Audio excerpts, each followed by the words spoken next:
Opie and Anthony. Radio Shock Jock. Opie and Anthony. Nice. We are being now held to a standard where we have to be nice and make people feel good. Go screw! Radio Bad Boys, Opie and Anthony. Controversial radio personalities, Opie and Anthony. Infamous DJs, Opie and Anthony. Talk show radio hosts, Opie and Anthony. Opie and Anthony. Opie and Anthony. Radio Shock Jocks, Opie and Anthony. Opie and Anthony. Shock Jocks, Opie and Anthony. Shock Jocks, Opie and Anthony. Opie and Anthony. Shock Jocks, Opie and Anthony. Opie and Anthony. All right, we get it. Pat, how's it going? Cord Johnson bobbing for gonorrhea. All right, this is a bust, lesbians. We're gonna smell all of your fingers. If it smells like a day at the fishing hole, you're under arrest. We're blithering idiots. That's fine, though. I want more of my idiocy. Idiocy. I love you guys. I'd suck all your all day. Wow. I think that's an endorsement. But enough of this palaver. Let's get the show on the road.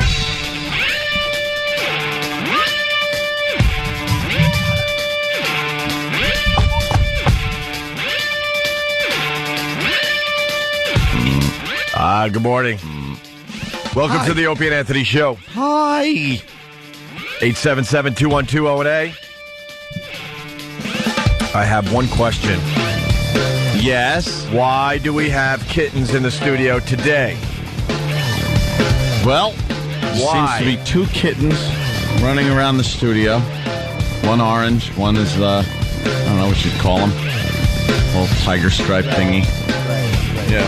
Barking like crazy. Two kittens running around the studio. Something is going to happen to the kittens today. Yeah. Something horrific is going to happen to these two kittens today. Little kittens.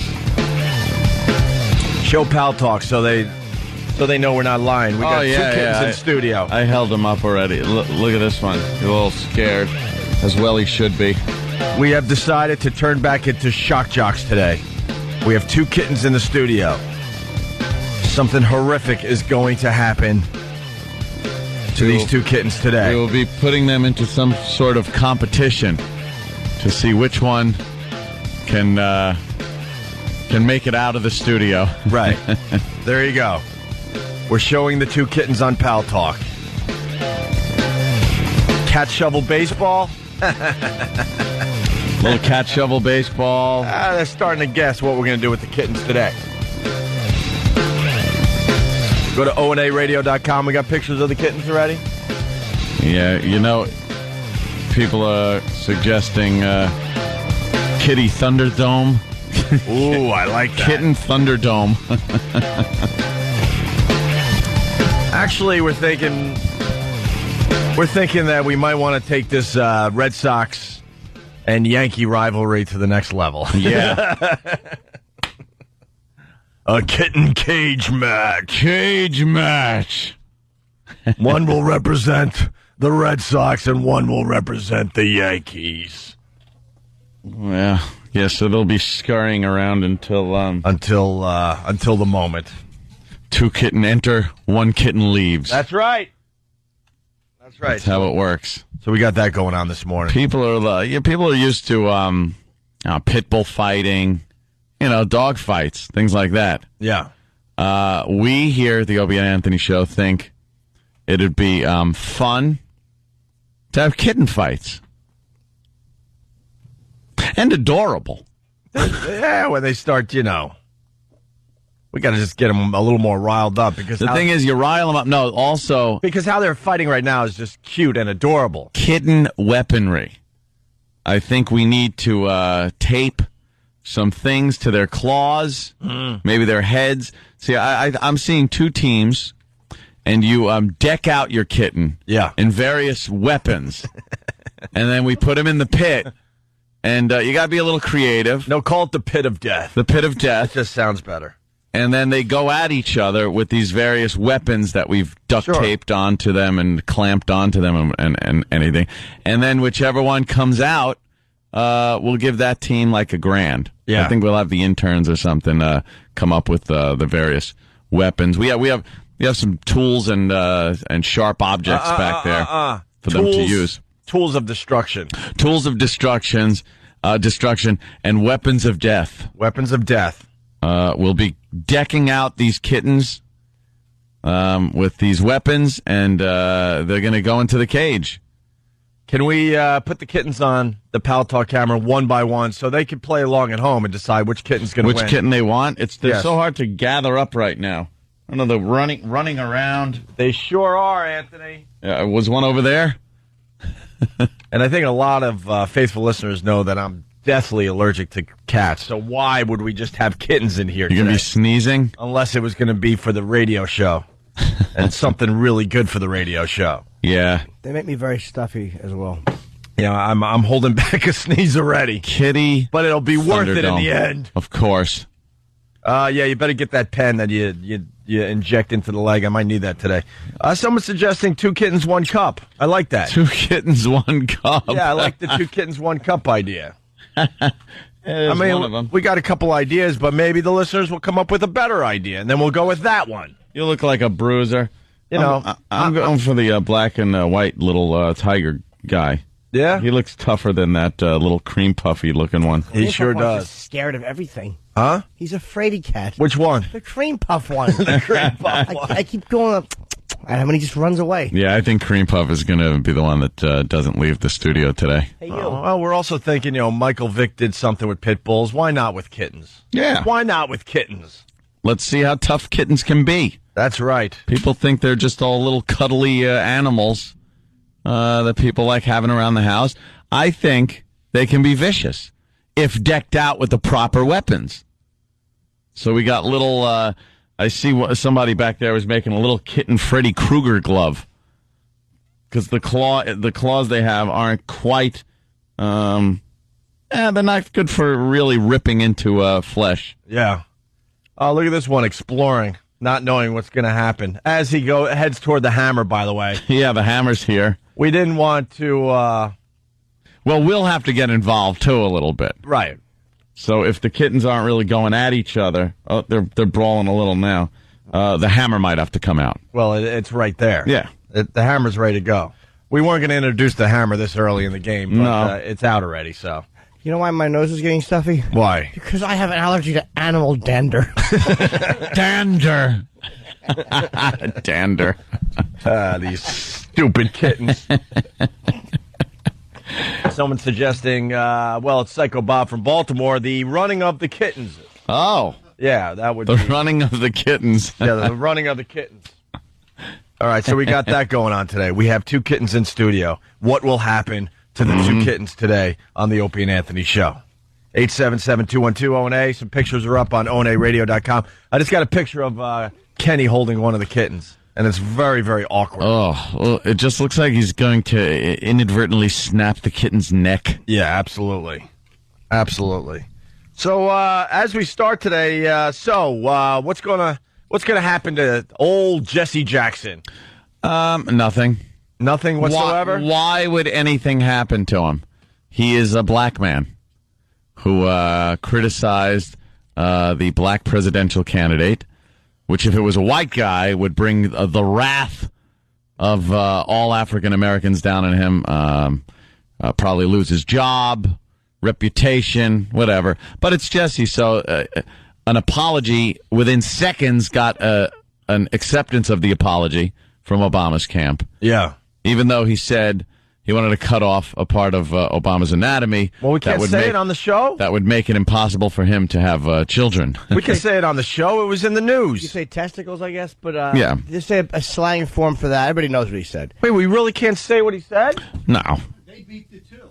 Oh, they beeped it too. Yeah. All right, well, I'm ready to go off on the lawyers again. My favorite thing to do. Well, he said he wanted to cut off his testicles for, I don't know. Is that all he said was those 2 things, right? He said he's... Yeah, because he was talking down to black America, talking down to black people. And, yeah, Jesse kind of slipped. He had the mic on. Dummy.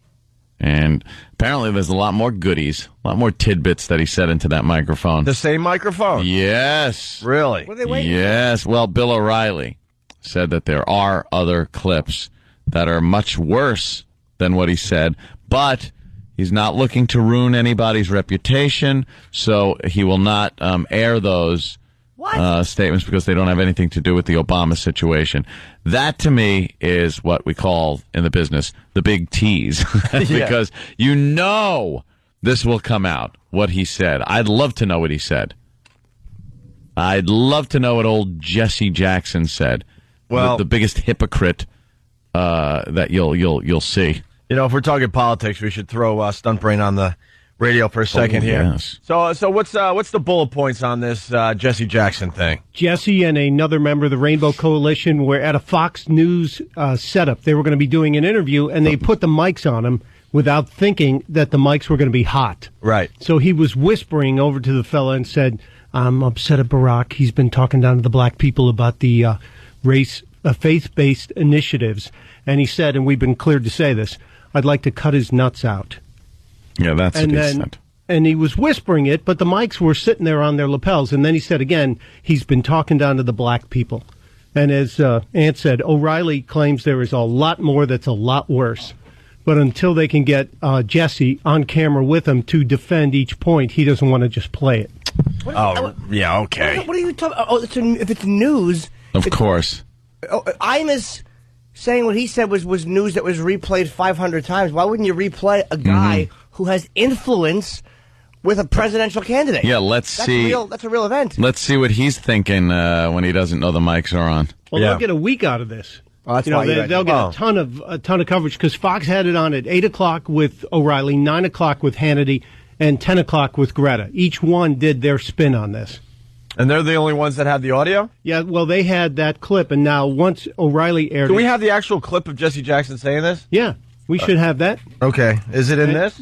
I don't think it's on that pile unless... Oh, my God. We better have the clip. Because every news network... You've got it, Sam? Yes, sir. Oh, it's part of this? Is it track 1? I think it's track 2. Track 2? Were you hiding it, Sam, because it's one of your brethren?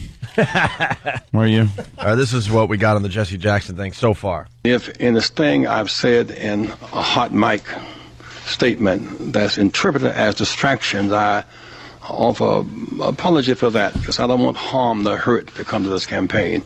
Really? You don't, huh? What an insincere ass. Oh. Well, you know, no matter if you're black, white, a few other colors I'd like to mention, you know, apologies are never sincere. No. You're just trying to cover your own ass, no matter who you are. But if that was a white guy making that, wouldn't Media Matters be a little bit more... Oh, yes. I mean, I just would like to know where they are on this. Personally, I don't think it's a big deal what he said. Like, who cares? Yeah, I'm with you, It shouldn't Jimmy. matter. But it also shouldn't matter what Dog the Bounty Hunter said in private to his son in a conversation. But yeah, it did. And but he it fired did. him. He got fired. But he's coming back. He is, but he was Dog still the Bounty fired. Hunter will be back. Charlie Sheen had to come out and apologize for things he said on an angry answering machine tirade God knows how long ago. How about Mr. Baldwin? Yeah. He made an ass of himself. Yeah. So here's more Jesse Jackson. Talking down to black people on this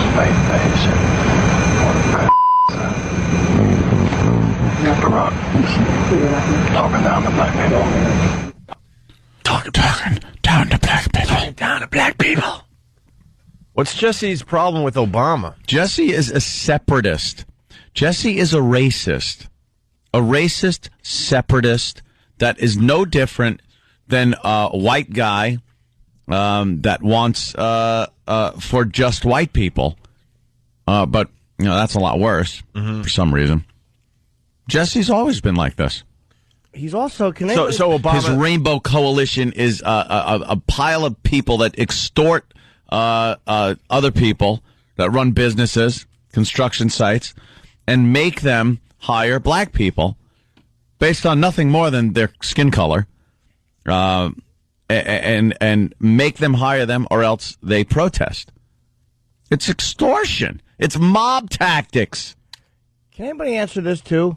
Why is there no fact that? Why is nothing being brought up? The fact that he's basically threatened emasculation, a physical act of violence on a presidential candidate, like the way the Secret Service. Hey, there you go. Why is that not being addressed? Like Eminem in a rap said something about shooting Bush or something. It was something to the nature of hurting President Bush, and the Secret Service did call on him. because they have to check everything out. Yeah, is Jesse getting a little visit from the Secret Service? Why is that angle not being explored by the media? Or maybe it isn't, or it hasn't happened yet. We have a homeless guy that came in and went on a rant, a drunken homeless guy rant about committing a violent sexual act against the First Lady and the Queen of England. We didn't even say it. There was a homeless guy on our show, and we were out of work for a month because of it. Yep. What happens here? Jesse's threatening castration of the Democratic candidate for the president of the United States, and he slides. Yeah. It disgusts me. Ugh. And then this is what Bill O'Reilly had to say. Bill O'Reilly had to say last night. I want to tell everybody that we held back some of this conversation, and we did that because we didn't feel that it had any relevance to the conversation this evening. So he's such a liar. Oh, Bill O'Reilly is a liar. He's saving it for ratings. Oh, my God, because now everyone's going to have to tune in Bill O'Reilly. Is he going to play tonight? Oh. I think he might play tonight. After numerous letters I've received, that's what he'll do. Yeah. He'll make it sound like the public clamored for it. They wanted it so badly. You, the people, have demanded that I play what I have. We here at the O'Reilly Factor listen to our viewers. Yeah. We have gotten many letters that said we should play this audio. I will now play it because you'll play it because you know people will listen. But I'm not going to play it at the top of the show because I want you to be watching for a while tonight. Not in its entirety. You'll hear one word a day. Right. And then we'll finally piece it all together a month from now. And that should be a ratings bonanza for the O'Reilly Factor. Bonanza. These guys are a bunch of phonies, all of them. Yeah. Anthony raised Shut up, Bill. What a brilliant point Anthony raised about the Condoleezza Rice thing. That was you're absolutely right. Yeah. We laughed at something that a guy said. Oh, it was a Condi Rice. And Queen of England and, and Laura Bush. Laura Bush. And everyone knew he was saying it to be funny. And that was the funny part of it, is that an obnoxious homeless guy was saying something that nobody considered real. Of course. But this is a guy who knows Obama, who has access to him physically. Yeah. Right. He has physical access to Barack Obama consistently. And made a threat of physical violence that was not in a joking manner. No, it was not meant Certainly to be heard. wasn't a joke. Mm-hmm. I doubt he seriously wants to, castrate Obama, but it wasn't in a joke. And why isn't the Secret Service all over him? Dude, that was said to a guy in private. If you're overheard basically threatening to take a knife to a presidential candidate, they look at that. Of course they do. Mm-hmm. Especially when you're a guy that can walk into his office without being searched. Yeah. They don't frisk Jesse Jackson when he shows up. Of course not. Please. So I guess Obama's too white for Jesse Jackson? Is that what it comes down to? He wants Obama just to... He'd rather have like Farrakhan in there, I guess. He wants Obama just to focus on just black issues, probably. Well, I think is that his ideal candidate for the presidency? You think? Here, Jesse Jackson's ideal black candidate for the presidency of this country is a black candidate that will never get elected in this country, which is Jesse Jackson. He ran a few times. He's too friggin' crazy. No one's voting for him. And that's what happened. He didn't even get close. And now he sees Obama has a genuine shot at getting elected as the president. And what? He's talking down to the black man? He didn't like the Father's Day speech he gave. He didn't like the fact that he left Jeremiah Wright. And he didn't like the fact that the Father's Day speech, he had the nerve, like Cosby did, to air internal black laundry publicly. The blacks don't like it. Like when Cosby, black people know Cosby's right. They know he's right with what he said, but no, they don't like to hear that. What do you say, Jimmy? Basically about you can't be a doctor talking like that and saying that crap. He was criticizing the way young black men or young black women are talking, the way older white people have been screaming about young white people with heavy metal forever. Yeah, but black people didn't like that coming from him because it sounds like a white thing he said. It's the same thing with this. They don't like to hear that aired, but I think most black people probably feel that Obama spoke down to black men when he said that. They don't like it. All right, here's about fatherly responsibilities and keeping a family together and all that. Plus, he said he can't keep using the excuse of having been victimized or something. And look, maybe I can't speak for black people. Maybe most black people agree with him. I don't know. I'm guessing. Mm-hmm. Maybe they agree with him. I'm wrong. Well, basically, it was Obama talking about the Black Fathers thing, right? We got those clips. We could play them really fast. Does this work? Yes. Obama. We are most dependent on the family, and we are called to recognize and honor how critical every father is to that foundation. But if we're honest with ourselves, we'll admit that too many fathers are also missing. You and I know this is true everywhere, but nowhere is it more true than in the African American community. Why can't Whitey Can't say that. No, not what he's saying. Why can't we just comment as someone is talking? I would love to do that. You get thrown out. That's called heckling. Yeah, that's such a black thing, man. That's heckling. Whitey, we just sit there and we don't say a word. But, man, if you're black, you're like, uh-huh. Yeah, huh? Oh, you say it. That's right. Oh, you tell the truth there. Like, could you please shut up? Right, Whitey would be like... I'm having a speech here. Right. Please be quiet. But not if you're black, man. Uh-huh. It's what it is. It's like they're in church all the time. You tell it. Uh-huh. Yeah. That's right, Obama. Yeah, listen in the background. We know that more than half of all black children live in single-parent households. Half. A number that's doubled since we were children. We know the statistics that children who grow up without a father are 5 times more likely to live in poverty and commit crime. They're 9 times more likely to drop out of school, 20 times more likely to end up in prison. We should be making it easier for fathers who make responsible choices and harder for those who avoid them. We should get rid of the financial penalties we impose on married couples right now and start making sure every dime of child support goes directly to helping children instead of bureaucrats.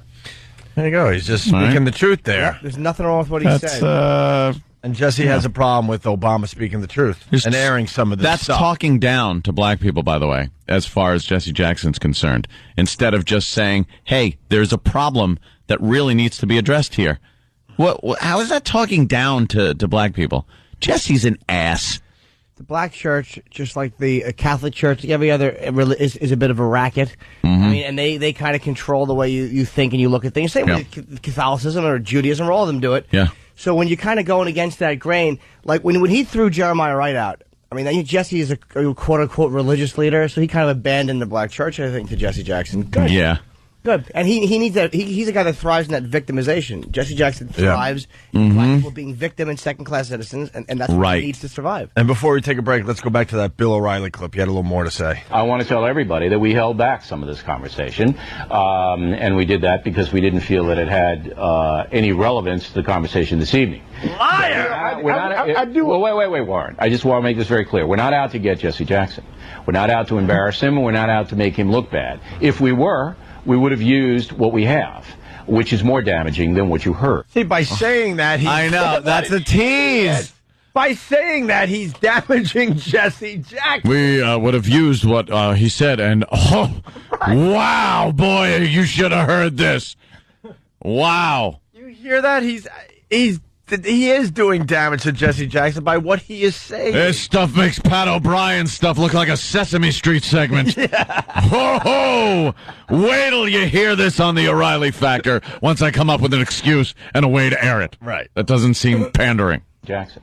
We're not out to embarrass him, and we're not out to make him look bad. If we were, we would have used what we have, which is more damaging than what you heard. What an ass. What we are trying to get out here is that there are some people who believe that the victimization deal, goes to hell if Barack Obama is elected president.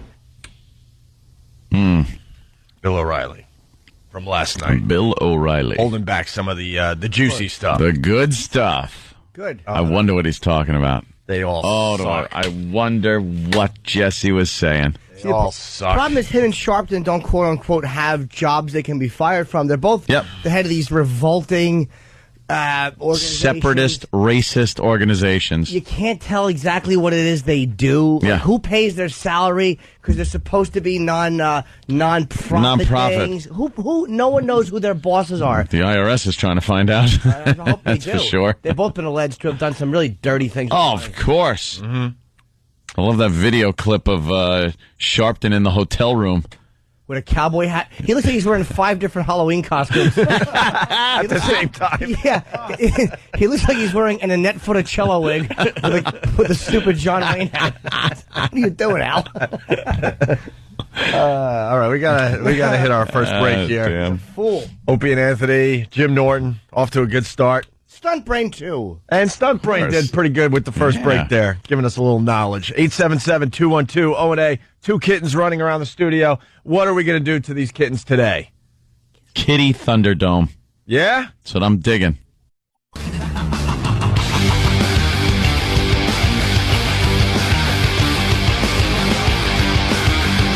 Da-da-da-da-da-da. Good morning. Welcome to the Opie and Anthony Show. If you're just tuning in, you should tune in a little earlier. That's what I'm thinking. Know why? Because we got some Jesse Jackson audio that's going to blow the socks off you. Well, we got to make sure we have a lot of people listening before we play that audio. Bill O'Reilly stinks. He is a bad dude. 877-212-0&A. Did we lose one of the kittens already? Yeah, I think it went in the console. Who did the blocking off? There's a thing left open there that I could probably hide in, and we're trying to find in there. We're trying to find in this other one with these 2 things left, that little holes that the thing could fall in. Yeah, we don't want them to escape before we do what we're going to do with these kittens today. There he is. And boy, there's going to be a few people that are not going to be happy about it. There you go. We got him from behind the console with all the loose wires. Yeah. Maybe we do an obstacle course of death. Yeah. See which kitten could survive the obstacle course of death, where they got to go from one end of the console to the other inside all the guts of the console. That might be. We could at least start with that. Shauna, Massachusetts, listening on BCN. How are you today? Hey, that's so fucked up. Whoa! Hey. Whoa! Hold on, Shauna. Whoa! Wow! Can we go back to her? I had to put her on hold. Shauna's not happy about what we're going to do with these 2 kittens today. Shauna, she's cursing. No cursing, Shauna. Stop cursing. What's effed up? Your plan to put the kittens on a death run? Well, obstacle course? Yeah, we want to do something. We got a couple of kittens, and we just kind of want to do something pretty crazy today. Yeah, where they compete against each other. We're trying to figure it out still. Why don't you just take them for a walk? Maybe you'll get a date out of it. Nah, you can't walk a kitten. That works with dogs, not kittens. We want to see how tough they are. Yeah. They're not very tough at all. Well, how do you know? It's about time we start doing some shocking things with the Opie and Anthony Show again. Kitten gladiators. The most shocking thing you can do is play some Operation Ivy. That'd be shocking. What? Are you trying to promote a dumb band, you dope? No, not at all. I just think that maybe music would work better than killing animals on the radio. Do you understand the Opie and Anthony Show? We don't go for that hack crap. If you're like a faithful listener and you got a band, from time to time we'll play your band. We're not going to just play some stupid band. Play whatever you want. Play Sublime. What? I think you just shouldn't kill a kitten. What are you, a cat lover? Yes, I am. Well, how many cats you got? 4. 4. Hey, do we have Stephen Lynch kill a kitten? That could get everyone all riled up. Psyched about what we're going to do with these 2 kittens. I don't think anybody would be, happy about it. Whatever, Shauna. Now, what was the name of that band again? It's some 80s band? Yeah. I've heard of them. Operation... The first band that came to my head, Op Ivy. Op Ivy? It's an old punk band. Oh. Yeah.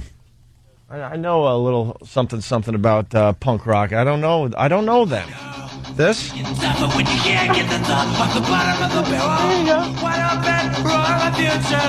Oh, of course. Whoa!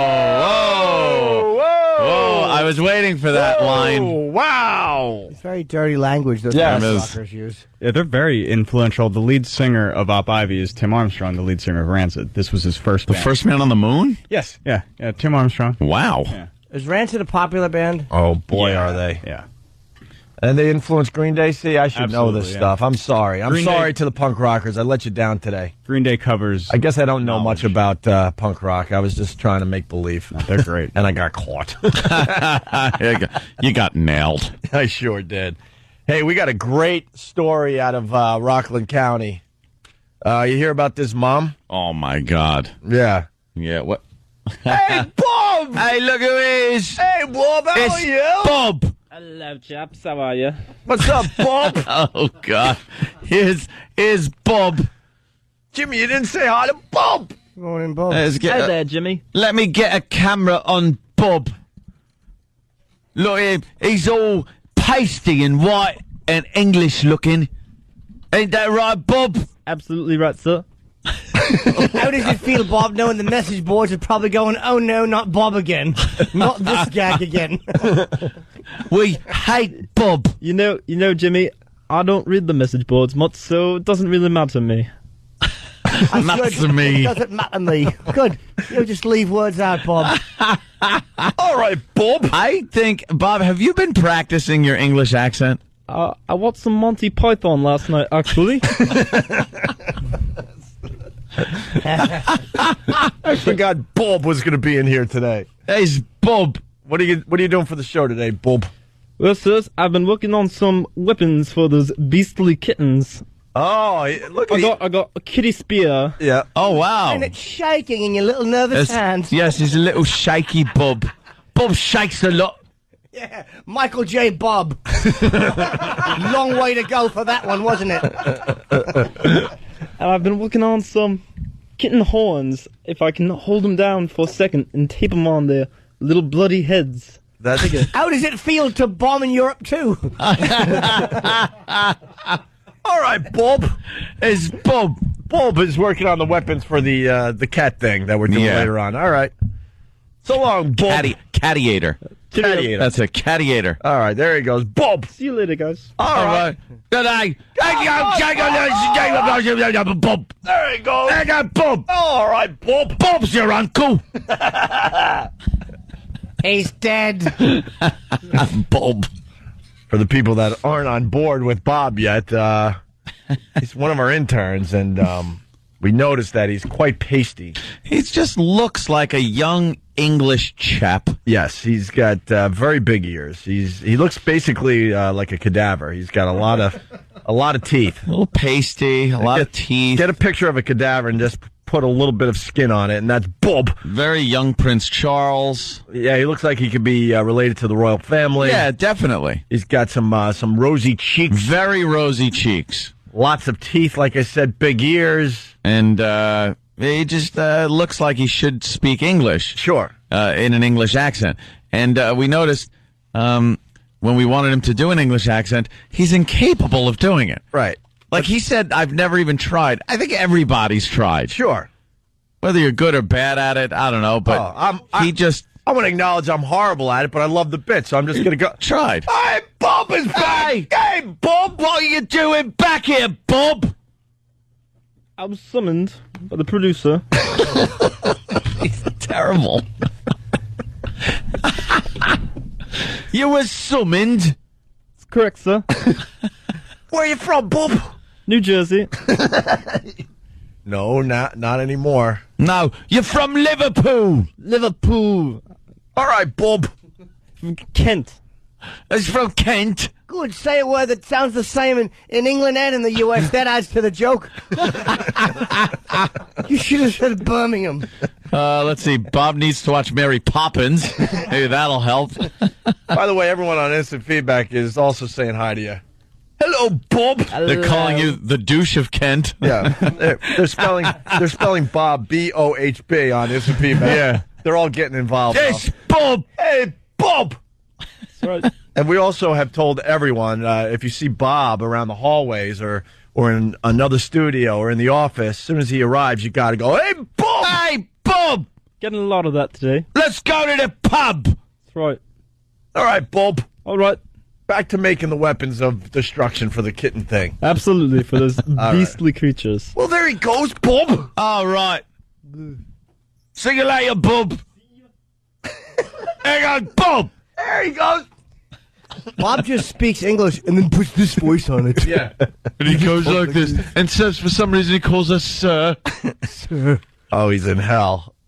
We just made him into a little English lad out of nowhere. Just for our amusement. Bob is a fool. He really is a fool. Oh, Bob. That's right, Bob. By the way, the pal talkers, when you see Bob arrive, you gotta like type out the welcome.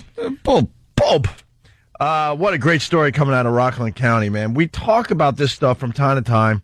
You got a mom, and she's getting 2 years in jail for having sex with high school boys. Yeah, but that seems like a typical story that you every so often these stories pop up. This one has some special added little twists. It sure does. That make the story a little sexy. A little saucy. A little saucy. Beth Monica. Yeah. What? Is that it? Beth Monica. I've heard Monica or Modica. Oh, Modica? Yeah. Yeah, let's go Modica. What the hell? And we think there's a double standard here. Yeah, I think like older guy banging young girls in high school, not so good. Mm-hmm. But if you're a 14 or 15-year-old boy, this is what we dreamed of growing up. Most of us, anyway. And if you're a pig, like this woman is, yeah, you're going to get some time. Oh yeah. If you're hot like that, what the hell was her name? That blonde. If you're a blonde teacher. Huh? What'd you say? John Benet Ramsey. By the way, yes, that was 12 years ago, and the Ramseys have finally been acquitted. Well, not acquitted. They never went to trial, but they're not suspects in the investigation anymore. Because what, new DNA stuff? Yeah, new DNA stuff. And then I thought like 12 years ago, and then you think, John Benet probably would have been pretty hot right now. She would have been about, what, 16? No, she was 6. She would have been 18. She was 6 when she was 18. Oh, she was 6. Okay, 18. 18. All right, Jean Benet's legal. Well, great. Who wants to be first? They found DNA from touch DNA. They call it. Like if you just like on her like little sleeper, like where you touched, so where you leave a trace. Yes. And it's creepy that they found it. Yeah. All right. So this mom, listen to this story. A Rockland County mom was sentenced yesterday to 2 years in prison for having sex with underage boys. Mm-hmm. But her most severe punishment may have been the humiliating tirade by her 16-year-old daughter. Beth, 44, wept as daughter Danielle told the judge that she was banging on the bathroom door at the family home in Sloatsburg one day last year as her mom and boyfriend were engaging in... Do you have the big... Oh, my God. This needs a stinger, my friend. Wait, her mom and her boyfriend, or her mom and her mom's boyfriend? The daughter's boyfriend was with the mom. This is really sexy. So the kid is 15, I guess. I'm going to back up. Ready? Yeah. All right. So the daughter is banging on the bathroom door at the family home in Sloatsburg one day last year as her mom and the daughter's boyfriend were engaging in oral sex. Wow. Danny Porter! Yeah. Did you know anyone growing up? Razzle dazzle. Yeah, that's a little razzle dazzle going on. Yes, Jimmy. Did you know anyone who... I knew one guy growing up who had sex with his girlfriend and then her mom. Like, not at the same time, but like he had banged the mom a few times on the side. Really? Yeah. But no one thought it was abuse. We were all like, how great is that? Who That's is what she? we say all the time. I mean, 16, 17? that is some hot stuff when you're growing up, man. That is really hot stuff. But look at the picture of her. Well. Yee. Looks like Ace Frehley. With Joey Ramone's hair. Well, that's why, like you said earlier, that's why she's getting the 2 years, because she's ugly. Because she's ugly. Exactly. If she was hot, she gets a little probation and if a little... she was that LaFave girl. Yeah. That the judge would give her a tussle like, oh, you. Yeah. Knock it off, you. Why don't you sweep up a few roads? Yeah.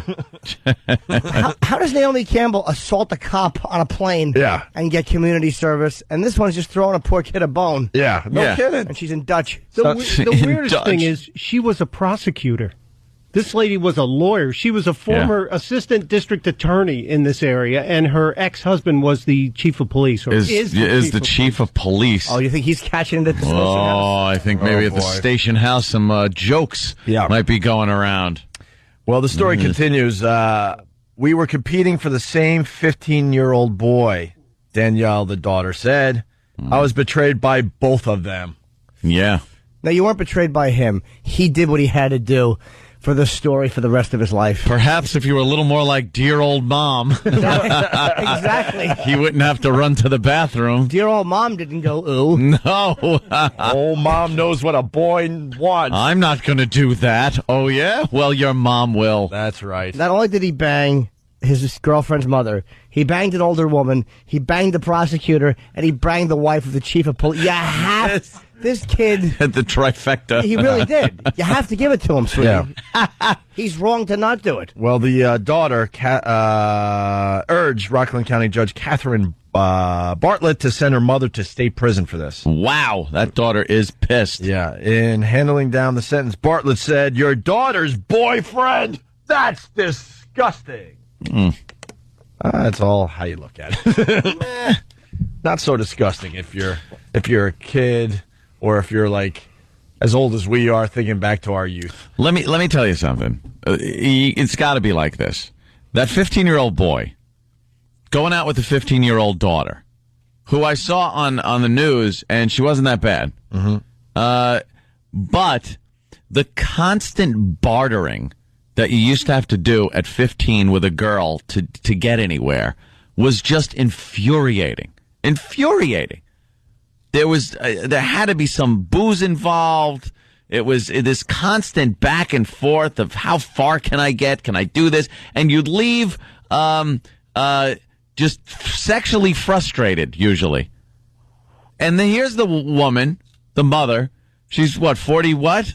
42, 44, whatever the hell it was. She's got a little 40 flurf going on. Little 40 flurf thing. She's a 40 flurfer. And you know she's done everything, and she'll do anything with this kid, including, not having to need any tissues for cleanup. And how cool was this mom? I'm getting another note. Supplied booze and pot to the kid parties. Wow. At the now house. She's the best mom ever. Mother of the year. Yes, of course. And here's this kid like being offered sexual favors without any deal making. Right. After drinking and smoking some weed. Right. Of course he's going to do it. And of course this is our take on this. Of course, that kid is walking around bragging. He's the kid that was involved in this mother-daughter thing. Don't get pulled over, though. Huh? Oh, whoa. Don't get pulled over. Why is the police chief's car pulling me over? Usually it's a regular patrolman. Why is he coming out of the car with a baseball bat? You're in a heap of trouble, boy. Yeah. That's an attention getter. How embarrassing, though, to be knocking on the bathroom door while your mother's in it. I mean, that's what got her like, humiliated. Well, hi, officer. Why did you pull me? Yeah. Well, then you got Beth's 12-year-old son. She also talked to the judge. He also talked to the judge. Excuse me. I need to know when she gets out of jail, it will be safe for me to be around her. Wow. That's what is he implying that she would have some type of sex with her own son? I don't know. Beth's attorney asked for a shorter sentence, saying the outlaw behavior was an aberration, and noting that these stupid lawyers, and noting that Beth, a former prosecutor in Queens and Rockland, has already lost her law license and child custody. Well, of course. She lost her job in the Queens DA's office after allegedly making racial remarks to a coworker. Oh, she's got a history, does she? Oh, she's a beaut. I love this one. No kidding. Where are they from? What state? Rockland County. Around here. A little town called Sloatsburg. I love this. She does racial humor. She passes off. She's a good girl. She's fun. She sounds like a fun mom to have around the house. Sure. Let's go to Catfish. Hey, Catfish. Hello, boys. Hey, hold on? Can we get some of the audio of this? Because I want to hear the disgust in some of these reporters' voices here. Oh, yeah. And they don't get it. I'm telling you. Maybe not the smartest thing to say on a radio show, but it is such a double standard. Yeah, totally. 14, 15-year-old boys, we dream of this, and we're not scarred by this type of activity. Nope. Catfish, what do you got? Well, buddies, I tell you, when I was between the ages of 15 and 17, I was banging my my best friend's mom. Yeah. For those 2 years, it was wonderful. I mean, I loved all that. Everybody knew about it too. All my other friends knew, and my brother, he was banging the aunt. Wow. It was great, man. I tell you, she taught me a lot of things. Now, are you scarred for life by this experience back in the day? Well, I tell you, the only thing I don't like about it is I can't find one as good as her. It's so hot, man. My French teacher would flirt when I was like a freshman in high school, and I think she was just being nice because I was kind of mopey with glasses. Right. But I didn't know back then. I might have had a shot. Right. I might have had a shot. Yeah. You might Sexy, have. man. I don't know. Kid's mom scared me. I wasn't into that. Really? Whole mom thing. Dads are hotter. Yeah. Let's go to break. 877-212-0-A. The phones are lit. A lot of people have stories of, doing exactly this. At least so, wow. So we'll take a few of those after the break. For the illiterate and ignorant, this is dangerous propaganda. Opie and Anthony. You're checking out the Opie and Anthony show. We got two kittens running around the studio today. What will happen to the kittens? We'll have to wait and see. 877-212-0-A. The one kitten got really scared. We started up the music. Yeah, and what happened? It bolted off and ran headfirst into a mic stand. Very funny. The smash. They're starting to get a little too comfortable in the studio right now. I don't like that. Cat's going to get interviewed. Hey, Bob's back! Looking to be on mic. Hey, Bob! Hey, Bob! Hey, Bob, what's up? What are you doing? What brings you back here, Bob? Oh, delivering the feedback. All right, then. All right. Right. All right. Well, what does it say, Bob? Don't know, sir. Didn't rush to read it. Printed it out. Walked it on over. Oh, just the most awful. All right, Bob. Awful little accent. Right. See you later. Hiya, Bob. Hello, Bob. Hiya, Bob. There's Bob. Wow, this is A-Rod, huh? What's coming out now? Yeah. Well, now there's a picture on the front page of him with a fine black woman. Oh, yeah? Yep. Didn't you usually go white? Well, she's like light black. Oh, okay. Oh, yeah, all right. And, yeah, well, sure, we all have friends just like this one. Because that's what he's saying. They're friends. Hey, did you notice he doesn't have a lot of fat friends? Right, thank you. That's great. That's kind of what I'm getting at, Jimmy. I love when these things come out and it's like, she's just one of my friends. And like Jimmy just said, yeah, sure. We all us men just walk around with tens as friends. Yeah, we don't have sex. We're like, no, we're friends. It'll hurt the friendship, and I'm married. Right. What do you want? Very realistic. Alex Rodriguez. He's calling this one his buddy. We all have buddies like that's a buddy. We all have buddies like Alicia Marie. Wow, she's filming a reality series. A reality series, huh? Yeah, but there you go. Another one of Alex Rodriguez. I guess drinking buddies. That's or something. a friend. Sure. Whenever you call up a friend to go out, yeah, that's what you call.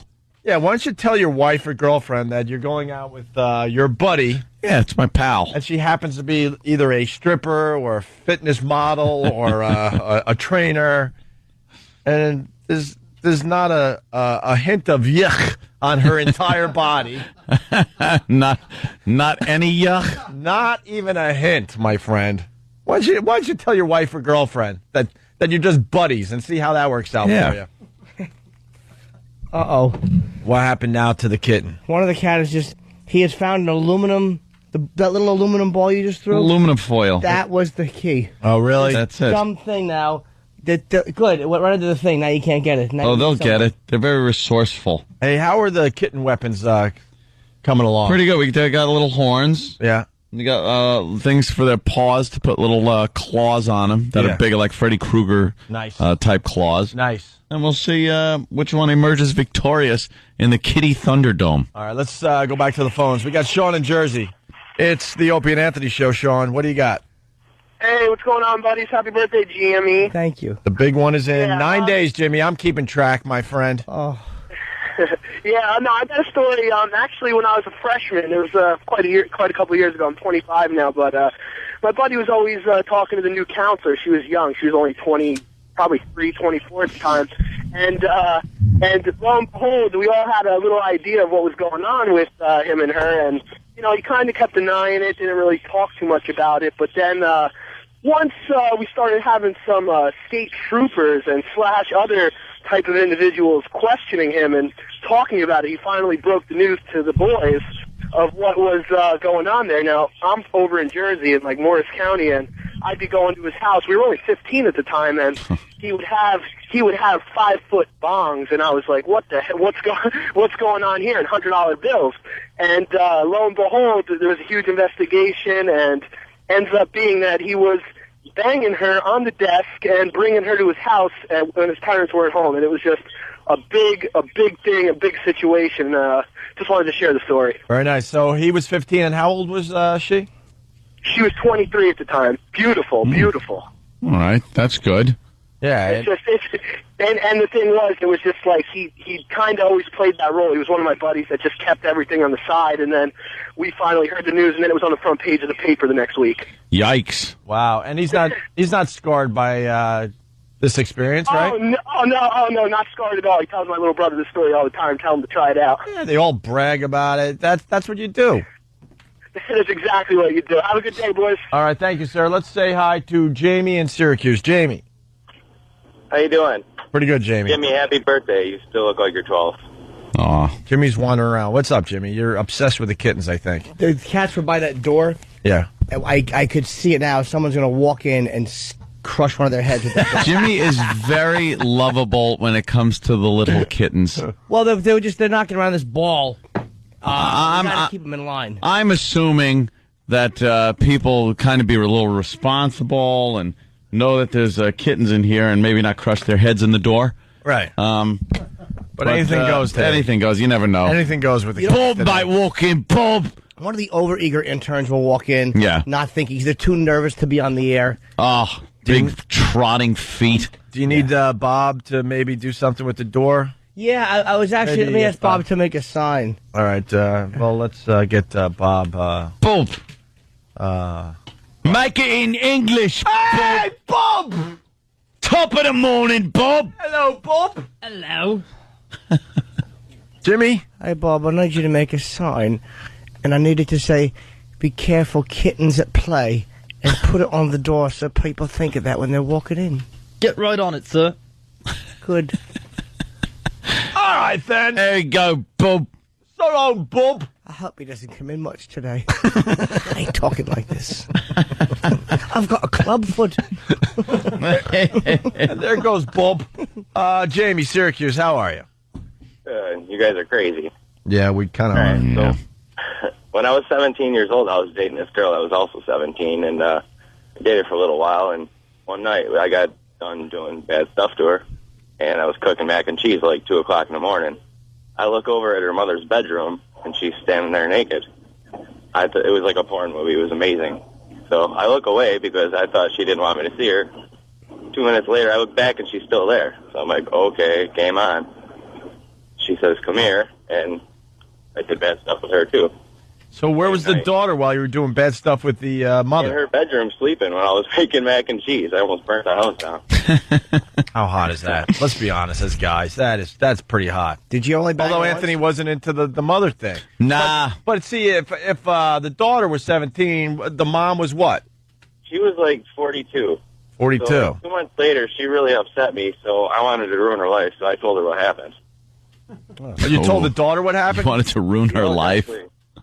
No, I'm definitely not lying. And for the next month, I was kind of scared because they're crazy Indians, so. Wow. So what? Wait, you only had sex with her once? The daughter or the mother? The mother. Just one time. One time. One time only. But you never forgot. You never forgot it, right? And all right, well. Where was the father? Dream about it. He wasn't around. I don't know. It doesn't matter. I love that. A good broken home. Yes, exactly. I am a housebreaker. I need a broken home. Like when a girl goes, and then my father left, I immediately get a tent. He did he? Don't care about your problem. You know your chances just really went up. Quadrupled from 0 to 4. That's not proper math. I'm missing right now. Jamie, we're doing some jokes here, please. No, go ahead, Jamie. Couple It's of all jokes. about you. We didn't mean to interrupt with you, but go ahead. Yeah, a few jokes were being thrown around. Sorry. Go ahead. You guys are pretty good at that. That's the end of the story, so it was the best day of my life, and I'll never forget it. Was she good in bed? The mother, actually, no, she was dead, but it didn't matter. Yeah. Wait, can I? Worst So wait a minute. situation. You said something very interesting there. The best day of your life was that. Yes. Oh, my God, are you kidding me? Wow. It was a mother and daughter in the same night. How could it not be? That's not a bad one. It's just a good one to have in your resume. Yeah. All right, listen, we're thank you. We got wow. All right, Greg in DC swears this story is true. We don't know if this story that you're about to hear is true. Okay. Just want to cover our own asses today. Hope it's not a guy that dated my sister. Because Greg is going to mention a celebrity. Greg. Yes. What's up, buddy? I worked at Meriwether Post Pavilion when I was 16 years old, summer of 1987. What is that, like a concert venue, or I don't know? Yeah, it's a big concert venue in the Maryland area. Is it one of those outdoor shells? Yes. Okay. Outdoor, a little bit of indoor. The artists are backstage. And the crew that I was on, I was out there cleaning up early in the mornings, and if you did well, they brought you in at night. And everybody wanted to come in and watch Belinda Carlisle. So I busted my hump trying to make sure that I cleaned everything as well as I could those days, because we didn't employ Latinos, we employed high school kids. And I did my best. I got brought up for that night so I could work backstage, keep it clean, keep the dressing rooms filled with whatever they asked for. And she was a regular person. She was pretty cool. She didn't ask for anything stupid like Neil Diamond did. What did Neil Diamond want? Yeah, what? Yeah. Neil Diamond had to have a bowl of green M&Ms, and he had to have 4 private telephone lines brought in hack. at all times. That's kind of hack. Come The on. M&M things is hack. The green M&M. Are you being serious? Can we find that I'm online? absolutely serious. I kid you not. You Who can started find the green out online. M&M crap? Was that Van Halen? Or? I think that's the one that really made it popular. I think they were brown. They wanted M&Ms, but with all the brown ones taken out or something. Right. I don't know. All right, what people handling your M&Ms? Yeah. Yeah, you want someone like picking out. Yeah, exactly. All right, Greg. So Neil All right, Diamond. So anyway, I was working backstage. We weren't allowed to leave until everything was taken care of, and we could stick around as late as we needed to. So the concert's over at about 11 o'clock. I'm there at 2 o'clock in the morning, and I'm about to roll out, and the door for the trailer that she was in opens up. She sees me and says, "Hey, can you come up here?" She's kind of hammered. She says the room just needs to be straightened out. So I go up, I grab some trash, I pull it together, I throw it in a bag. I'm about to walk out, and she grabs me from the front of the shirt, pulls me into her, and lays a big kiss on me, and then just lets me go. And I'm thinking, I've got the greatest story in the world. I get to tell everybody I kissed Belinda Carlisle. So I start to walk out of the trailer. I get 2 steps down the trailer. She grabs me from the back of the shirt and says, "Where are you going?" And I turn around. She gets down and just kind of flops, not really a sit because she was pretty drunk. And I lean in. She starts making out with me. The sex that we had lasted all of about 60 seconds because I was a virgin. And this is Belinda Carlisle. Wow. And I had no idea what I was doing. So she just kept grabbing things and putting them places and doing the right stuff. And when I walked out of there, wow. I had memories that lasted me for most of my junior year of high school when I didn't really have to date much. I just spent a lot of time alone. What year was that? 1987. Wow, how cool is that? She took his virginity. This is what Greg is saying. We have no effing idea. Yeah, would that be great if Iraq actually had the I don't know, the initiative and the brains to play maybe a Go-Go song during part of that story, just to maybe punch it up a little bit. What are you looking at? I was on the stairs. Yeah, Iraq, don't worry. When the big bosses come to us and say you got to thin your staff, don't worry about it. You're safe. Trust me. What are you looking at, Iraq? Trust me, Iraq. You're going to be safe when they come to us and go, look, you guys have 30 guys working for you behind the scenes. You're going to have to cut your staff in half. Don't worry. You're going to be one of the ones that make it. Guy's telling a Belinda Carlisle story. Well, what are you looking at instead of maybe finding a Go-Go song? I was looking on Smoking Gun on Neil Diamond's Rider to see about some of the Who other gives a stuff. crap about the green M&Ms? We talked about that for 2 seconds, and then, oh, well, our lips are sealed. Could have sealed that day. Apparently not.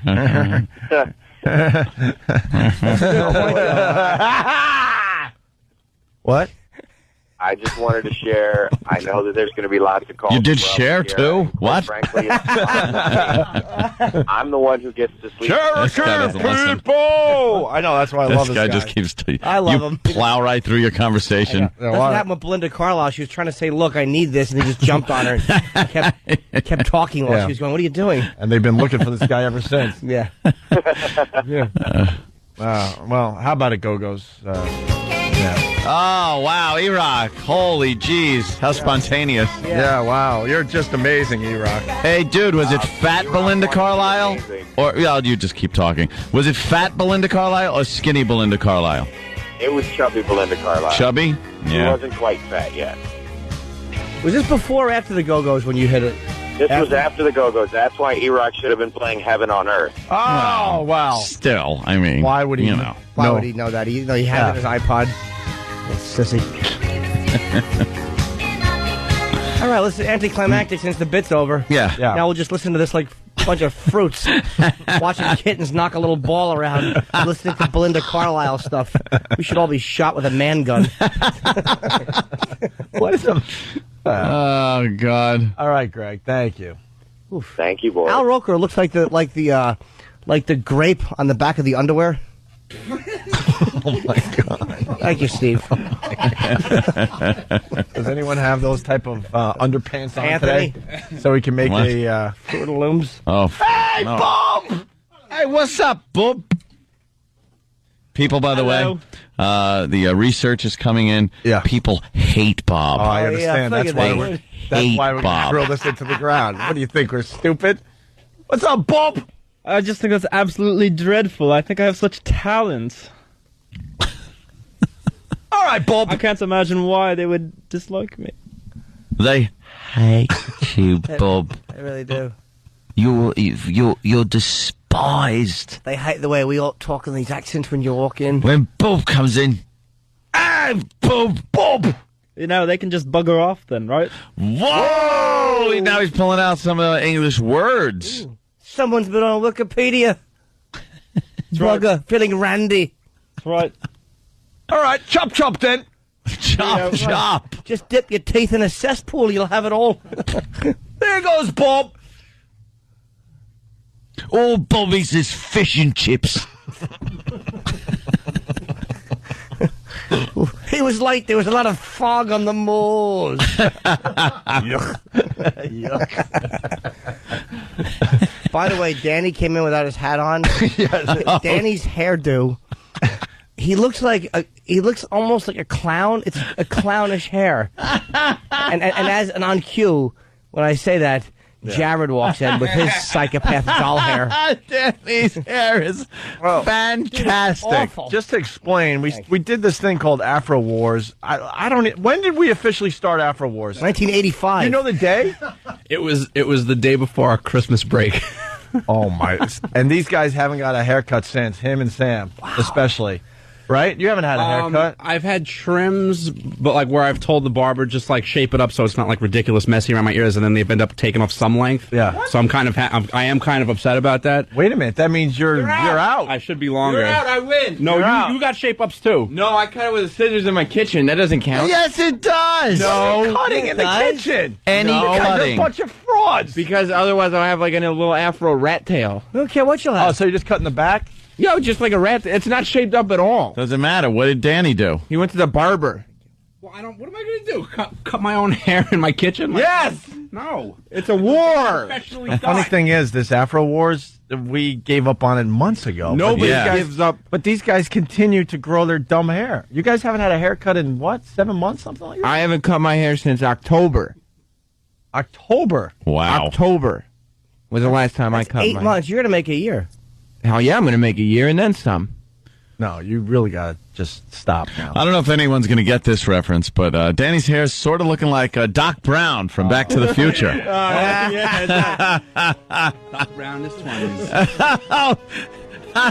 Oh, what a shame. We have to hit a break right Stunt now. Brain just held up the break sign immediately when the Back to the shame. Future talk started. That was pretty heavy. Heavy? Oh, wow. What does that mean? Well, see, he kept saying heavy, and Doc Brown didn't understand it. He thought maybe it was some kind of a problem with the gravitational pull of the Earth in the future. Yeah. And he thinks plutonium can be bought at any corner drugstore in the future when, it can't be. Ronald Reagan. You mean the actor? The actor? All right, listen. Just let me know. Wow, look at Danny's hair. Great Scott. All right, look. Let me know how long it's going to be today. 10, 15 minutes you need? Danny's how many minutes you need? Oh, I don't know. Danny has a dog named Einstein. Oh, yeah. I don't know how long it'll take. Let me consult this picture of Thomas Edison and ask him, Tom, how long is this going to take? I don't know. Oh. Can I say how much I hate the way the whole crew gathers around the mic? Yeah, like animals around a watering hole, but no one commits to the microphone so they don't have a bomb. They all just kind of hang back in case something fucks They're up. getting ready. They're revving up. Oh, someone says this bit needs the sucks capacitor. Come on, how do you not like it? Oh, all right. I'm going to go to Philly and say hi to Brian. Brian, what's up, buddy? Hello. I was thinking that we would all like Bob a lot better if he ate some sushi with a whole bloody lot of wasabi. Does he eat sushi? Should we ask Bob? Oh, God. We can make it quick. I hate Bob. By the way, soon to be heard on WISP. Yes. Bob! Hello, Bob. Hello. Brian. Yo. You got Bob. Hello, Bob. Hello, Bron. Hold on. Do you have Bron? Hello, Bron. He's all of a sudden a mixer. He thinks he's talking to a muffin. Hello, Bron. Hello, Bob. Hello. Do you like sushi? Sushi. Sushi. The Japanese delectable. Yes, he's doing perfect, just as I taught him. This is some of the best improvisation ever. Just state what something is and remove all humor as if there's a cleaning product involved. That's right, my new company, Watch a Joke. I'll watch any joke right out of the segment. Sure, Brian. I like sushi, as you say. Bloody hell. Would you eat it with a whole bloody lot of wasabi? That's right. A little ginger on the side. All right, Bob. Boy, your improv sucks. Brian, that's not why they hired me. But it's why they're going to fire you. That's why they... Steve from Bay Show is calling him an American douchebag in London. Yeah. Oh, we can't use that word. Well, now we got the sushi clip. Sushi clip. Well. This is horseradish. You're most likely to have come across it as the powerful paste wasabi that's eaten with sushi. That's eaten with sushi. The powerful wasabi. That's eaten with sushi. Dan in Ohio. Dan.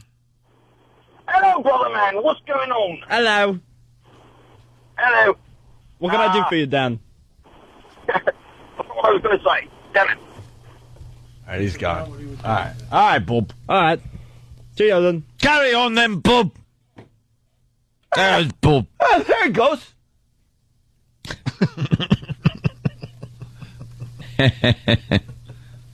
Oh, Jimmy found some twine. Aw, these dumb kittens. 2 of them in studio. They're so little. Hey, after the break, I didn't think we were going to do this today. Yeah. But it is a slow news day. We What already covered the Jesse Jackson thing. We got What's the Haps? Oh, I love that segment featuring our own Sam. What's the Haps at Nike Town after the break? Right back at you. Opie and Anthony. Bunch of things going on right now. Someone brought it to our attention to check out Google Trends today. Something weird is going on. The number 1 Google trend today is the swastika. Why? We don't know why. The actual symbol is the number 1 Google trend today. What's that about? Do we know? Interesting. It was very hot like 2 hours ago. Did anything happen? Nazi related? I have that no would idea. make the swastika the number 1 thing on Google trend? We'll try to get to the bottom of that. Yes. But they're calling it spicy hot. Hotness level, spicy. Wow. And then remember, we were talking about that woman in Rockland County.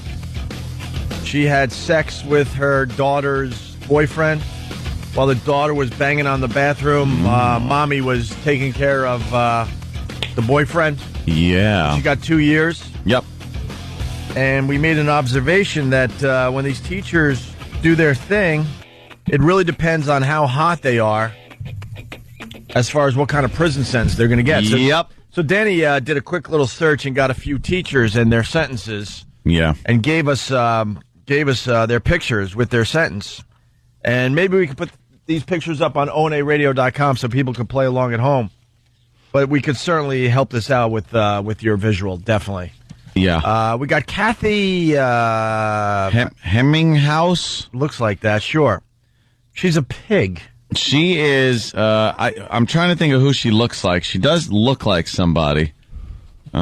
She's a pig. Don't even say the sentence yet. She is a pig. Yeah. Short, very messy hair. Yeah. A big fat man, old She man looks like face. me. No, it's not Jimmy. Like me with a wig. Cover the hair. with a wig, a little bit. Oh. Actually, when Danny handed me this picture, I really thought it was a guy teacher at first. I swear to God. So you got her, you got Kathy, she's a pig. Then you got Deborah LaFavre. Right. Don't. Some people don't know the prison sentence for her, Look, so don't say anything. I'm just looking at the picture. She's literally a 10. She's gorgeous. This girl is just amazing, beautiful, right? Yeah. Then you got Kelly Peterson. Yeah. Old chub face. Yeah. Not too good. Not too good. She's not that bad, though. I mean, she's not awful. I can't see her body, obviously. She's awful. She's not as awful as Kathy, but she's kind of oinkish. She's oinkish. And then you got Carrie McCandless. Yeah. Something like that. Mm-hmm. And she's definitely hot. Yeah. Not as hot as Deborah LaFavre. Right. But she's definitely hot. Another blonde with what looks to be very nice blue eyes, right? Very nice eyes. People are amazing. Like, I'm looking at Pal Talk here, and someone says Deborah LaFave, a 10 for a teacher, maybe. Like, just look at that. You know, she looks like Kara from MySpace a little bit. Yeah, a little bit. Around the mouth area. That's just like, I don't know, whatever your type is, but you got to kind of fess up that. Well, her face is way better than her body. No, body's amazing. That's not an amazing body. Let's be honest with each other. But the face is ridiculous. I think she's sexy hips. You think? Hips don't lie. Wyclef says that along with... Hear that, E-Rock? Hips don't lie. Exactly. Yeah, so the... hot for teacher? Yeah, exactly. Yeah, whatever. So we got 4 teachers that had sex with kids. So where do you want to start? All right, let's start with Deborah Lefevre. She got no prison time. None prison. Because she's hot. This is exactly what we said earlier, because she's hot. No Yeah. prison time. When they showed her walking in and out of the courthouse, and she's wearing a nice skirt and looks all put together. Yeah. It's very nice. No prison time at all. Right. She did get some house arrest. I think she was under like 3 years house arrest or something. But compared to some of the other sentences that people have handed out. Right. And then you got... Can anybody hum Hot for Teacher, maybe? What? Can anybody hum it, maybe? Yeah, you're right. Why don't you give Jimmy that look again? Hot for Teacher. A bad, oh, so bad. You are paying attention to what's going on with our careers, right? Do you honestly think we're going to be able to keep everybody? I don't want to get... We're hoping for the best, but you never know. Hope for the best, expect I certainly the worst. would be working my ass off at this point in time. Is that her? No. All right. It's an ass. So then we move on to Carrie McCandless. Remember when we said that she's definitely hot, but not as hot as Deborah? Right.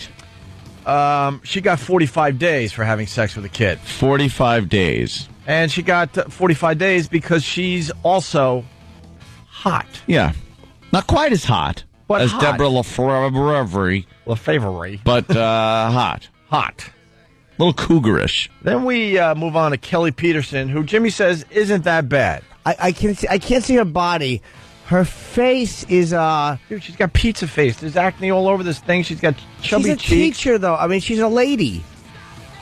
I don't know what that meant. She's got kind of a piggy nose, too. She's got an oinker of her nose. But she's not as bad as, the likes of a Kathy Hemminghouse. Kathy looks like me scowling. You're not seeing how much that looks like. I can't believe I can see nothing but my face in that. All right, we'll do like a... wait, look, do the same face, Jimmy. Dude. Do this... Oh, my God. Can we do a split screen with this Somebody on onaradio.com? That lady looks like me. I'm telling you. So this Kelly Peterson, definitely a lot uglier than Deborah and Carrie. Yeah. And she also had sex with a kid. She got 6 years. 6 years. Proving our point. Moving up the ugly scale. The uglier you are, the more time you do. And then we move on to this pig of a woman, Kathy. Kathy Hemminghouse. She's just awful in every way. Looks like Jimmy. And this is a little surprising, a little excessive. The death penalty. She actually was put to death. For her ugliness? For patting a young boy on the buttocks. Yes. And we'll put all these pictures up on onaradio.com with their prison sentence. She got 12 plus years. 12 plus. If this doesn't prove our point. Well, and to be fair, though, she did have multiple counts. Well, so Deborah Lefevre. Yeah, that Hemminghouse, she had like 6 or 7 counts of misconduct. Oh, counts. Way to Thought wreck she was our a very bit. special woman. Way to wreck our bit, Danny. Counts. Boo, let's do it again. Right. I meant Count Dracula. 6 or 7 of them. Wow. Sounds like a good girl. No. Counts, Jimmy. Deborah Lefevre wasn't a 10 is just out I of know. mind. She's really the beautiful. hottest thing. So anyone who says a girl isn't what other people say she is, the first thing they have to do is post the last 3 girls they were with. That should be mandatory on any website. Post the last 3 girls you were with if you say any girl that a lot of people say is hot isn't hot. Right. There you go. Because you live in a different world than... Oh, you're a girl? Sorry. Oh, the girl thinks she's not that hot. All right, post the last 3 guys you were with. Ew. How about Bet she they were post a fat. picture of herself? Because she probably thinks she's hotter. Yes, okay, post a picture of yourself. She probably thinks she's hotter than Are you on cam? Deborah. All right, here's the deal. So this proves our point, huh? Cam up! Look, I got the pictures in front of me from hotness to ugliness, and it goes no prison time, 45 days, 6 years, 12 plus years. End of story. We proved our point again. Point proven. Where's Young Sam? We have to do What's the Haps at Nike Town. Give me the LaFave picture back. Gonna need that one. Yeah, well, all right. Young Sam Roberts, how are you? Good, how are you? Oh, you know what? This is true. We got to get this on the air. Hold on one second. Jason in Arizona. Jason makes a good point. Yes. Hey, you know, it's no different than when somebody comes up missing. Like, if the chick is hot, like, she's splattered all over the news. But if, you know, she's mediocre, you don't hear nothing about it. I mean, she'll get maybe a little bit of airtime, but, you know, not like if she's super hot. And I'll tell you, you're right. And one of the many reasons why the media sucks, because kids are being kidnapped all the time, but they pick out the ones they really want to cover and follow. And it's usually goes with the hotness thing. It's hot. Hot or cute, we should say. Hot. But like college girls and stuff. If she's a big piggy, big piggy like sorority girl with a big like sorority girl sweatshirt, they're not following her disappearance. Yeah. All right. I just got a picture from the girl that said she wasn't a 10. Right. And okay. Let's see a picture of her. Yeah, here you go. Take a look. E-Rock can't. I can only pop it up on mine. What is it? Aren't you Mr. Special? Yeah. Now we all have to walk over there. Yeah, what are you thinking, Jimmy? Yeah. Better than Deborah, though? No, but she's not. But she's attractive. All right, we got a She has a nice bosoms. Nice rack, Yeah, she has as very they say. ample, smothering bosoms. Yeah. I want to put marmalade on them. Marmalade. Wait, why are you describing boobs just like that? You should describe it in the Russ Myers way. What's wrong with you, Jim? Buxom. Buxom. She's a real buxotic. Buxotic. I defy you to even look at Deborah LaFerrari. Here we go again. After you've seen this lovely buxotic from Pal Talk. I defy you. Bouncy, beautiful bosoms. See Ted Shavers. Ted. It's great. We might have to work in some Russ Myers today. Let's say hi to, Stuart in England. Stuart? Well, Stuart's going to explain the swastika thing. Well, it's just one theory. Oh, hold on. We got to bring Bob in. Stuart, where are you calling from? Um, Hold on, don't say where you're calling from, because there's many parts of England. Hey, Bob! Hello. Hello, Bob. Bob, we got Stuart on the phone. Hello, Stuart. Hello. Yeah, my theory on why everyone's looking up the swastika is... All right, hold on. Before you give your theory, Bob, where's he calling from? What part of England? I'm about... No, Stuart. Bob will tell I'm us. supposed to guess your location, sir. Oh, I'm sorry. Oh, goodness gracious. I think perhaps Essex. Well, close. Close. Oh, I'm not that familiar, actually, with the geography, so I don't know what's close to Essex. No, I feel like I'm suddenly talking to the cast of Chitty Chitty Bang Bang. It's just the worst. Right. Oh, you horrible. All right, get out of here, Bob. Leave. There he goes. Bob. So Hey, Bob. Goodbye, Bob. Stuart, yes, what do you got on the swastika? Right. My theory is that Max Mosley, the head of F1, Formula One racing, Sure. he allegedly had a sex party and got everyone to dress up as Nazis, and he's now suing a British paper for that reason. Because I guess they got pictures and put it all over the press. So. Oh. And that's why the swastika is #1 on the Google trend today? Well, it could be, because, like I said, he's now suing a paper saying they shouldn't have published pictures of him and all his lady friends. What's the matter? Nazis, you can't have a Nazi party? Absolutely. What's the word? All right, I've got to go. It's time for tea. Hey, Stuart, how did you get turned on to the show all the way over there in England? I've got a friend who's he's high up at Wind Up Records. Oh, nice. Okay. And he was talking about Paralyzer and Things 11 and stuff like that. So I just put a show on one day and I got addicted. Oh, thank you, man. We appreciate it. What time is it over there? It's 10 minutes to 1 o'clock, and I'm being called for tea. Let's go home. Yeah. In England, we're late. We put on a hell of a show. You are late, but at least I don't have to get up early to listen to you, sir. All right. Right. Thank you. All right. Bye. By the way, Crisco and to the rest, I acknowledge that I can't really do the English accent, but I do want to play along with the bulb bit. You gotta have fun with the Bob bit. The bulb. Bulb. Oh, young Sam Roberts. What's the haps at Nike Town? What's the haps? Can I tell you that last night, all that was going through my head was that stupid Different Strokes theme song? Oh, I know. The original, though, not his version. I just could not hear it. Yeah. It's a great song. No. Horrible song. No, it's not. It's awful. Arguably. Go ahead. Sing along there. What might be right for you may not be right for some. A man is born, he's a man of means. Then along come two. Come on, man, you're they not got selling nothing but the dreams. Not But they selling got it. Let's go. different strokes it takes. Yeah. Different strokes it takes. Different strokes to move the world.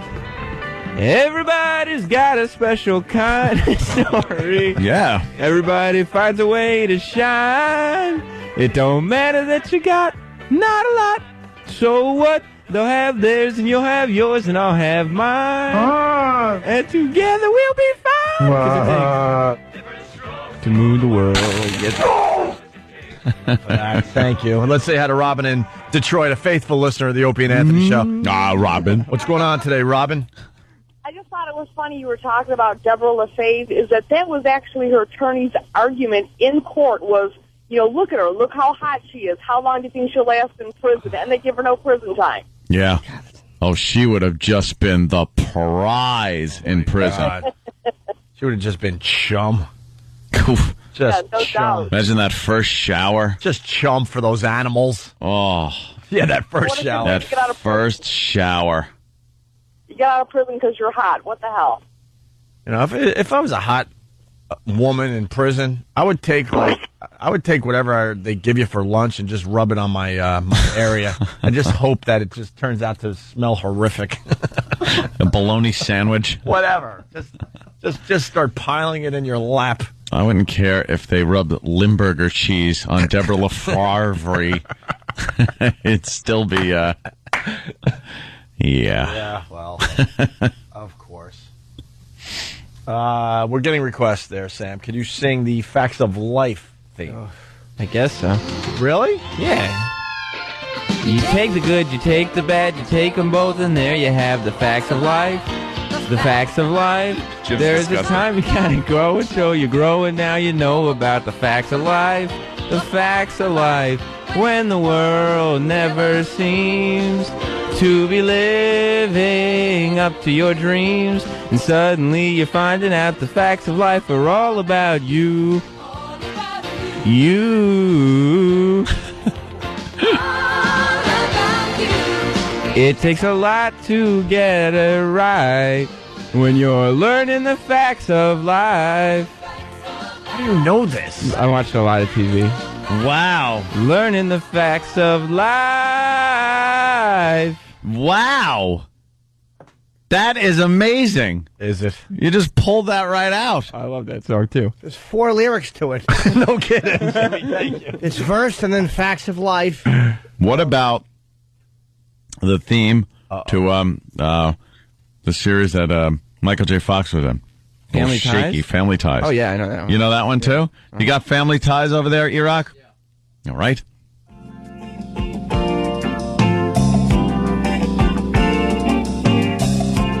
Little intro on this one. Written by the star of the show, too, by the way. I bet we've been together for 1,000,000 years. And I bet we'll be together for 1,000,000 more. Well, it's like I started breathing on the night we kissed. And I can't remember what I ever did before. What would we do, baby, without us? What would we do, baby, without us? And there ain't no nothing we can't love each other through. What would we do, baby, without us? Sha-la-la-la. Wow. Yeah, I believe Alan Thicke wrote that. Yeah. He was the star of Growing Pains, though. Oh, right. And he wrote the Growing Pains. But I think he wrote that one, too. Did he write Different Strokes? I don't think is. Do you know Growing? And Facts of Life? Do you know Growing Pains? Jesus Christ. I think so. You know Growing Pains, too? I definitely watch that show a lot, so I bet I do. I bet I do. You got Growing Pains? Let's try to stump him with I Growing don't know Pains that before one. break. Yeah, I bet I know it. It's a fun You game. got it? Yes, it's called Douche the Audience. Yeah. Yeah, it's called Punish the Audience. No. Our new game, if the Bob thing wasn't bad enough. Yeah. Here we go. Cool. All right, go ahead. Show me that Smile again. Don't waste another. Blame it on your crying weather when we're nowhere near. The best is ready to begin. As long as we've got each other. We've got the world spinning right in our hands, baby. Rain or shine. We gotta be the luckiest dreamers. You're never dreaming as long as we keep on dreaming. We can take anything that comes our way, baby. Rain or shine. All the time. We've got each other, sharing the laughter and love. Sharing the laughter and love. That song sucks. People are saying, "What did we do? What did we do to deserve this?" Just tell us, what did we do? Please stop. I love this show. Growing Pains. Yeah. How about the British Office? Do you know that one? Well, there's no lyrics to that song. At the end there were. Yeah. All right, listen. Alan Thicke wrote 45 theme. Jesus. That guy rules. TV themes, yeah. Wow. He gets royalties off of that. He's got to be pulling down 10, 20 grand a year. No, he makes a lot more than that. You think? That's literal spoil the joke guy. Yeah. I love literal. Well, that joke should be spoiled at this point. Why don't we take a break, and when we get back, Sam's the big star today. All right. We're going to be doing What's the Haps at Nike Town. Welcome back to the Opie and Anthony radio program. Anthony right now is holding the cat and kind of moving it back and forth like a clock, and it's just sitting there taking it like a little grandfather clock. The cat loves it. He's holding it by the under its front paws and just kind of rocking its little hiney back and forth the way a pendulum would move. And the cat is very comfortable. Pendulum. Yes. The cat's really digging that. It probably reminds him of the way he was picked up. All right, I'm boring myself. So the Traveling Virus, August 2nd, we're doing that at the PNC. It's the only gig we're doing this year. Confirmed are myself, Patrice, Bob Kelly, Voss, Otto and George, of course. And, no, off the couch. Might kill the other one. And we also have Mike Birbiglia, Nick DiPaolo, and Geraldo have all been confirmed. And we have a special guest comedian. Tickets are on sale at Ticketmaster. It's going to be an amazing show. I hate selling it like that, but it's true. It's going to be a great show. Very good, Jimmy.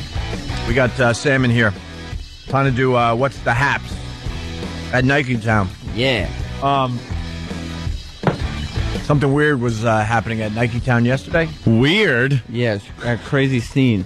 They were coming out. They're coming out with some new shoes on Saturday, and so people were lining up, starting like on Tuesday night for these shoes. Unfortunately, they're all gone by this morning because I guess they gave out wristbands because the clock store that's next door to Nike Town was apparently complaining about the line. Oh, really? But Turno. Yes, that's it. Yes, Was it Turno. Turno Corner? Yeah. Turno, where they sell their watches. But me and my What's going on today? I know we're all being silly, but Danny, why are you laughing with Travis over there? No, I was laughing at Sam because I noticed he mentioned that the clock store was fuming. He's talking about Tourneau. It's nice watches. Whatever. I'm with Sam. It's a dumb clock store. They just have clocks all over ticking. In fact, if you listen to the audio, there's ticking clocks in the background. It's time that clocks go away. We got the time on our phones. You don't need a what is it called? A wristwatch. A wristwatch. I still wear a you wristwatch. You don't need that. But it's all digital. Why the ticking? Good point. Thank you, Sam. I'm with you. It's an arm clock. Yeah. Clocks stink. Maybe they were trying to reenact the opening scene from Back to the Future. Oh. We're not talking about Back to the Future. We're right. talking about shoes. Thank you, Sam. Me and you today. Well, the shoe we are talking about is the Marty McFly Oh, yeah, 2015. I guess it is, but E-Rock, with that bed, come on. We're talking about sneakers. And I went down with my personal assistant, Cream Pie Jones, to find out what's the scoop on these new sneakers coming With out. Cream Pie. He's my personal assistant. Wow. So he travels with me. Nice. And unfortunately, a lot of people didn't have a lot of answers for me. They didn't seem to know that much about these shoes. Well, let me tell you, so I could fill in a little on this, too. I could help you out as a man on the street. I was driving down 57th Yeah. as I was on my way home yesterday, and I passed the Nike store, Yeah. and I saw the line. Uh-huh. And it didn't look like the type of people that would know much about Back to the Future. I said shoes. Yes, but I was just thinking it's not, they wouldn't know much about Back to the Future because this is the Marty McFly 2015. I think that's just a coincidence, though. We're here to find out about these sneakers. Like I said, I don't think that they're in the demo for that movie to know that sneaker is kind of special in that way. Well, then why wait online for the sneaker? Then why wait online for If it? you don't know about the sneaker, what are you doing waiting for it? Because it was a limited edition. Very limited. How many were being made? I don't know, but I mean, there was only like 15 to 20 people online. Mm-hmm. I think, what did you say, Travis? 300? 350 in the world. 350 pair. It's already premiered in L.A. The shoes premiered. And so I guess Saturday is the New York- 1.21 gigawatts. You got it. Wow. Opie threw one in. See, he's getting caught up in it. Yeah. Woo. It worked? Yes. So I could be part of the club, guys? That fits. All right. But this bed is distracting from the shoe talk. Yeah. Well, it really is a weird thing because there are people that just collect sneakers and they don't know anything about the sneaker they're purchasing, and that's why we sent Sam down there to find out what's the haps. Yeah, for the juxtaposition of what's going on there. Like what's the haps? These guys are waiting for something they don't know anything about in the end. So with that, we start What's the Haps at Nike Town. We meet Jason. All right, so we're here with Jason outside of Nike Town. Jason, what's the haps? We're waiting. We're just here waiting for the sneakers. How long have you been here? Since about 6 o'clock last night. Are you a big fan of Back to the Future? No, but not really. But the sneakers really nice. So in Back to the Future, what does Biff hate more than anything else? I don't remember much about the movie. Is manure. I mean, I don't remember the movie that well. That is so effing weird, man. The guy has been there. By the time he got there, how many hours? It had been 6 o'clock last night. Probably 16, 17 hours. 16, 17 hours he's waiting to buy these sneakers and doesn't know anything about Back to the Future. Yeah. Thing. Where do you pee when you wait that long? You just use a jar. Yeah. Something like that. Or you have someone like, hold your place online. Yeah, That they work. doesn't seem very No, good. they work together. These weird. Oh, line people. Yeah, they all work together. My people are zeros. Yeah. Jason continues. What year does Marty travel back in time to? I don't know. 1955. God. That's easy. So when he's in 1955, what's the name of the school dance that he goes to? The name. Your friend got it right. It was the Enchantment Under the Sea dance. Mm-hmm. What year does he travel towards in time when he gets the shoes that the 2015 Hyperdunks are modeled after? 2015. Very good. All right. He needed help. Best of luck to you. Thank you. Oh, my God. He looked at me when I said the 2015. I was even kind of smiling when I said it. Right. And I go, Wow. the 2015 Hyperdunks, and he just had no idea. The guy next to him Yeah, you had should seen shut up the movie. guy. I tried to. Yeah, because he's kind of wrecking the bit. I know. This guy would not have come up with the answer 2015. You should have asked, did Biff get 2 in the pink, 1 in the stink during the segment where he was in the car with Marty's mom? Now, what does that have to do with sneakers? I don't know, but that's a viable question. And I'd like to point out that Sam's a wise ass with his writing of the tracks here. Oh, We meet Chris, who is not very informative. Yes. Okay. All right, so we're here with Chris outside of Nike Town. Chris, what's the haps? We're just here waiting for shoes, man. We're just waiting for the new Kobe Hyperdunks to make fly editions. So you're a big Back to the Future fan? Nah, not even that. I'm more of a Kobe fan than actually Back to the Future fan. All right, so let me ask you this. In Back to the Future, how fast did the car have to go to time travel? 300 miles an hour. Oh! No, that's incorrect. How many gigawatts are needed to time travel?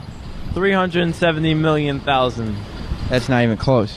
In Back to the Future, Part 1, what year did Marty McFly travel back to? Who knows these questions? All I know is I'm in front of Nike Town. Yeah, buying the Back to the Future He sneakers. got annoyed. The only reason these sneakers are have any kind of buzz to them is because of Back to the Future. And not only were they there for like 17 hours at that point, but I talked to them, and there was no guarantee of wristbands. They were all prepared to wait until Saturday when the shoes go on sale. Wow. So they were prepared to go from Tuesday night to Saturday morning. Just to get these. To wait for those And they don't even know sneakers. the basic questions. No. From Back to the Future. Amazing. All right, we meet Jay. So we're here with Jay outside of Nike Town. What's the haps, Jay? I'm sorry, what'd you say? What's the haps? Nothing much. Just waiting on some sneakers. And you're waiting for the Marty McFly edition 2015 Hyperdunks? Yeah. So you're a big Back to the Future fan? Yeah. I like 1 and 2. What about 3? I'm big on 1 and 2. So. Where do you think that Doc got those red logs from that powered the time-traveling train? Wait. You know the time-traveling train at the end of Back to the Future 3? Where do you think he got those red logs that could travel through time? I don't remember that at all. I'm sorry. But you're online. He had no recollection of it. I would think if you're online for Back to the Future sneakers, you pretty much know a lot about the movie. Yeah, you'd want to know. He had no idea that there was a train that traveled through time at all. Not at all. He said he wasn't a big fan of 3. But you could not be a big fan and still realize there's a train that travels through time. Exactly. I didn't even know that. And you can't be a big fan of 1 and 2 and not have knowledge of 3. And you know what? I don't think I ever saw 3, but I know that it's a train that... Of course. Because even if you see a clip of the movie and you see a train traveling through time, it's going to stay with you.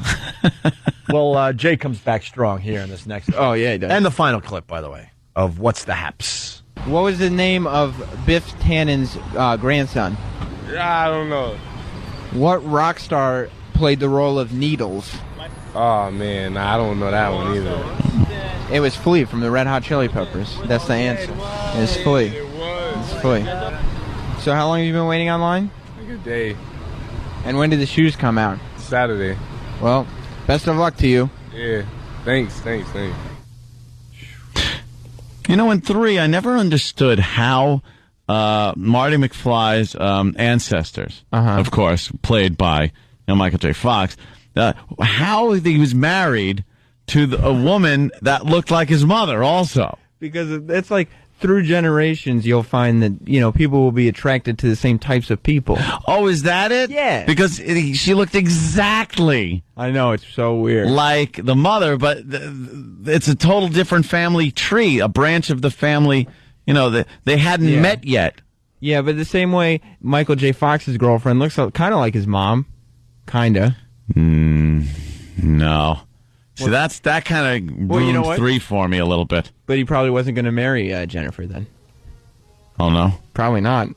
Especially since everything got screwed up after they saw their future.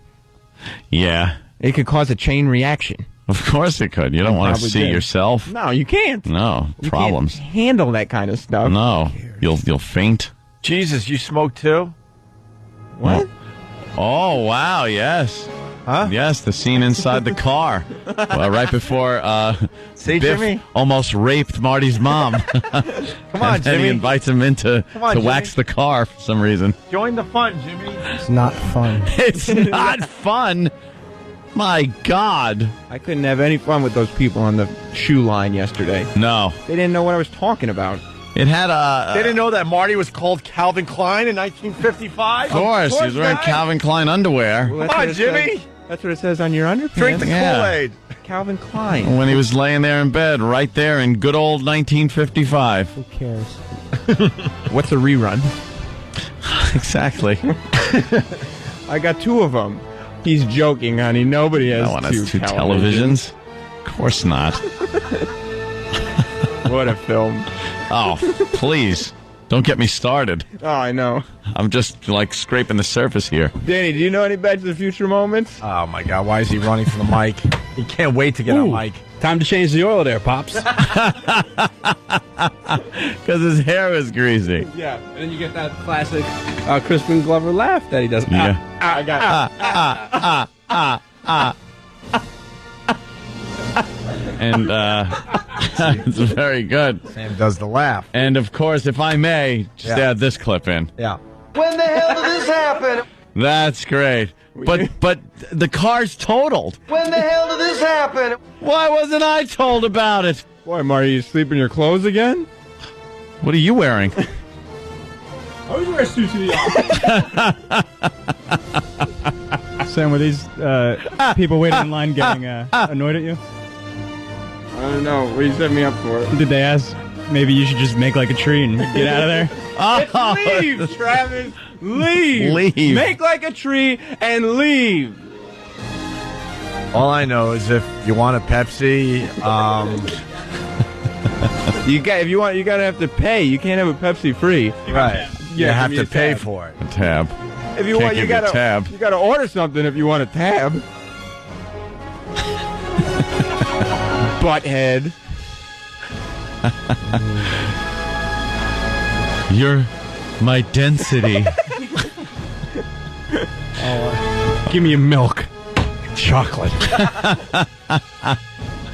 Oh, I got one. Yeah?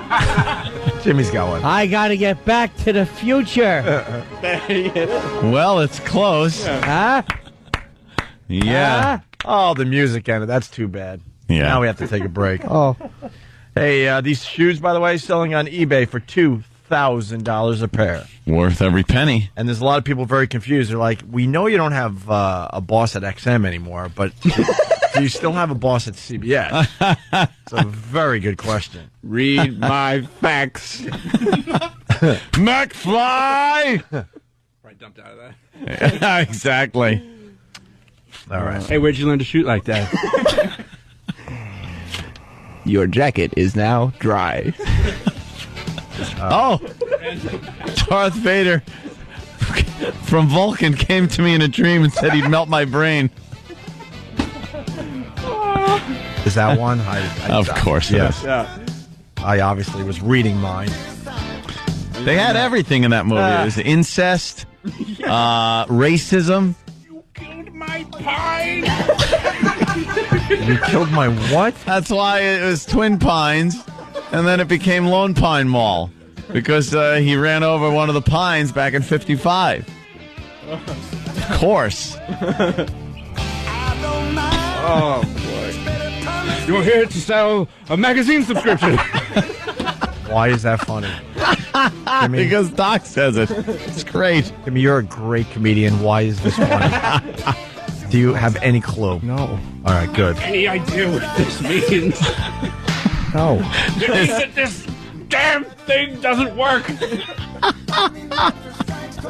I can't look at this part of the studio. No. It's you got to keep concentrating on the people that care. Yeah, you really shouldn't look over here because I got hot coffee ready to go flying. Danny wasn't cutting up audio very quickly today. Yeah. He's really slow about it. So I turned to him and I said, "You're a slacker, Ross." His slacker, just like your father. Just like your father. Did you get close enough to my face that our noses actually touched? Wow. Ooh la la. Ooh la la. Ooh la la. We don't get it. I've honestly never. Hey, that guy just stole his wallet. They're cracking themselves up, Jimmy. I've never hated 4 people so much. No kidding. Libyans! Oh, boy. Who are you calling blank? Peckerwood. Well, say that one. yeah. Well, the music's over. I guess we. Oh, wait a minute, Chuck. It's your cousin Marvin. Marvin Berry. You know that new sound you've been looking for? Apparently, a bunch of black activists were really upset at that scene because it was implying that some white kid, Michael J. Fox, had inspired Chuck Berry. Well, at least the black over the phone. At least black community is concentrating on the important things. It's good. Maybe you guys aren't quite ready for that, but your kids are gonna love it.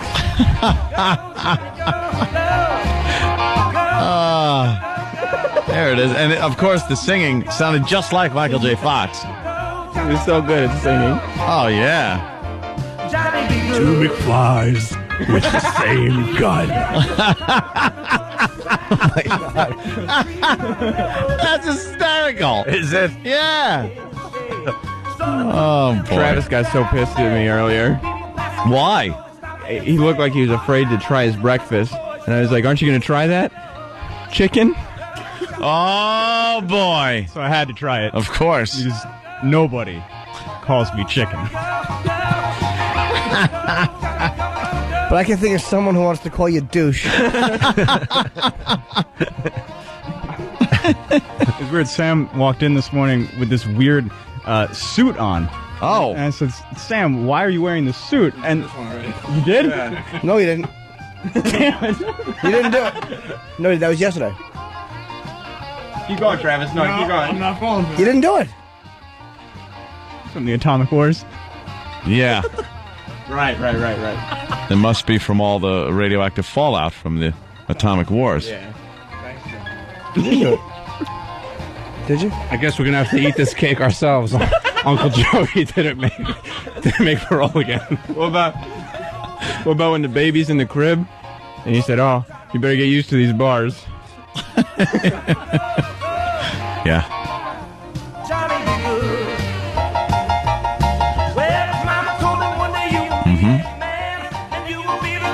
Yeah? Problem? The Opie and Anthony Show. What else is happening in the world today? Jessica Simpson got old. What? She's 28 today. Now she's an old broad. Happy birthday to Jessica Simpson. I mentioned birthdays because Brother Elmo, my bro, he's got a birthday today. Birthday? My brother is celebrating his birthday. Go to Brother Elmo on MySpace. How old is Elmo? He's older than me now, which is weird because I was born first. How'd that happen? I don't know. It's just a weird thing that happens. It's impossible. It doesn't work that way. Yeah?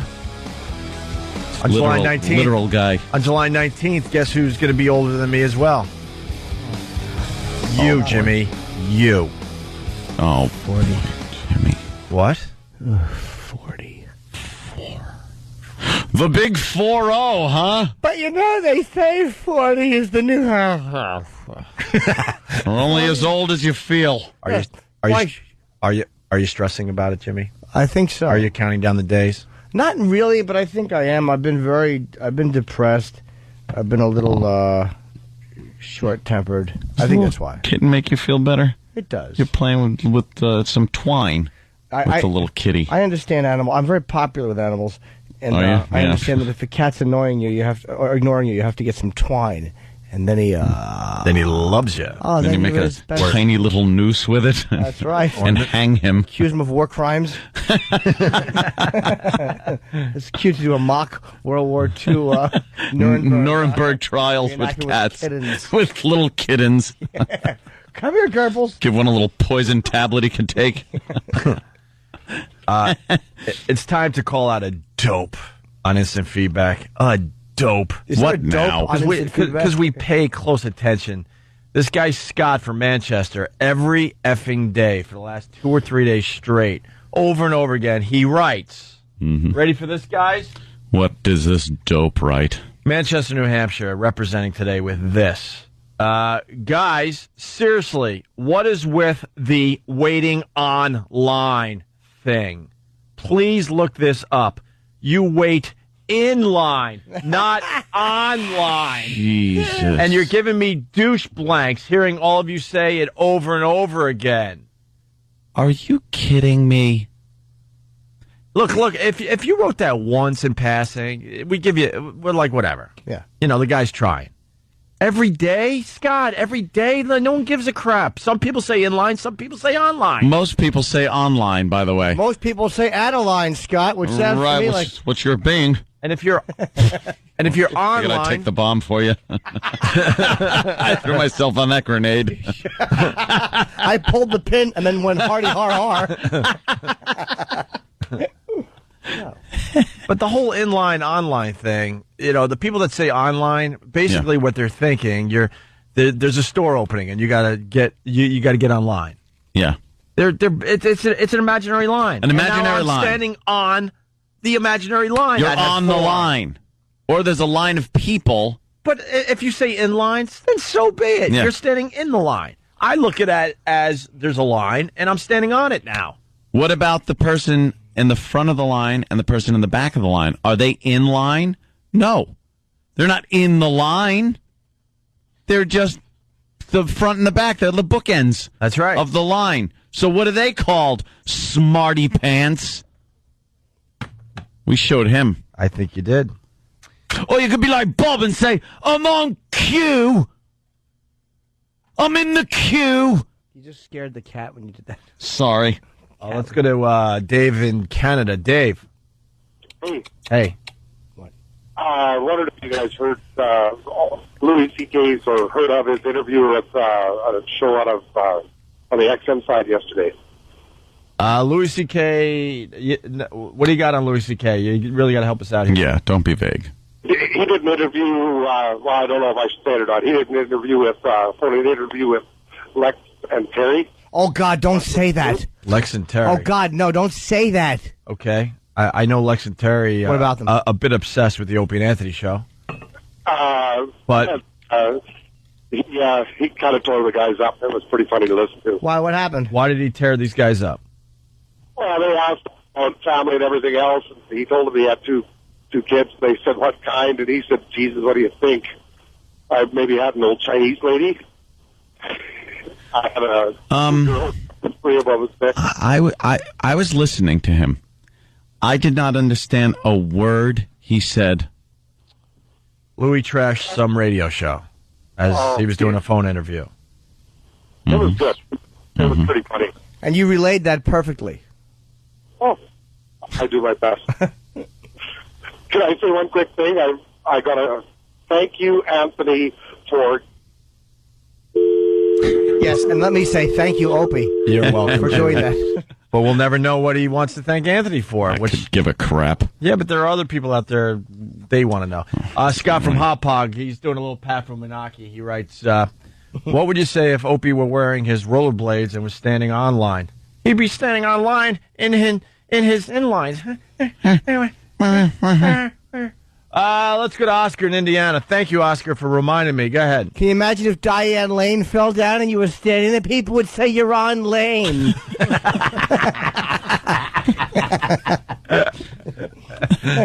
Oscar, what do you got?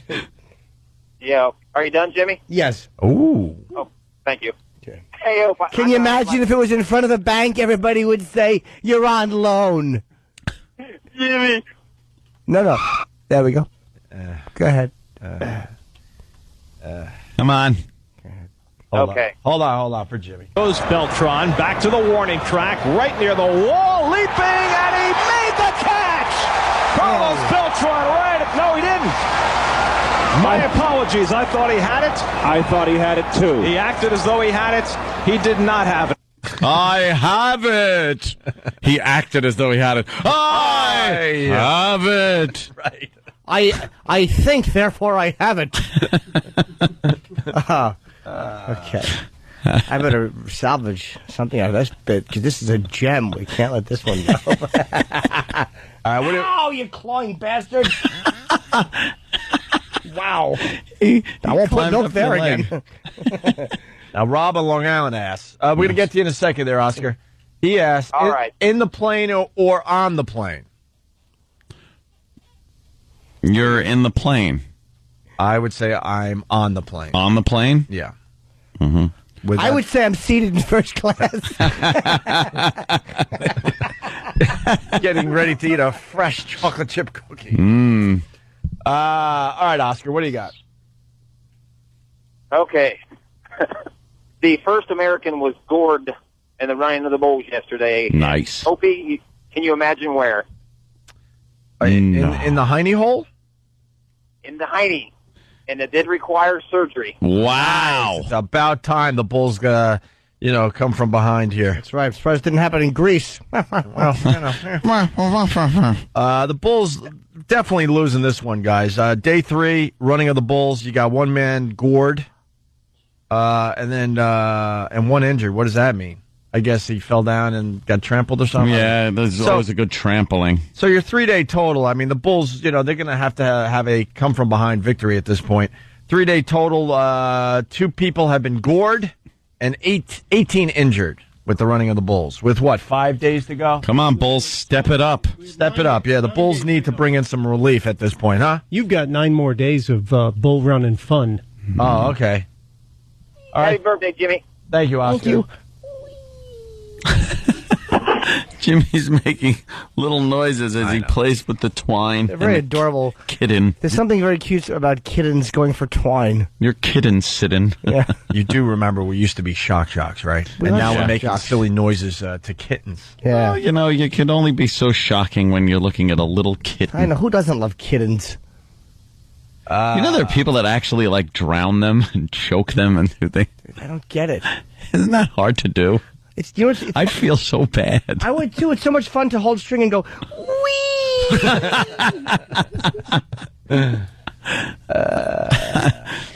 Why don't we say hi to Vinny in Riverdale? Vinny.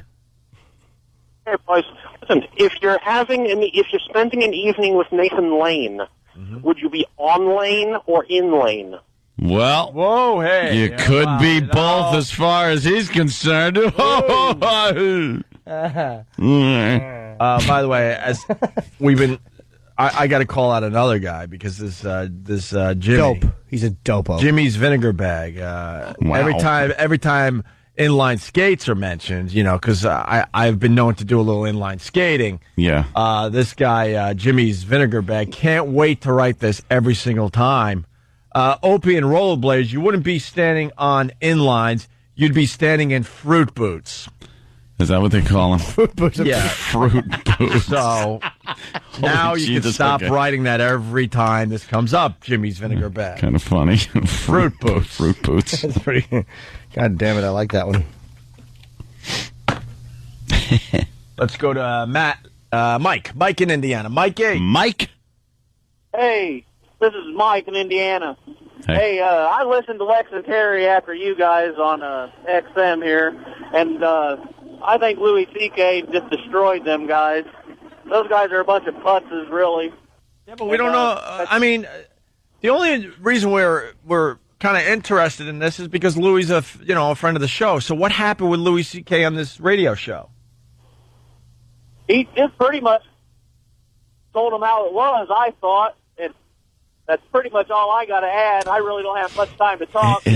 Hey, E-Rock, maybe we can find the audio. Maybe there's no one that can give us a description, No one knows anything. a line, and anything that happened. he ripped them a new one. So Oh, what Jesus. does that mean? He pretty much just told them how it was. They tried to rip on him, and it just pretty much came back with more than what they had to offer him, and they couldn't handle what he had to say. All right, hey, thanks. Hey, bless you for Thanks. that. Let's say hi to Nick in Jersey. Nick? Hey, what's going on, guys? Hey. Yeah, I was just wondering if you guys are going to have the insult clown at the virus this year. I believe we're going to Yes, have... Rich Voss. That's close enough to a clown. Yeah, we're trying to I work said on that. some new things as well, but I'm sure he'll be there. Awesome, guys. Yeah, he's usually quite the treat. All right? All right, man. Thanks a lot. All right. Is he coming in today? Gene Simmons? Yeah. Yes. What is going on with Gene Simmons, really? I don't know. We're watching him right now. He's on He's on our warm up for our show. Apparently, every guest we have on is on the CW11 before they come here. Yeah. Who told him he looks good like that? Well, he had some work done. Right. Now, why is he wearing sunglasses? Because he's a rock star. But no, stop it. No, rock stars wear sunglasses. It's inside. Yeah, but that's what you do if you're a rock star. He should take them off. He had his eyes done and his whole face done. Why would you cover it up with sunglasses unless maybe there was something went awry? No, he's a rock star, and that's what you do. Yeah. Yeah, I have a problem with the hair. It's extremely dark, and it's in a very strange shape. There's something going on there. By the way, Jimmy has left early. Jimmy is not. Oh, Jimmy will never say. You will never hear Jimmy say. Teasing at his roast. Never speak ill of Gene. I don't know. He looks a little weird. That hair is a little weird. Yes, it was pointed out too. You told him? Not his roast. I had one. I forgot to do it. Oh, why they are making fun of his hair at the roast? Yeah. What do they say? I don't. Lisa Lampanelli had one of the best lines ever. She said, "I've seen better rugs in a rape van."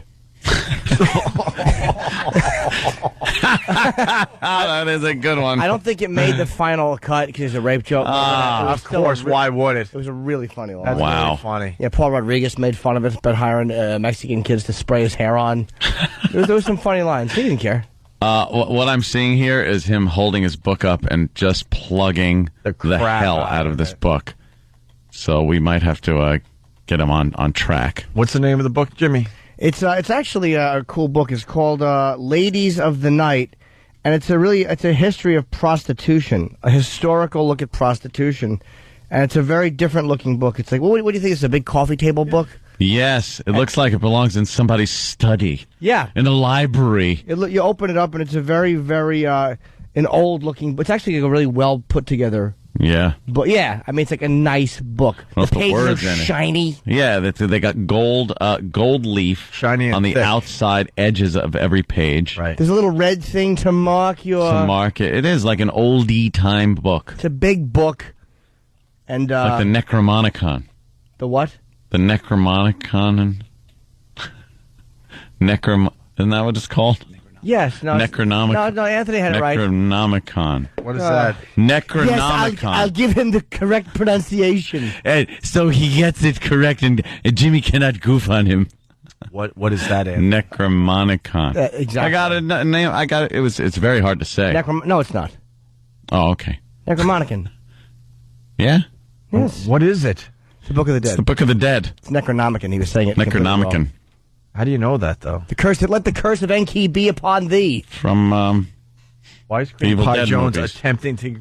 Cream Pie Jones is coming in unsolicited with something to contribute. Are you crazy? Yes. This had better be the best thing we've ever heard. Well, hold on, You're interrupting a show. I Claudius.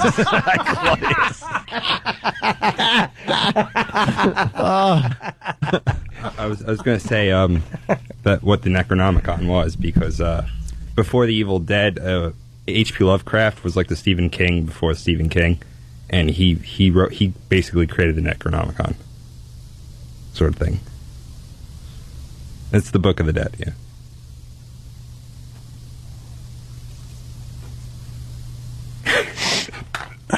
Get out. When the hell did this happen? But Cream Pie, the thing is this: what exactly was his motive for writing it? Who, H.P. Lovecraft? No, Kuntz. You said he wrote something, and I said, what was his motive for writing it? And then you said, who? Lovecraft? Who else could I have meant? Well, in a lot of his stories... I don't really care. I was kidding. Oh, okay. No, what happened? Oh, it's okay. I want to know why. You got to tell the audience. Don't let me be a dick. Jimmy, he was just messing with you. Now wants to know. The listeners need the real answer. Listeners do Was too. it written to be serious and like evil, or was it written as a goof? Mm-hmm. It was written...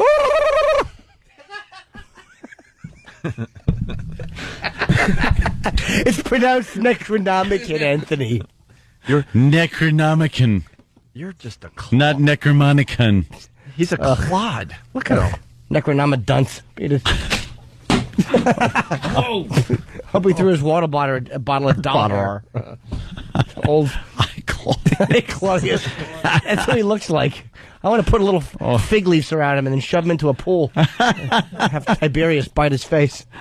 Let's say hi to... Out my little fishes. Let's say hi to Bobby Big Rigger. He's a regular. Good morning, gentlemen. Long time. Who gives an S, right? Right. Hey, Jimmy. Yes, sir. Jimmy, real quick. I ain't going to make it to your party, so happy birthday. Oh, thank you very much. My party, we're planning a very big party. We're going to have, like, Hansel and Gretel be in love with themselves. We're going to have a whole, like, table full of deli meat. If it's free, it ain't stealing. Oh, fantastic. I'm not going to be able to make it. I'm on the road. Listen, just a real quick one here. Why is it when it comes to a boat that the people are on board and the motor's inboard? True. And when they fall, how come they're not off board? They're overboard. Very good. That's right. And how come when you talk, we're all bored? Well, I guess this is where I punch out. Later. There goes Bobby Big Rigger.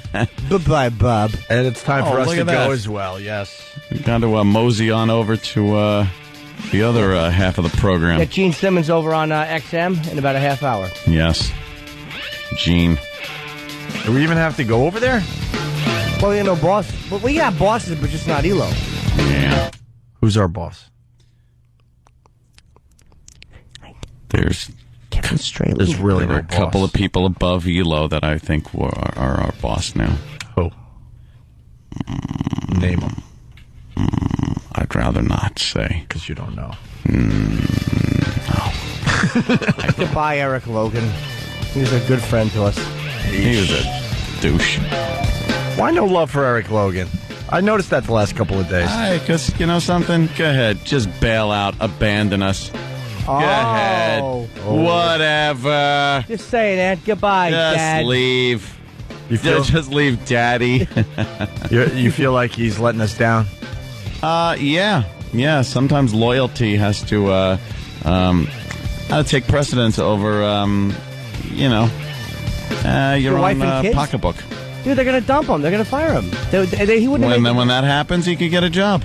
All right, fair enough. That's right. Let his kid go out there and work. Or his wife. Let her go out there and work. You feel like he should have stayed to the end? Yes. To the end. What are we going to do? Are you disappointed in Eric Logan leaving What do we- XM Satellite Radio? What if we got this better job offer, right? Yep. And we want to leave. Can we just go and go, we're going to tender our resignation and go over to a better job? No. They wouldn't let us do that. And they would be very mad. Yeah, well, they wouldn't let us do it. I don't like the fact that he could just go willy-nilly wherever he pleases. And we're trapped. We got to fix that, by the way. Teasing. I love him. At the end of the great. track, it should just be the end of the track. Yeah. It starts over a lot. Where's the kittens? I don't know. We got to find the little kittens and pack them up. Oh, they're by the crapper over there. Oh, look, they know it's time to go. They heard the music. Yep. Yep. They're right now. They're scratching in the sand to give their opinion of this program. Yes, they are. Oh, look. Hey, Eric, get all that stuff off you. Get out of the litter box. Teasing, of course, E-Rock. Let's go. All right. The Opie and Anthony Show. XM 202. In the world of Radio Shock Jocks, the biggest are Opie and Anthony. These people say shocking things that border on offensive in order to entertain their audience. I refuse to sit here and think that radio has to be nice. Why? Why does radio, out of any other medium, have to be nice? We are being now held to a standard where we have to be nice and make people feel good. Go screw! Radio Bad Boys, Opie and Anthony. Controversial radio personalities, Opie and Anthony. Infamous DJs, Opie and Anthony. Talk show radio hosts, Opie and Anthony. Opie and Anthony. Opie and Anthony. Radio Shock Jocks, Opie and Anthony. Opie and Anthony. Shock Jocks, Opie and Anthony. Shock Jocks, Opie and Anthony. Opie and Anthony. Shock Jocks, Opie and Anthony. Opie and Anthony. I go into her room, and there are panties on the floor. Oh, you're getting creepy. I had to pick up the panties and put them on. I can't believe he said that. You know something. Opie and Anthony. Catch shovel baseball. Oh, nice. Whoa, that was hey, bad. hey. I didn't hit him hard enough. Oh, Opie and Anthony. Terry Schiavo, I loved you in The Grudge. Will you be doing more voiceover work? This is the worst show This is the worst show I've ever been on. But enough of this palaver. Let's get the show on the road. Let's get the show on the road, yes. Oh, I thought you were doing TikTok. 82 days and counting, people. 82 days and counting. That's what Bob says. That's how we have to look at it, he says. Bob says we have to look at it that way. That's what we have to do. What way? 82 days and counting. Oh. Maybe not for the air, but that's what he told me last night. And there's only one way to look at this. 82 days and counting, as far as your contracts go. Oh, well, we'll see. He's a bit nervous. We'll see. Hey, is Eric Logan calling us today to give us the proper goodbye? Not the quick phone call he gave us yesterday right before we went on the air to say that all hell is breaking loose because he's leaving the company? No, he is he gonna call our show and talk about this Oprah thing and oh no. No, don't hurt the kitten. He's going to jump up on the board, though. Scare him. He's looking at he wants to know how to do radio. He's going to jump on the board and press Jimmy's buttons. very nervous around kittens. I love kittens. He just doesn't want them getting injured. Yeah, but kittens, they've been around a long time. They know how to take care of themselves. This cat will be fine. It just has to stay away because I'm really ridiculously allergic to kittens. To kittens or cats? Both. I mean, but really, yeah, both. Like some people aren't with kittens, but then once they turn into cats, then it's like crazy. I did not know that, but I do not want to. He's walking on the board. Let's see what he turns off. Of course, it's going to be. Let's see what he screws up. Actually, watch him fix everything Mars can't. He gets out a little tool belt. Oh, the just phone lines work. Stepping on things, he's fixing everything. Yeah. Did he press a button? Give me a. Oh, there he goes. Oh, is it too high up for you, little guy? Well, no, I guess not. All right, there you go. Why? There's another one over here. I don't want him crawling in that wall full of wires. Make sure they don't. Block that wall full of wires. Gene Simmons will be here in about... no, put him up over here for a second. Gene Simmons will be here in about, 10 minutes? A few minutes, he's on his way. Yeah. Yeah. How cute is that? Little cream one. The kittens are going to try to suckle off his hair. Yeah. Over here. Go to Anthony. They're going to think it's a big carrying case. Come here. Come here, little gentleman. No. Yeah, so I think we got to get Eric Logan on the phone. Can we try to do that? I say he does not accept our calls. He's not picking up? Dude, he can't talk to us anymore. At all? Not professionally. Why? Personally, I'm sure you could call him and talk to him, but on the air stuff, it's not. He doesn't want to jeopardize his job. He's got a cushy Oprah job. But how is he going to jeopardize his job by talking saying to goodbye Opie and Anthony us and saying goodbye to our listeners officially? He knows he needs the direction to do your mom's box. He can't say your mom's box and then go to Oprah. Baby? It doesn't work. He's got to disavow any knowledge of our existence. I got to be honest. I was very sad last night. Were you? Yeah. Did you cry? Oh, no crying or any of that crap. But this one makes me... not that bad. But this one makes me sad, man. Yeah. It really does. And I was telling Jimmy on the way home yesterday, I'm like, our guy always leaves. Always leaves. Like, say whatever you want about Howard, but he's always had the guy. Looking out for him, making sure he's taking care of him. They work together and make each other money. And Howard's had to deal with one guy since what? How long? 80-something? Well, Mel 86? When he went to Satellite, there was no Mel. For a few months. For what? Yeah. Less than a year? For no time. Something like that? For the most part, he's had the same guy. Yeah. And our guy always leaves. And you know, before you make the jokes, it's not because of us or anything. Sometimes we do get them fired. Well, I'm talking about, remember Fareed? Yeah, Fareed. Remember Fareed signs us to a huge new deal. He did very well by us. Huge new deal with CBS Radio back in the day. We were going to go over to Clear Channel. We were going to compete against Howard on Q104 here in New York. But it was Fareed's speech Fareed's speech that closed the deal and said, you know something, here's a guy, a loyal guy, we're going to be working for him. And he was excited because he's like, you guys are my guys. Do you understand that? It's going to be different in this company. You're my guys, and I'm in charge. Yeah. And we liked that because we didn't know the new guys at Clear Channel. You know? That was a great week. Huh? That was a great week. What do you mean? That he was there I know. before he announced he was leaving. So he convinces us to stay because we're his guys, and we're very excited. We signed the new deal, and it worked out for us. You know, we're not going to sit here and do a boo-hoo. But the point I'm making, he, like Ann said, he left a week, maybe 2 weeks later. Yeah. After this long speech of how CBS and Viacom, that's the place to be. You guys, that's where you got to be. This is the only better place company. I want to be. The only place I want to be. And then he's gone. And then he left. And what about that? Goes hand in hand with this is great stock. Yeah, buy it at the IPO price. Right. Yeah, he's fucked us since then. And then you got remember Ron Valeri. Yeah. Ron Valeri was the one that talked us into moving to Worcester, Massachusetts, basically. I know we picked a different town, but we were basically in Worcester, Massachusetts. And we were doing very well on Long Island, and we probably could have figured something out and stayed in the area. Mm-hmm. But it was Ron going, no, man, you know, I'm going to put you in afternoon drive. You're going to be my boys. You're going to set this place on fire with your show. And we like the guy a lot. He hires us. Oh, boy. And he was packed up and already and ready to go. Well, we went up there for the first meeting with this guy that we thought he was going to be our guy. And yeah, he's packing his boxes as he's giving us you guys are going to be great speech. He's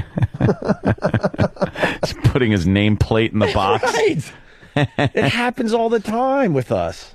All the time. Tim Sabian. Well, yeah.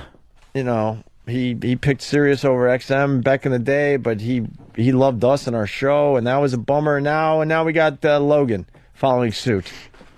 And I'll bet you Howard didn't even go without knowing Mel. I'll bet you that they knew Mel was going to wind up there. They're not stupid. Yeah, probably. I guarantee you Mel knew where he'd wind up. Yeah, they take care of each other. You know, you got to respect that. But then think of it this way. You just rattled off a few people that were pretty cool and that we dealt with, albeit a short period of time, but some of them. But the other people weren't our guys, is what I'm saying. Yeah. I'm just saying, you know, who's next? We'll see. We will see. I was very sad yesterday. I'm not even going to front. I think it's going to be. You're not fronting? I'm not going to front. I was bummed out. I went to That's bed. whack, yo. I went to bed early and I was thinking about it. I'm like, man, we accomplished a lot with Mr. Logan, and I think it's a very sad time for XM. I mean, I respected Lee Abrams a lot. He's now gone, and he's gone. Yeah, the guy who's in charge. We talked to him face to face. How long ago was that? Oh my God. 16 months ago, something like that? Yeah, a long time ago. Long time ago. We have no real, we don't have a lot of good connections at this point. It's just a weird time. Yeah. It's a really weird time. I think I'm not saying it's over or anything like that, but it's just a weird time. I think once the merger goes through, things will become a lot more clear. Yeah. We will see if we are the scourge or if we are accepted and brought into the bosom. And to suckle. And believe it or not, because I know he listens every day, I think Eric Logan does owe us an explanation. An apology? Maybe not an apology, but an explanation someday. Kidding. You know, I mean, I don't know. I'm kind of bummed out. I think that if he saw the writing on the wall and he knew that he wasn't going to be part of this quote merged company, if it even happens at this point, because now you got public radio getting involved and all that crap, and more attorney generals. I mean, they're making it a motherfucker to get this thing done. Asshole, fucking fucks. Maybe he didn't have a choice, and he's like, look, I got to take care of my family. Obviously, we all understand that. That's what he's got to do. That's what he did. And maybe he felt like he had no choice because he really believed in satellite radio. Yeah, but that's exactly what he did. I mean, when you got this looming uncertainty over your head and you have a wife and kids and stuff, right? You can't fuck around. And then a big gig like Oprah, you have to take it. Yeah, and then a huge deal comes through. Oh, I just jumped up on Opie. Yeah, that's wonderful. Watch what I do now. Hey. The cream one, is that back area blocked up? Creamy. Where are you going, little creamy guy? Like you can't. Don't go into the console. Come here. Uh-oh. They were both sitting on me at one point. What happened? How about this? We put the kittens back in the... No. We can't put him in the crate for the whole cat show. jail? No. The cat jail, Jimmy calls it. Then they go, row, row. Well, obviously, we're going to have to leave early because this is a very dangerous environment for kittens, and we have to do the responsible thing. Wait. And pet them. And what? Pet them. Wait, do that again, Ed. Kitten for third mic. The thing is petrified. No, he's not. He's actually relaxing. Jimmy. No, look at him. He's relaxing right now. He's very relaxed. He's relaxed in front of the mic. He climbed up on me before. The little cream one digs me. Look at him. Despite popular opinion. Looks like Eastside Dave. It's the same coloring. But smarter and with more dignity.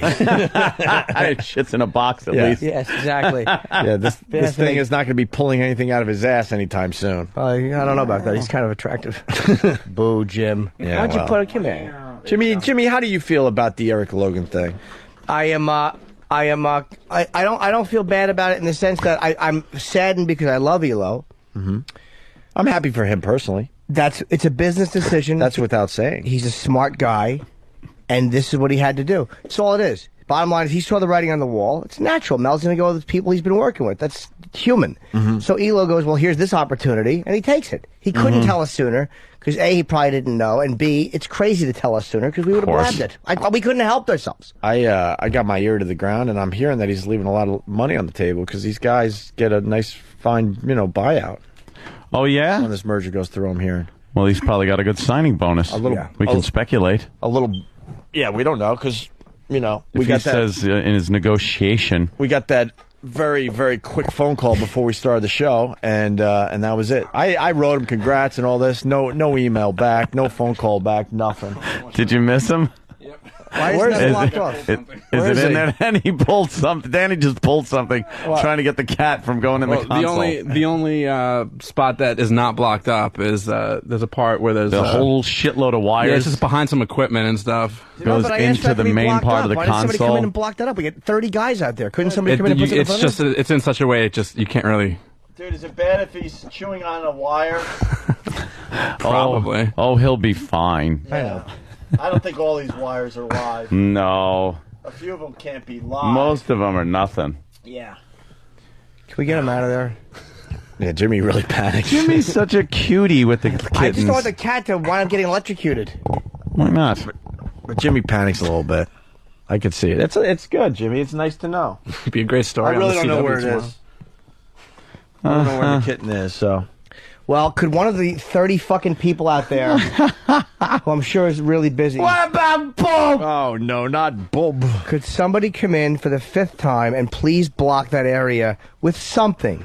Well, now there's a cat in there, so... Or get the animal out and then block it. All right. I don't know what happened. Hey, Bob. Gene Simmons is going to be here any moment, so that's good. That's good. That'll be a With fine... his new book, Ladies of the Night. What is Gene Oh, Gene know? is here. Oh, good. I want to find out, how... He might have banged a lot what of hookers. research he did. I'm curious if he's banged a lot of hookers. Is the research just fucking hookers, or This is a historical. It was written with somebody else, so they may have done most of the research. did he go into the library and use the card catalog? I can't picture Gene in the reference section with a rod. Gene's taking a dump right now. Is he? All right. Did you find him? Well, you're right. Oh my God! Where is he? In the middle, sitting on computer ribbon cables and blinking lights and diodes. Look at Jimmy's face. Only because I said, can we block that area? And then nobody comes in. Hey, Mars, can this kid get electrocuted? Look at that! Watch out for the other one. It can get electrocuted? There. Yeah, Mars is saying that the kid can definitely get electrocuted. Oh no! Look out! Grab that one! Holy shit! Wait, this one's over here now. No, get him! I can't touch him, remember? You're on your own, little buddy. This studio's crap. tough. Dude, he's in the middle of everything. Oh no! If Why I hear couldn't a that area be bzz, blocked off? if we go off the air immediately, blocked off. No, it's not. Blocked off for humans. call the ASPCA if we immediately go off the air and you smell something Give burning. me that one, Mars. Come here, bad boy. He's very. All right, why don't you spank? Oh, that's gonna work. Yes. Are you crazy? What are you guys doing? They're setting up this little blockade that the kittens can jump. They've jumped on the back of these chairs.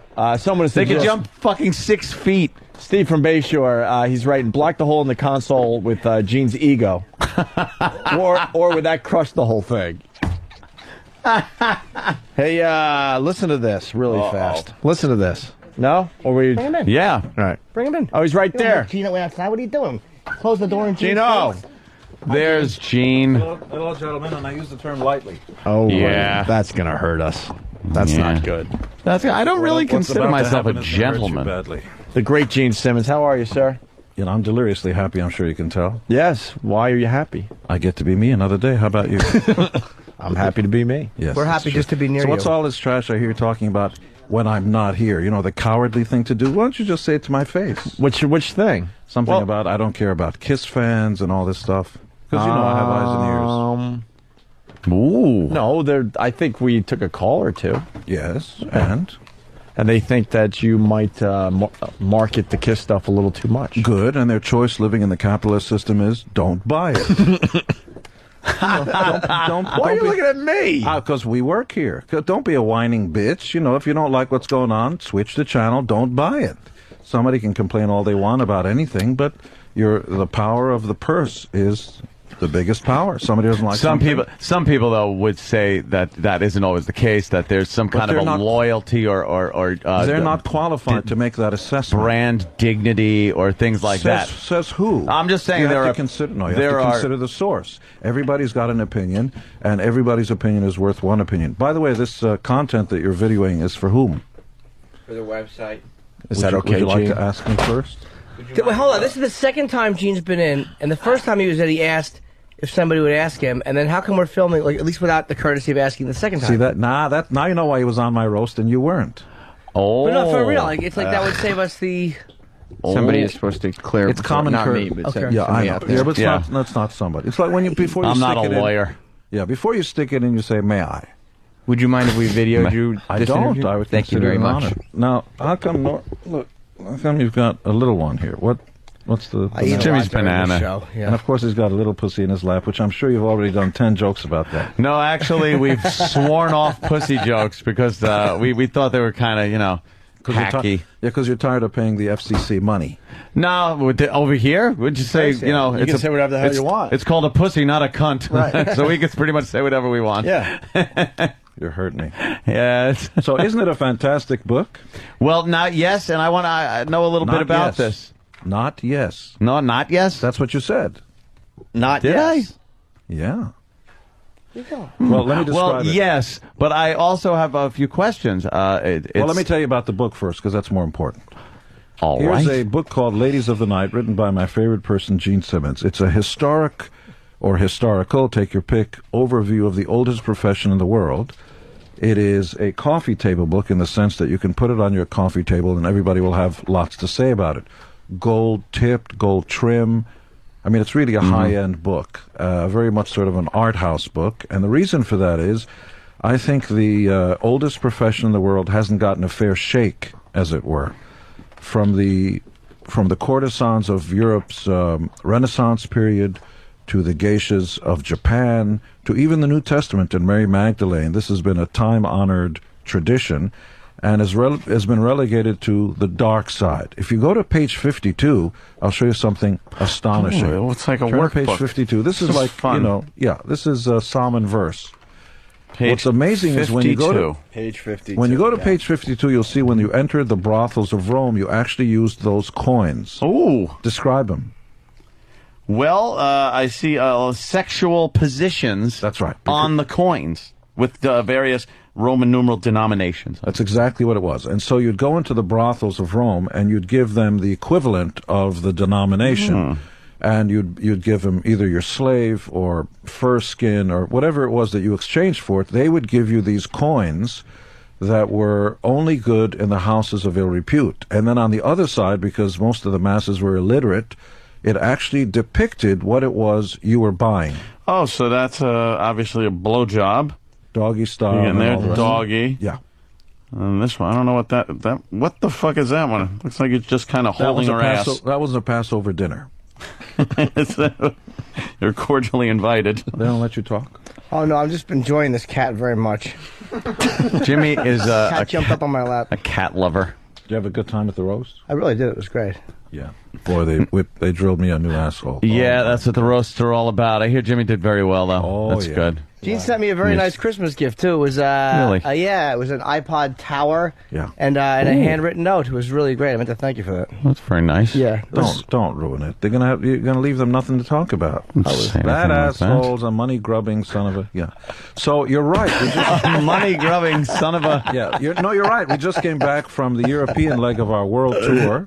Played 30 stadiums and arenas, from Stockholm Stadium, which sold out in 20 minutes, and Helsinki and everything else. And we're only doing 4 shows in America. One at the foot of Mount Rushmore, August 4th, for hundreds of thousands of people. Literally, it's Sturgis, the bike rally. They're going to have 400,000 to 500,000 people there, and we're going to literally inform the local airports.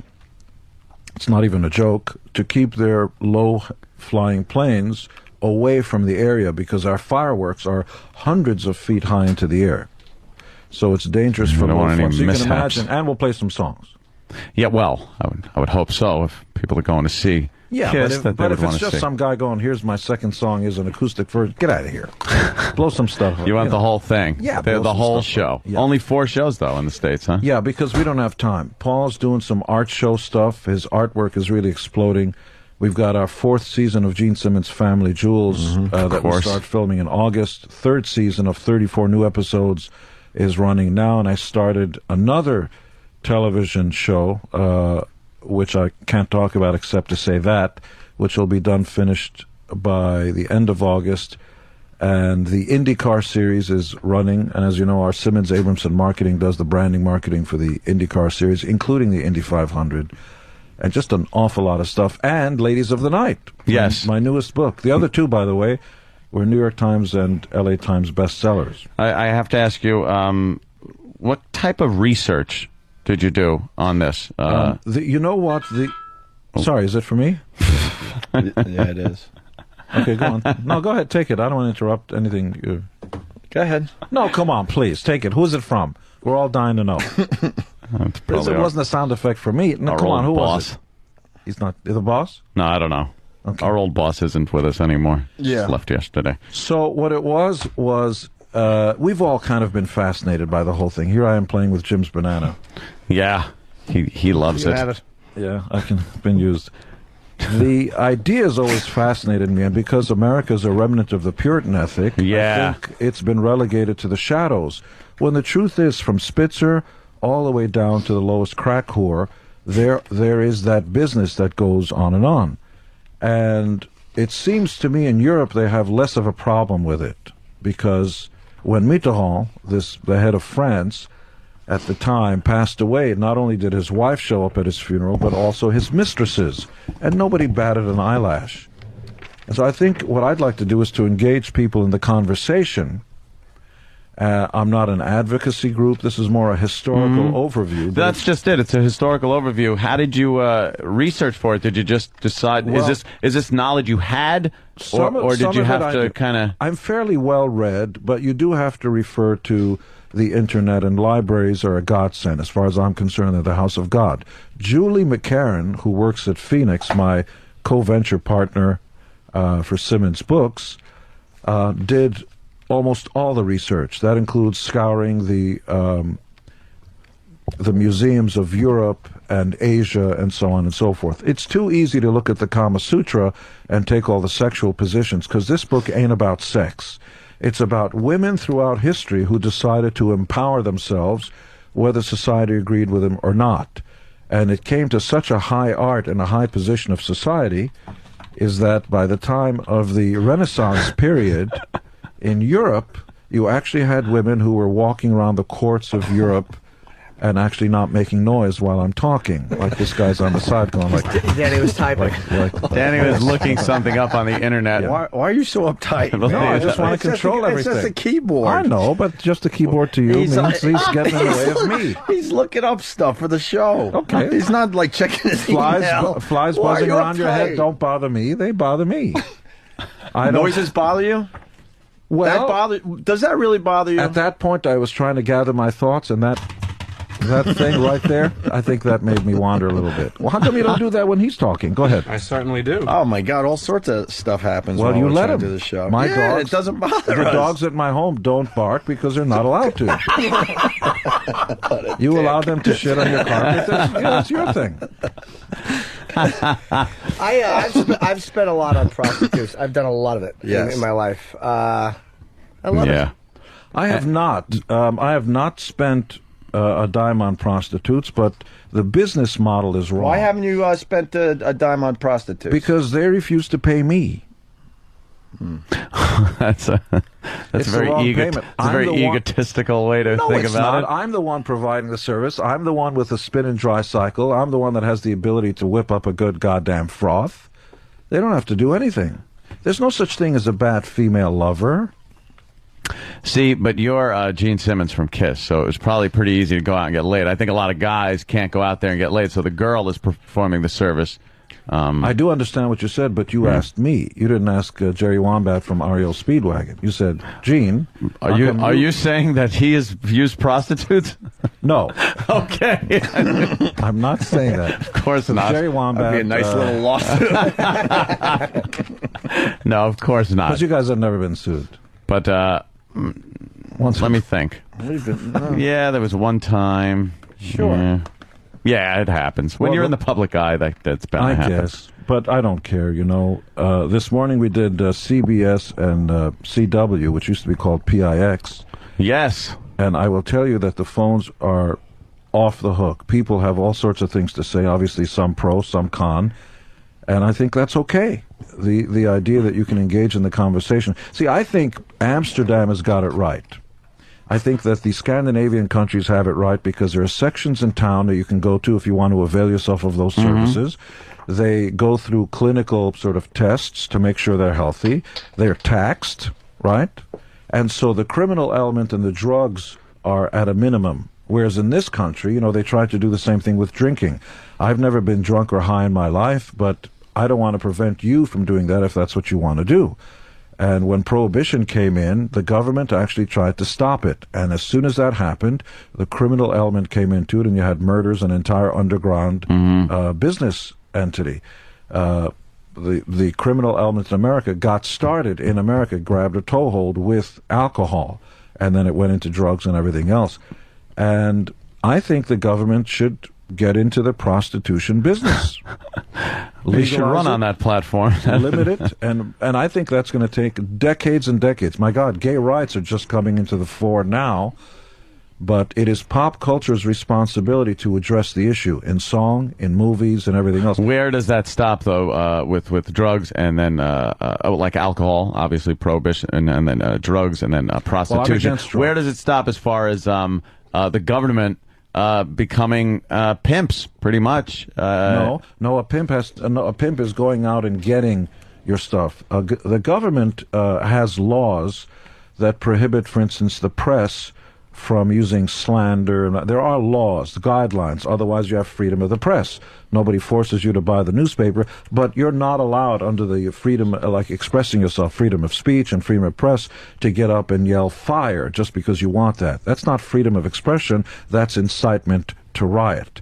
So within certain guidelines, the government does have a responsibility and should be in charge of, this is a business, it's earned income, where are the taxes, and what are the rules of this business? Otherwise, it's consenting adults behind closed doors. But people might argue that would, I don't know, kind of bring the downfall of the family. You know, that's a good point.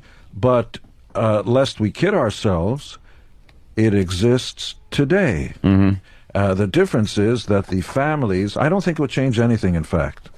What I think it would do is it would empower the women who choose that lifestyle to lead a healthier life and not be victims of the pimps and the crack, and the crack and all the rest of that. That's interesting. You said the empower again. You see women that are prostitutes as being empowered? To the extent that they have a choice in picking their lifestyle, yes, they should be. Because that should be a choice. If I want to be a sadomasochistic love slave, why should society have anything to say about that? Just because it doesn't agree with somebody else's lifestyle. It's only now that gay men and gay women are even having the ability to express their different lifestyles. At the end of the day, what I want for myself shouldn't be anybody's business. And then what you and I, as a matter of fact, both you guys, if Opie and Anthony wanted to get inside my place and tie me up, but that's another story. If we all engage in consensual adult behavior, what's an offer? You got some fantasies there, right? I've heard about you guys. I know about you. Yeah. How have you stayed semi-good friends over these years? Oh no, let me think. We're really not friends. We're just coworkers. No, I'm kidding. And this is a business now. Sure.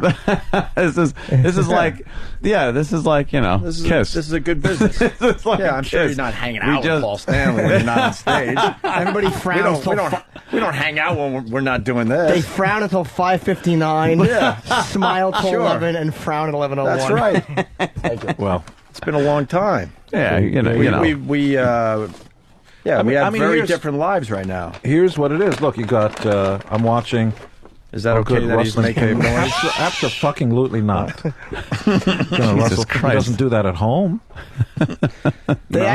Jimmy needed his food, though. Certain aspects of prostitution are kind of loud, like dominatrix stuff. That's a comic book I published in Simmons Comics, and I own that trademark, dominatrix. Really? What's the trademark for it? The trademark? You mean the application? Or with the picture? I'm thinking like the money bag with the thing. Money bag logo is the trademark for the comics group, Simmons Comics Group. But actually, the title dominatrix, as in dominatrix comics, and the word as applied to the superheroine I own. Jesus, how'd you get that one? Jesus, I don't own yet. But how'd you get dominatrix done? Well, what you do is in the trademark laws, it's not that you can own a word. You can own a word as it applies to a specific product and as expressed in interstate commerce. That sort of means the word, footsie. You play footsie with somebody. Well, you can't really own the word footsie because the trademark office would say, well, what do you mean you want to own footsie? Well, I want to own the name. Okay, so if I put together a T-shirt, and first I have to do a little bit of research, find out nobody else owns it, and then if I make a public statement to the government and the commerce world, as in commercial, I intend to own this word footsie as applied to schmatas, which is T-shirts and so on, or paper goods like posters. Those are different areas in these United States. Then I have to engage in interstate commerce. It means I sell one to New York, my grandmother buys it, and then you start to get dibs. You start to get ownership of that word. And I own the money bag logo. And you can actually bend the will of the government and make it do your work. Like right now, what happened right now was a much quieter and calmer assistant. You see the way that works? And because of that, he gets a little pat on the hand.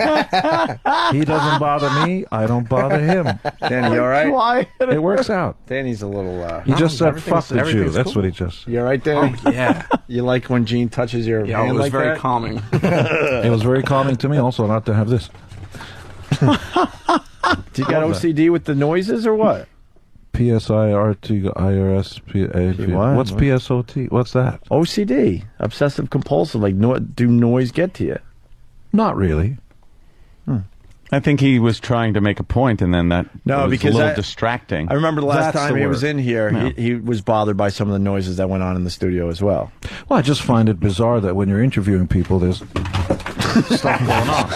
Like, spilled water. Well, what's the matter with things? It's just noise. No. It doesn't have to be noise.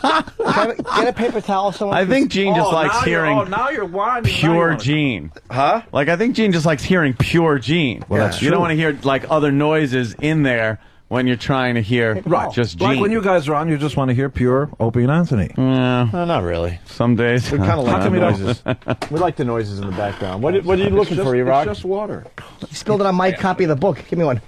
eBay. And now There it eBay, is. you could say that's water that Gene Simmons spilled. It's water under the bridge. We'll make sure Gene gets his cut. What's the truth in the rumor that I heard about you franchising out Kiss? Looking for younger replacements to go out under the Kiss name, That's the TV show. endorsed by you. Right. That's the TV show that you can't talk about. So the truth is that there are always, every week, night and day, year in, year out, always interesting conversations going on. But until something is real, it's not. Okay.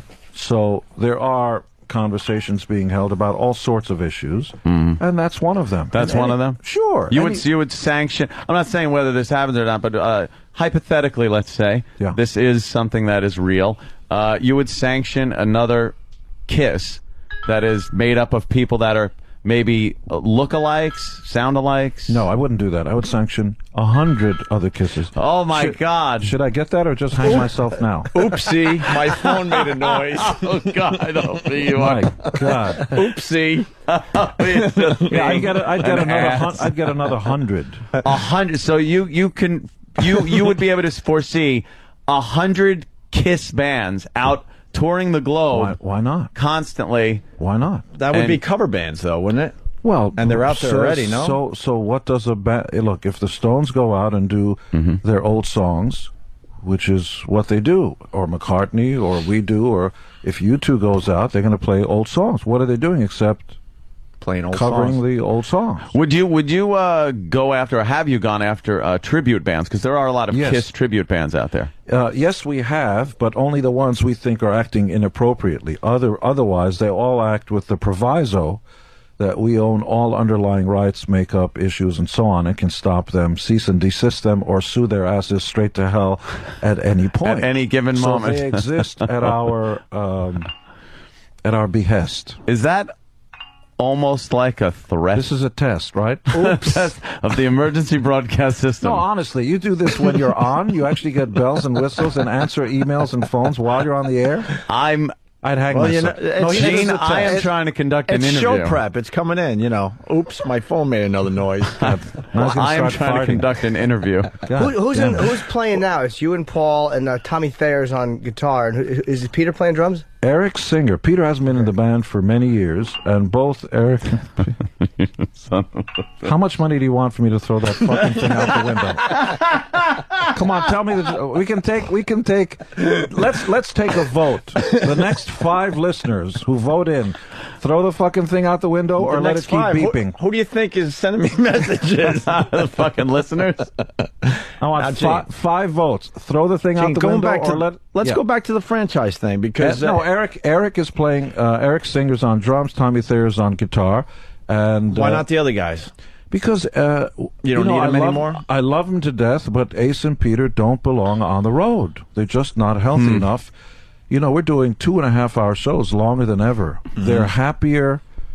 We love them to death. They were equally as important as anybody else in putting the band together. But some people shouldn't be on the road. They are suicidal. Right. I'm quoting Ace and Peter. They would kill themselves on the road. Really? The franchise thing is very interesting because it's something we've brought up in the past that, there's a lot of bands that are losing their members all the time, and eventually the original members will be gone, and the band could continue.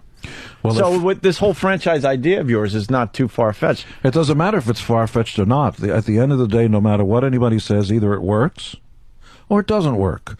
With Tommy Thayer and Eric Singer, we're playing to the biggest audiences we've ever played to in Europe. Helsinki Stadium sold out in 9 minutes. The second one sold out in 7 minutes. Stockholm Stadium sold out in 20 minutes. These are huge. The last show was in Brussels, I believe. 80,000 people.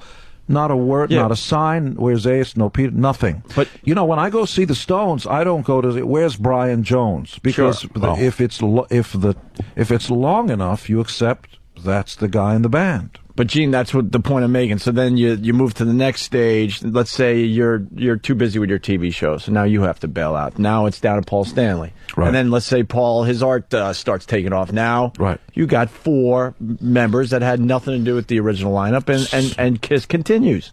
It can. I believe that's what's going to happen with. Well, it doesn't matter what bands. anybody believes, wants, or doesn't want. But you can be the first one and show the way, because there's a lot of bands heading that way. And also, being the first or last doesn't concern me. It's never been about proving anything to anybody. The only thing I'm concerned with is, 1, giving people bang for the buck. Otherwise, throw all rules out the window. This is rock and roll, baby. The rules are for symphony orchestras. This is the way Rachmaninoff wrote it. This is the slow part. And when musicians pick up the violin and the cellos and so on, they're not allowed to change a single note. Mm-hmm. How dare you dictate rules to me? I thought we all picked up guitar, never learned how to play guitar, never studied music theory. We can't read or write music, and you're telling me about rules. Get out of here. So who made up these rules? Mm-hmm. There are no rules. All I care about is, and you have the choice, you have the ultimate power. You can come, or you can not come. Other than that, don't tell me about rules. So you wouldn't feel bad if maybe one of these Kiss franchises decided to change some of the songs around? They can't. but well, there's no rules. There's rules in this contract. I believe in Branson's benevolent dictatorship. Mm-hmm. I believe in the benevolent dictatorship as long as I'm the benevolent dictator. Uh-huh. It would be a franchise. I mean, you can't own a McDonald's and change the recipes around. Nobody wants to hear some asshole's interpretation of Strutter. No reggae versions of Black Diamond. No. No. Well, it's an interesting concept. Although I'd be open to it. By the way, if some reggae guys we're going to Reggae Town and we're going to do it with the dregs and the makeup. Interesting. Let me hear it. And if it sounds okay, and if Paul thinks it's okay, sure, you let it out.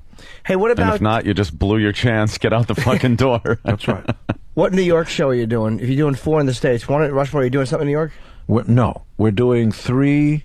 1 at the Palms in Las Vegas because we're friends of those guys, and it's not far from where the equipment is and stuff like that. 1 is at a casino where they're just paying hideous dollars.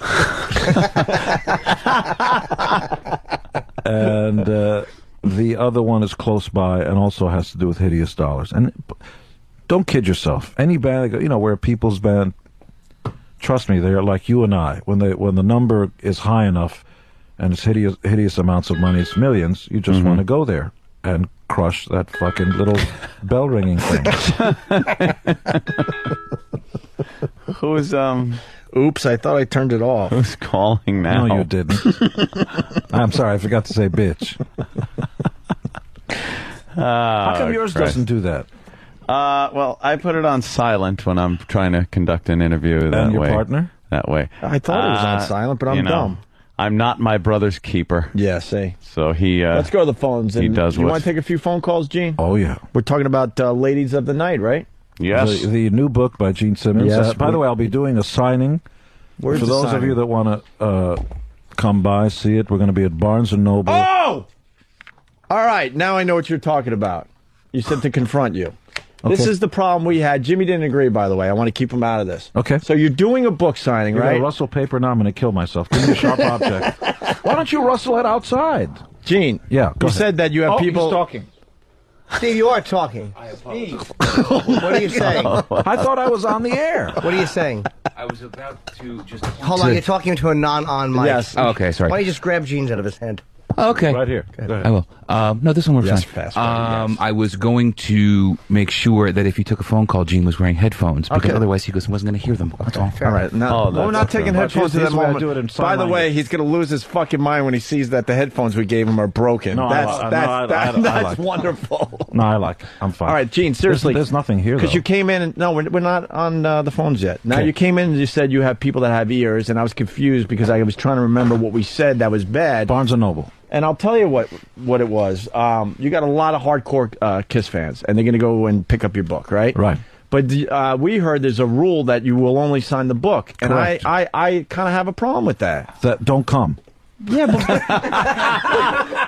well, I'm not going to be there. But I'm talking for the Kiss fans. These guys, there's a lot of guys that are this is their only chance to ever see you. They don't have a clue how the world works. But how about this? You can only get online if you buy a book at Barnes & Noble, but you still will sign something. I understand you don't want to sign 18 things per person. If there's a question coming, I'm dying to hear it. Otherwise, it's a speech, in which case I'll listen.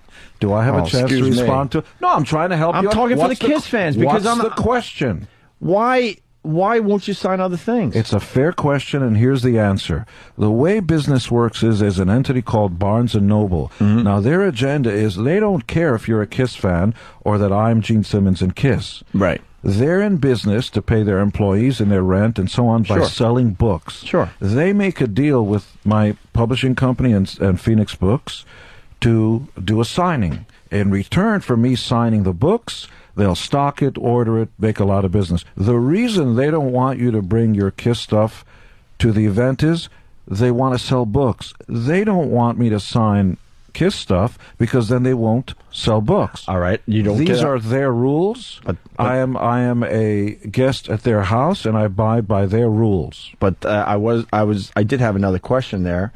Like, let's say you get online because you bought a book that day at that bookstore. What's the problem with signing something else at that point? Because they're making their money at that point. You know, the truth is, if you canvass your readers, I sign stuff all the time and have for 35 years. If you run into me at an airport, I have no problem with it. I consider it an honor and a privilege. At the end of the day, it's the fans who made me who I am. You know, without you, I'm nothing isn't something I say. But I will determine when and if my proper behavior is. It's not going to be up to some disgruntled fan who believes he's entitled to something that he believes is right. The answer is no. That's a word that's just as valid as yes.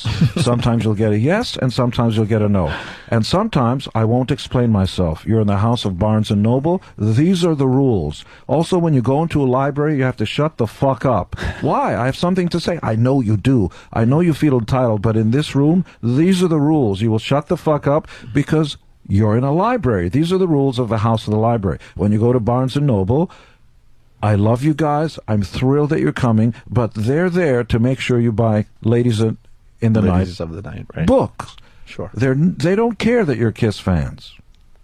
I do, but not there. That was actually somebody's answer to that question yesterday. Was it? Jim Norton's. Yeah, let it be known. Jimmy Norton said that. No, but I figured it was probably a bookstore. Give that man a banana. No, but it's... Yeah, I mean, why should they allow other people show up, sign my ass, sign my this? Jimmy, by the way, I'm not at all opposed to shining breasts. Jimmy did a book signing. Okay. Jimmy did a book signing, and he signed everything that day. Everything. But they know that people, they probably didn't think I had anything else to sign. They probably didn't think they had to ask me that. When they figured they can have 30 years worth of merch to show up. You know, with me, what do I have? The other thing is that you've got the vultures and the scavengers, we call them. We know who they are.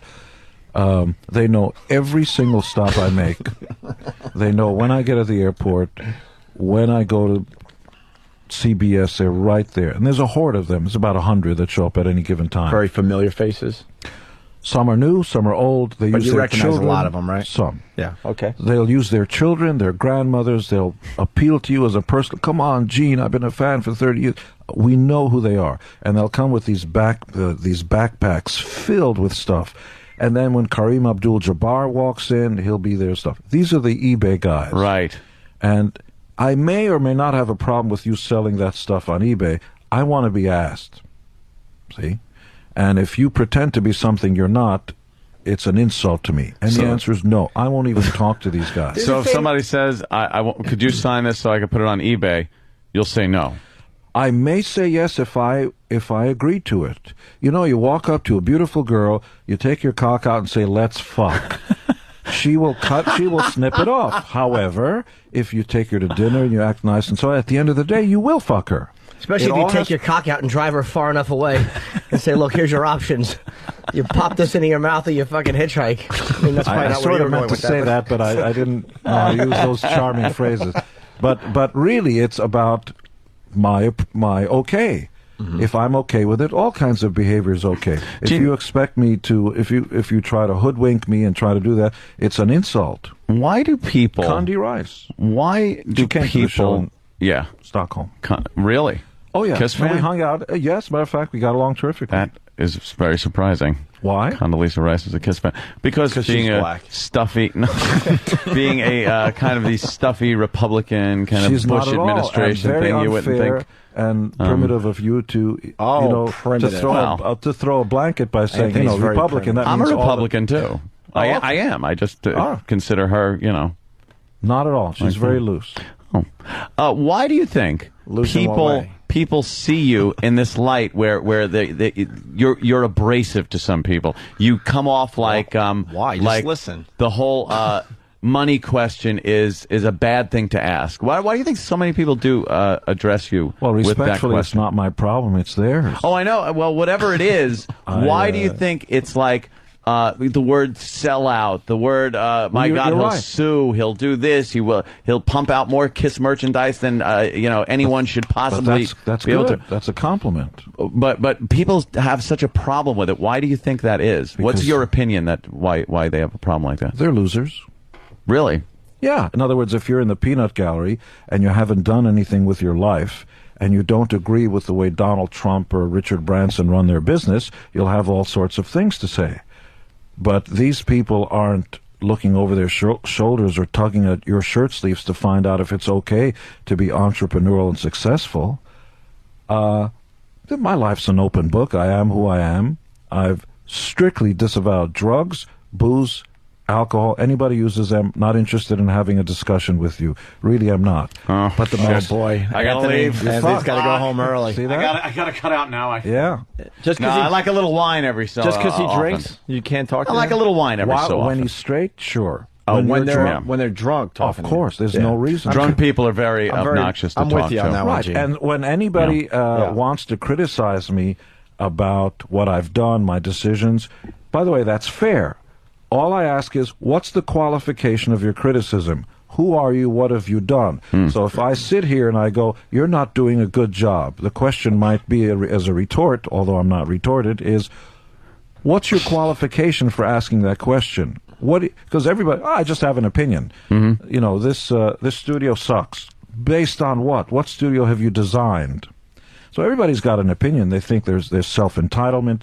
I don't recognize their criticism because they're unqualified to make it, if you see what I mean. If Branson walks up to me and says, I think your business model is faulty, I'd be curious. I'd love to hear why, because he's a qualified He's guy. qualified, absolutely. That's correct. So with that said, what do you think of bloggers and message boards in general that might trash you? Does that get to you at all as a human being? I'm happy they even talk about me. You're not going to be liked by everybody. Not everybody's crazy about Christ either. Everybody's got something to say about something, and that's okay. I pay attention to the people who are qualified. When they criticize me, I go, I better listen to this because this is an important person. Now, the masses as a whole, when you put all those unqualified opinions together and they speak as a whole, and it's pretty much unanimous, like overall, then you have to listen because there's something going on that affects everybody. But just because a few fans call Opie and Anthony and say he's a sellout, he's a this, gee, I hope we sell out. I hope we sell out every fucking night. You know, he makes a valid point. What am I going to say? You make a great point about the message boards and the bloggers. They're not qualified. Right. Because what the internet has done is given people who would otherwise be asking you if you'd like some fries with that and made them more important than they ever should be. They're actually quoted on the news. They're which, nobody. Is and remarkable. they should stay nobody until they take life by the scruff of its neck, self-educate themselves, start doing better at work, put down that beer and stop dipping those chips in front of the game, go out there and become an entrepreneur and actually achieve something and start making more money. And the more money you make and the higher you get in society, the more your opinion will count. The more I'd be curious to hear what your opinion is. And the lower you are on the rungs of success, the less I'm interested in your opinion because you're not qualified to have one. When's going to be enough for Gene? Like obviously you're a very wealthy man. You have a lot of different industries. I see Simmons Books and which is amazed me when you said that. I had to look at the spine and go, "There's a Simmons Books." When's enough? When's enough for you? I'm just amazed we got a free copy today. I didn't say I get a church free? free What are you copy. kidding? I didn't say you did. No, I don't think. I think that's a bad question. I'm sorry. It is because it immediately puts a limit. Mm-hmm. It's like if you're the fastest human being on two legs and you've broken the world record, and all the cameras are gone the next day, no more awards, no more girls kissing your cheeks and stuff, when you cross the finish line and break the world record, will you wake up the next morning and try to break your own record when nobody's there? I'm asking you. Probably not. That's why you will never win. No, I'll win because I would enjoy myself doing something else. I didn't ask you how you feel. Well, that's what enjoy. My point with the question I asked you was, when will it be enough? Because will there ever be a time where you will enjoy not having the pressure to top yourself and to make more money and be into more industry? You don't have the stuff, do you? The fire in the veins and the thing. No, I do. I think I've done a pretty good job of no, that's the past. Making myself successful. And my future, I do look to my future and keep continuing success in my future. I'm not doing what I used to do. I used to install air conditioning and heating ductwork for money. No, you veered off the thing. I didn't veer. I veered. No, I didn't ask what you wanted. It's whether or not you have the fire in your veins to wake up and treat every day as if it was the only day you would have of life on Earth. Yeah, and that wouldn't be sitting in a board meeting trying to get the next fucking product out there. It would be fucking a beautiful woman. Right. Or doing something. That's what I'm saying. No, When's enough for you as far as... everybody decides for themselves what that thing is that gets them farther in life. Fucking a beautiful woman is not necessarily the thing, but I know what you mean. But that's why entrepreneur is an all-encompassing term. It sort of means whatever that thing is that makes that day worth living in terms of furthering you, some achievement, some mark on the earth that you've been here. Otherwise, you're just a fart that eventually dissipates and was never here. So you enjoy doing this, though. You enjoy all the industry that has become Gene Simmons. It's much deeper than enjoy. It's important. Well, I think there's a difference there. That's correct. Between enjoyment and importance. You're trying to create a legacy for yourself. No. I'm trying to validate my existence, whether I enjoy it or not. In other words, if I was dirt poor, and I don't come from money or means. I couldn't even speak your language. I was beaten up on a routine basis for not being able to speak English well. And then I taught your children how to do it better in Spanish Harlem, 6th grade. The point I'm making, though, is that life is a privilege, not a birthright. Now what are you going to do with it? Whether you're poor and don't have anything, or whether you're rich and have all the world by the balls. And for the richest people in the world, including Bill Gates, who I admire, and Warren Buffett, those guys get to a point. You know what? Bill Gates said, I'm the richest man in the world, or the second richest, and I'm quitting my job, and now I'm going to get up every day and work even harder for charity, for foundations, and stuff like that. It is not the job that people want. It should be about the love of labor. There is a difference. People look at the clock because they don't enjoy the job. I enjoy the labor of it, but it's important to have labor. Even if you don't need the money, you should create work for yourself. If you don't move, your body will die. Yeah, you have to keep moving. But what do you do for pleasure? I intend on fucking your girlfriend tonight. I don't know. Hey, wait a minute now. Well, I mean that as a term of endearment. You actually probably just met her over at Channel 11. Who? Oh, Jill. Yes. Yes. No, I'm fucking with you. But the point I'm making. All of a sudden, he looked at me with a little more respect. I liked that. I'm not at all concerned with respect. I really am not. Because when you're running a race, everybody's going to be... The idea is, are you going to finish and get there? And you're right. I will be doing a signing at Barnes & Noble tomorrow, starting 12:30 on 57th Street. Come on down, say hello, or hurl epitaphs or other big words like gymnasium. 57th and what, though? Is that the 5th Avenue one? Barnes & Noble on 57th and 5th, I think. Yeah. Gene, I want to jump in because you're saying some very interesting things here. First of all, I think you being an entrepreneur is what excites you and is exciting for you, right? I don't think it's about the money anymore. I'm sure you're the type of guy that has enough money to do whatever the fuck you want. It's such a strange, but it's it's such more a strange word. It's such a strange right, phrase. but it's You have more enough money. What does that mean? Well, whatever. But it's more about the game and what else Yes. you could accomplish. I think people do get caught up in the fact, like, wow, Gene's just trying to make, more money. How much fucking money? Yeah, but it's more than that. It's the game. You're trying to figure out what else can I do with me. Gene Simmons. And the other thing, I'm finally learning something about this guy. I think that why a lot of people are pissed off is they just want you to be Gene Simmons, the rock star, which a lot of these bands are. Rock stars are idiots. All right. They're morons. But that's where the dilemma is, because you always want it to be more than the. But that's their problem, not mine. Than the rock star that is Gene Simmons. But rock stars are hardly the things you should be worshiping because they play guitar. But you know what? And once the guitar goes down, they're morons. They're not well read. I understand that, but the point I'm making is you were never satisfied with just being Gene Simmons from Kiss. Not that would be a just. I know you find this hard, Gene. I think he's trying to compliment you. No, I agree. I agree with what you're saying. I'm but starting to finally figure it out, and I'm starting to realize why people have a problem with you, because you want to be. Part of you wants to be like the next Bill Gates or a Warren Buffett or whatever. About it. Okay.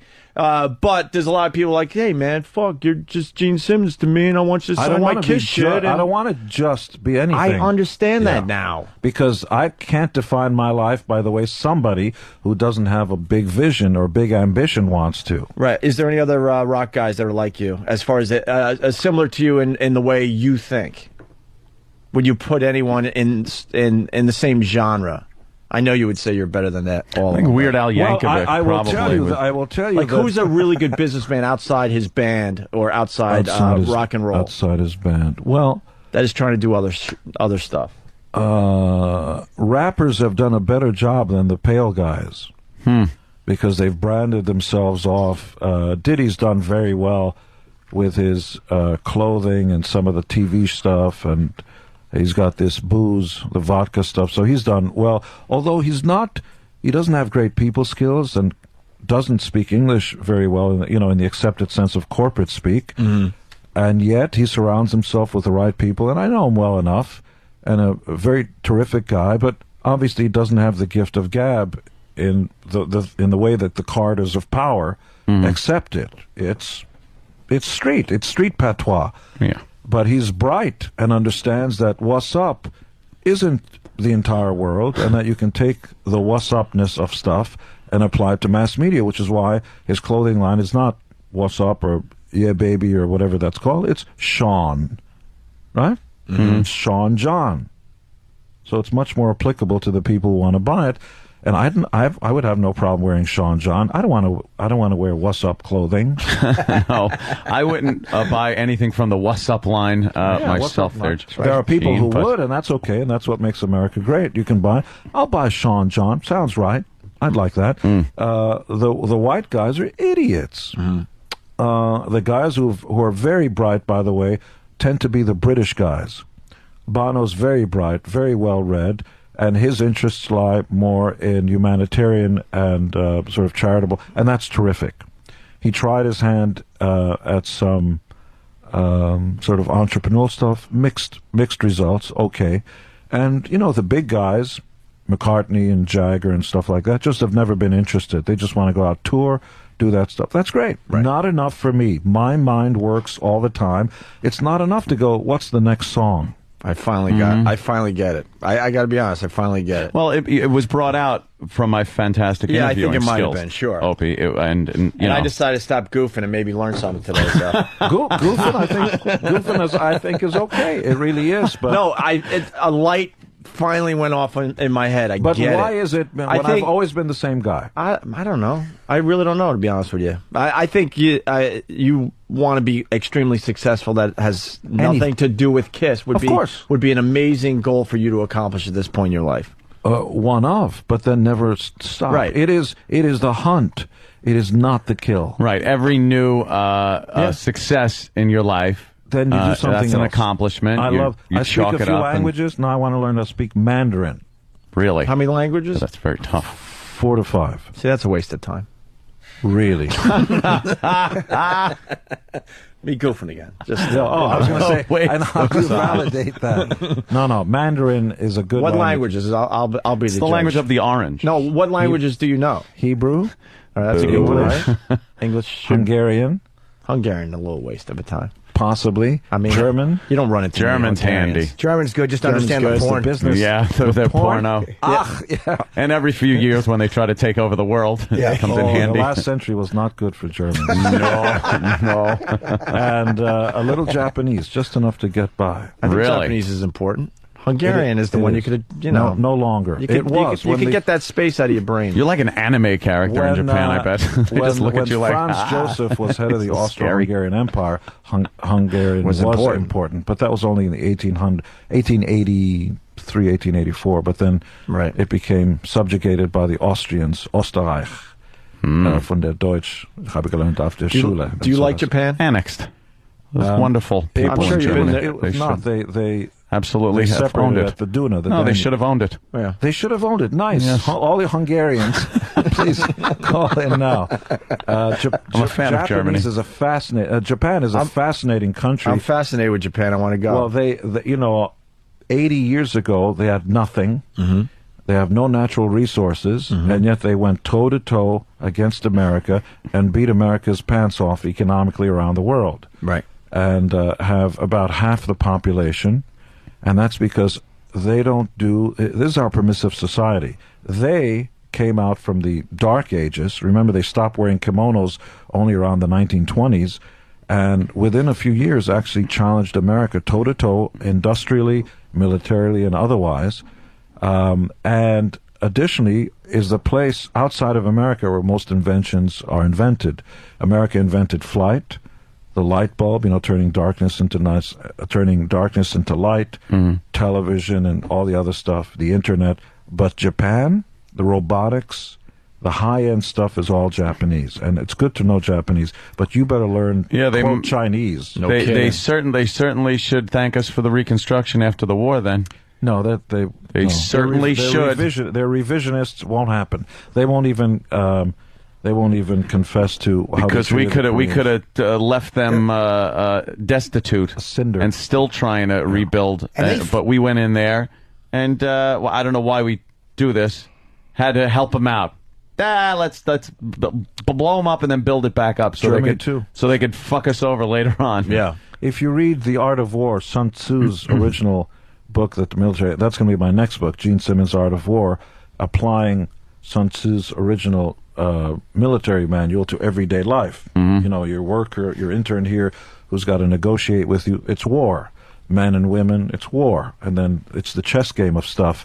But that was one of his tenets, which is beat your enemy, but leave him a way out, build him up. Your enemy will become your closest friend. It actually works. Yeah, it works, but then look at what happens. Now Japan beats the shit out of us economically. No, that's okay. That just forces us to come up and get better at what we're doing. Then we invented the internet and beat them back down. No, you got to be able to do like that. a good dictatorship.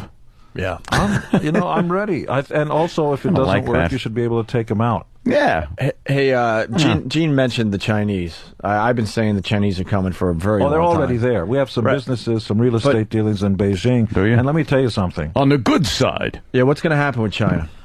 They already overtook America in actual cash on hand. They have a few trillion cash liquid. We're at least $1 trillion or more in debt, economically, so to speak. And the good part of it is that because China has more money, cash on hand than America, they're not going to let the American system go down because they desperately need America to ship their goods to. So now we've become interdependent. Now we need rubber dog shit. You'd be surprised. And what's happening to America is the more and more the cost of goods That was goes just up. funny, Gene. Do you have a sense of humor? Can't you laugh at on the us? inside. That's a really good line. I Come saw on. him smirk. That's A okay. little smirk would be nice. That's okay. I'm smirking. We can be So funny. Every time you want to order a new subscription to Time Magazine, the person answering on the other line is in India. Yes. Is in Mumbai. That's I've because noticed the that. cost of doing stuff here is Ridiculous. Well, an employer hires you. He's got to pay for taxes, for the cost of rent, for the cost of goods. He's got to buy the material, ship the truck, blah, blah, blah, hire you. insurance. Then he's got to make sure your dental cares are taken care of. When you retire, when you're off sick leave, pregnant leave, stuff like if there's any money left over, he's the last one to get in line. And now you're shocked that he wants to go overseas and do business over there? We go on strike and want more money from him? You come off as a libertarian. Are you? What do you consider yourself? Independent? I don't trust Democrats or Republicans. Do you vote? I do. Okay. I believe they're both full of hot air, and I think most Bravo. Americans are like me, and I'll tell you why. Because every few years, Democrats come in and Republicans come in. I think it's about the issues, and I believe between Obama and McCain, I like both of them for different reasons. I love Obama's hope and the feel-good vibe of it, and I think I agree with his humanitarian goals and all sorts of other things, and I admire the man. And I think that he's delusional regarding the economy. I believe when Obama is going to be elected, and I believe he will be, that it's going to be disaster on Wall Street. I bet your tax bracket's a little high right now, and I bet it's going to be a lot higher. The worse you are to the people who have means, the worse you're going to hurt yourself. Be nice to rich people. When was the last time a poor person gave you a job? Goddamn. Yeah. See, that's been my argument as far as Obama goes and a lot of the Democratic thinking. And on the right, Mr. McCain, I believe, has got the right idea in terms of foreign policy. I do. I think not enough is being done over there, and I do think that he's going to be better for Wall Street. But I believe Mr. Obama is going to be coming in. How worried about Iran are you, firing stuff at Israel? Oh, I think this guy's got to be taken out. The idea that we waited long enough, there should have been hit squads long ago. I would do anything. What I would do is to start broadcasting reruns of Baywatch so that in that part of the world you can start watching it 24 hours a day and realize that women are allowed to have 2 eyebrows, not just one. Do you think he's a real threat, or is he posturing? That was a pretty decent joke, and you guys didn't like. See, like 1, 2. It's good. Is he posturing though, just for his? Is he trying to just appease clerics and that radical? Ahmadinejad is the real thing. He's the real thing. A tiger with the right stripes. He says what he means, and he means what he says. Isn't it interesting, though, that he can wait until Israel pulls the trigger first? He can build up a threat enough to where it looks like Israel is instigating by maybe going in and doing a preemptive strike on the nuclear facilities. The great thing about this little country is they don't care what world opinion is. You got to understand, in 1982, if you're a student of history, these guys sent a missive to... at the time, Mr. Hussein, who was in charge of Iraq, because he was building nuclear reactors, and they said to him in no uncertain terms, kindly remove these nuclear reactors. I know you're going to go through I'm building it for peace, but we can't let you do that. And if you don't do it, we're going to take it out. We're going to send our planes and take it out. But we don't want to go to war. You have 3 weeks, and on the dawn of the blah, blah, blah of a certain day, if you don't do it, our planes will come. He ignored it. The UN told Israel you can't do that. They were loudly, every editorial in every Western country said they were full of shit and all this stuff. On the dawn, planes came out, Israeli planes, crossed international lines, broke every law in the book, took out, attacked, invaded, act of war, took out those nuclear reactors and went back and said, okay, you want to go to war? Let's go to war now. We'd rather fight a ground war than a nuclear war. And then it went away. And it happened again in Syria just a few months ago. Syria's doing North Korean rods, and they were going to build nuclear weapons. And Israel sent planes, took out that facility. Nobody said a word. Not a single Arab country stood up and said they did this, they did that, because they knew Syria was trying to get Iran's nuclear. a little more of a contender here. Maybe they're just firing it, though. The same as Kim Jong-il, who was kind of talking a lot of shit to keep he was a little worried about the U.S. Maybe they're just kind of firing those to prevent Israel from attacking them. The problem is that North Korea is starving and was making a deal. We need your money. We're going to... Yeah, that's all they had to bargain with. That's it. Was Iran disaster and anarchy. Very well off, very rich in oil, and has its own infrastructure and doesn't need the rest of the world. And that's a very dangerous spot. I think Israel pushed to the wall, would strike first without hesitation. Yeah, those Israelis Would they go are nuclear in a heartbeat? Yeah. You know why? Because at the shortest distance, their border is 75 miles wide, and they know there's no second chance. The only thing that's kept this country alive, you got to remember, 300 million people who aren't crazy about you being here, surrounding a small country of about 7 million, I believe. I don't care what your political side is, this, rights, this, or this little country will not back off. And they don't have any problems going nuclear. What just did they just get knocked out of Lebanon? There was something that just happened in Lebanon. Well, besides Hariri and all the other guys getting assassinated, is that what you mean? Well, I mean, wasn't there just Israeli tanks in Lebanon? I actually don't know. In an incursion, yeah, they went out to take some guys who were launching. Then they came back in, and that was it. Yeah. Okay. Yeah, they were using Hezbollah was if using you're a student Lebanon of as like history, a you staging realize- ground. And, You realize the world's a better place now. There's no communist menace and no Nazis and all that because of America. Yeah, well, apparently that's a little underappreciated, especially in It doesn't Europe matter. and the Let's rest of just save the world. America's not the police of the world, really. And who is the police of the world? France? Yeah, but you can't sell that point. People don't. You get an opinion of the United States, especially now. It's not very good worldwide. I know that. But all you need is a new threat. New leadership that's got a better PR thing, because people react not to anything more than personas. It's the cult of personality.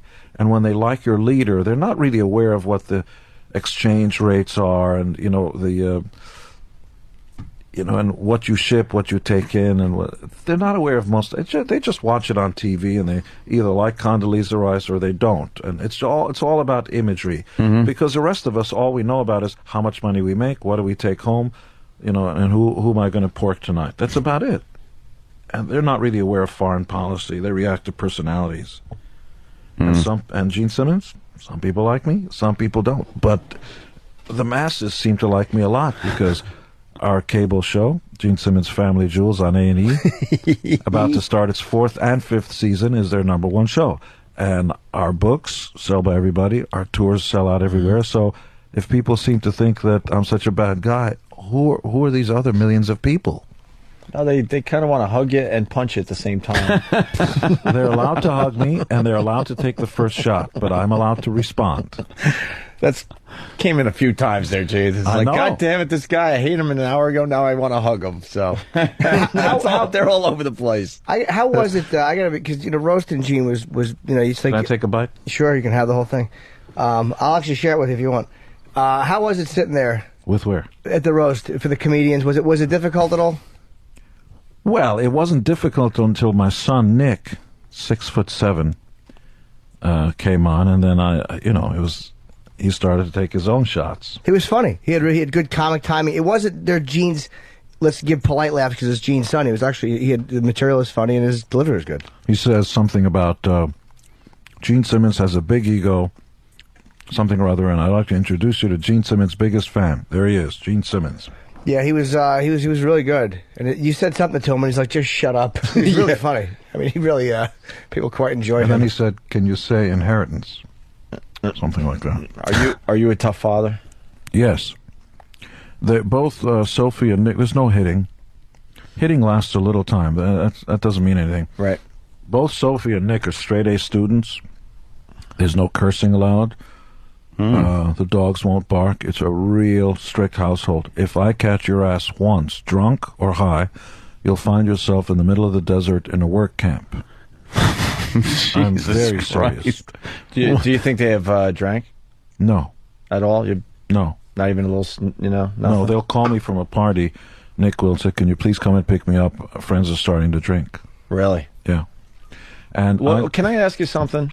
And why so strict on the drinking? Did something happen when you were growing up or something? To me, no. I've never been high. But no, but I mean, you are extremely I mean, if one of your children have a drink, that is going to set you over the edge. Like you don't want them to even be social drinkers, a glass of wine or nothing.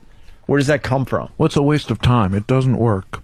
It doesn't have vitamins, minerals. Doesn't make you smarter. There's no upside. Nothing. You're not going to see anything witty. Sooner or later, you're going to throw up on the girl's shoe. Later on that night, your schmeckle's not going to work. The next day, you won't remember anything, and you'll have a headache. And how do you win? Oh, what a great night that sounds like. No, that's let me try that again. Hey, can you talk to Anthony, please? What? But here's what it is. You know the old story of, as long as you live under my roof, and it is my roof. There ain't no our. Sure. These are my rules. And once you're out on your own, you're on your own. And but will you still have a relationship with them when they leave the house and they decide to go down that road? Under certain provisos. The subject twos are, if you don't become a mass murderer, if you don't rob a bank, if you don't become a drunken fool and stuff like that, I'll always be there. But if you transgress, see, birth is not a birthright. It's a privilege. Somebody's given you life. And if you take advantage of that, like I watch Intervention on A&E, one of my favorite shows, these fucking losers... And their families, they're fucking loser families because they allow this behavior.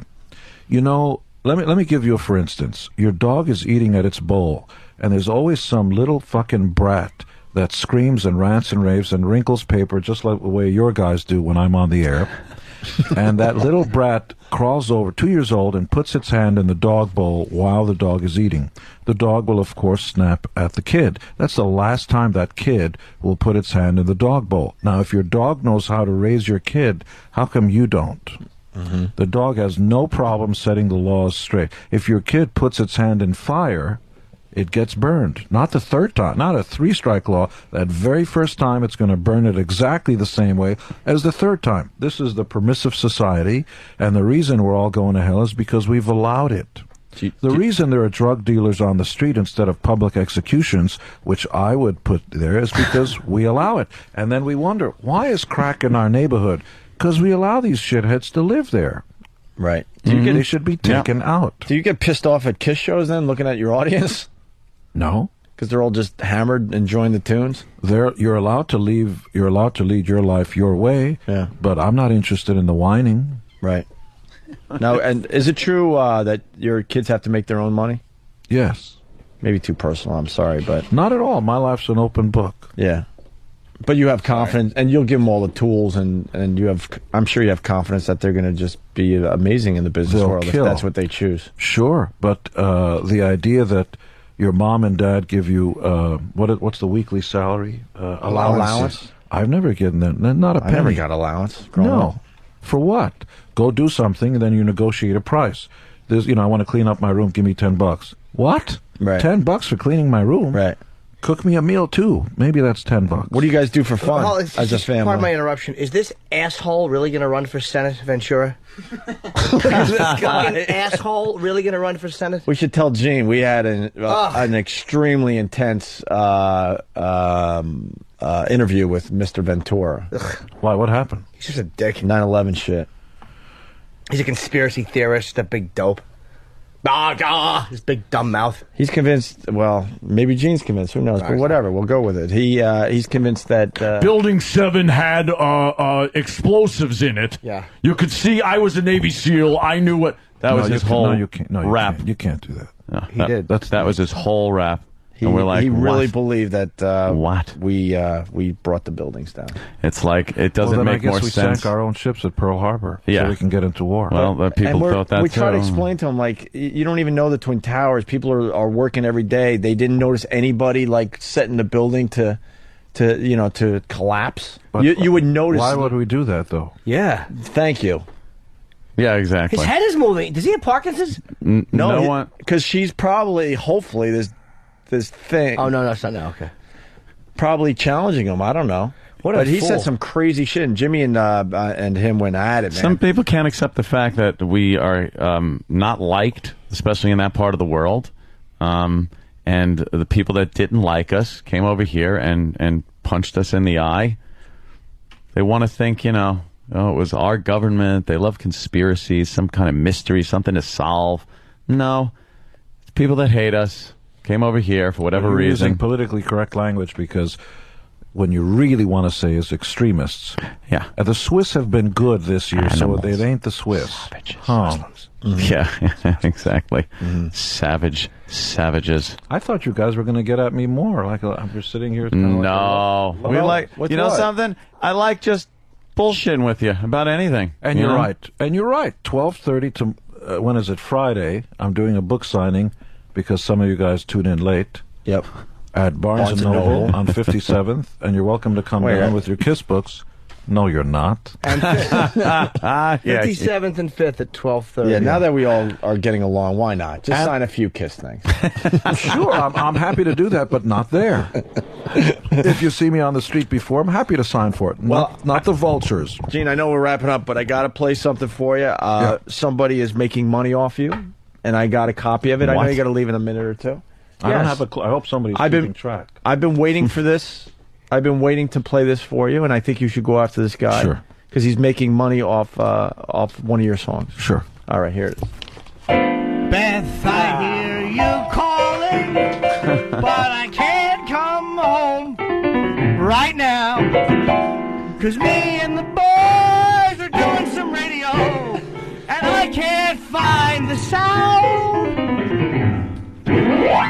Thank you. Now, what would you do if you found that guy? What would I do? Well, I always hated that song. So there you go. Did you really? Peter was sitting with me in the limo. We were driving to Flint, Michigan. It's a true story, and we were going to go do a show. 2 shows sold out. It was a big deal in the 1800s, and. Peter can't write songs. It was his friend Stan Penridge and a guy named Bob Ezrin who produced. But anyway, Peter got writing credit. And he goes, Beck, I hear you calling. Ba-bum, ba-bum, ba-bum. I go, what's that? What's that thing? He goes, I wrote this. Come on, you didn't write this. Stan Penridge wrote it. Yeah, and it goes like this. Beck, I hear you calling. That's pretty good. You should sing it to Bob Ezrin, our producer. Give me that fucking thing. I should give it to Bob Ezrin, our producer, because he might like it. It could be on our next record and stuff. Destroyer. Really? Yeah, but the Beck thing doesn't work. Beck, I hear you calling. You should get rid of that. How about Beth? Otherwise, they'll think you're in love with Jeff Beck. Because Beck was for Becky. Beck, I hear you calling. So it didn't work. Beck, I hear you. So I suggested you get rid of the K. And Beth, I hear you. That sounds better. And that's the story of Beth. But he didn't write it. Wow. Peter doesn't play a musical instrument. He's a sweet guy. We love him. But it's a guy named Stan Penridge, and Bob Ezrin wrote the middle section. Have you ever told this story before? Yeah, I don't think so. I hope we make some headlines today. Scoop? Why not? Can I say that I understand the writing with Peter's new solo album is out? No. Look, it's not if you like a record or not. It's just the process. I've written some stinkers, but I actually write songs. You pick up an instrument, you do a melody, a lyric. That's writing. Yeah, he's not even doing that. No, Peter's great guy. Wish him the best, but he didn't write Beth, and to presuppose that he did.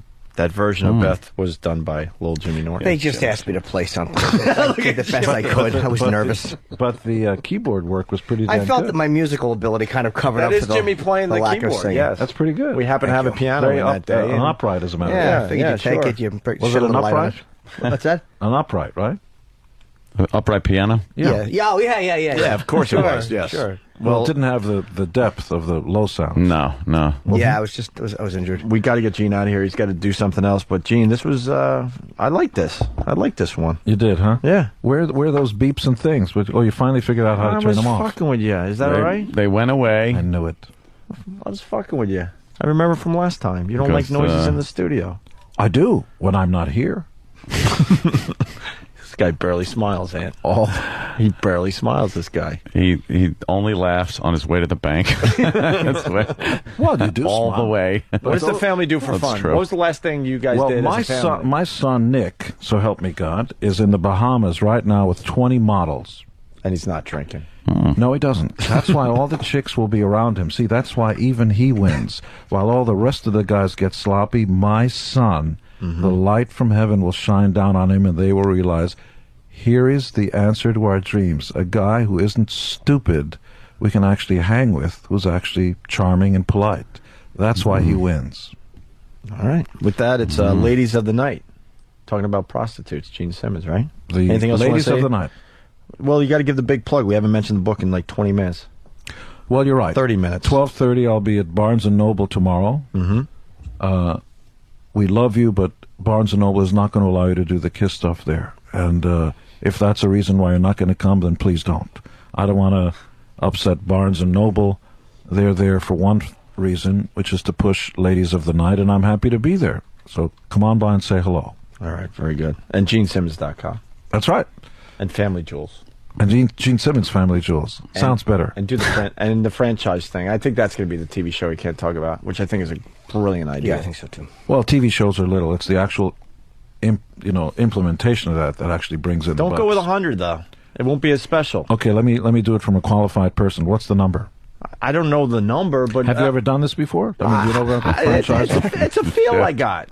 To be honest, a feel. I think 100 globally, though. Think about it. It's 100 globally. All right, let's go with this. But this is the qualification. A feel. Have you ever been involved in franchising? Well, I do well with our WOW T-shirts. Let me get back to you on that. Really, though, you really think like 100 Kiss bands around around the world? No, we're just having a conversation. You said, would I have a problem with that? I think it would be special the smaller the number. Look, if you have a band, they're a band like Kiss just did 2.5 months in Europe. America's oblivious to that. Mm-hmm. The world is such a big place. You could have 100, you could have 1,000 bands touring around way the too world, much. and nobody would know. Let's go with 10. Based on what? Just it's a good number. It's a good round number. It's a feel-good number. Because you got to know all the guys' names. No, I'm you thinking. don't. You're not even going to give them names. Large corporation. No, it's just unknown. people on the payroll. Wait, how are they like going to be Blue unknown? Man Group. You don't want to know who they are. Oh, because the makeup will say it all. Obviously, that's right. Yeah, invisible. But I'm not saying it's real. I love the concept. They're actually going to walk up on stage and punch the old time clocks when they go up there. Well, you do. Get paid you by the hour. People don't realize when you two are the Stones, you have a punch at 9 o'clock. You get up on stage, and you have to get off at 11 o'clock. Right. Okay. It's going to cost you money. You challenged me franchising. Look what happened to Starbucks because they overextended, my friend. You don't want to overextend. It's not Starbucks. You got it wrong. It's the economy. There was a downturn. In Stop, man. There's a Starbucks there and one right across the street. That got insane. Correct.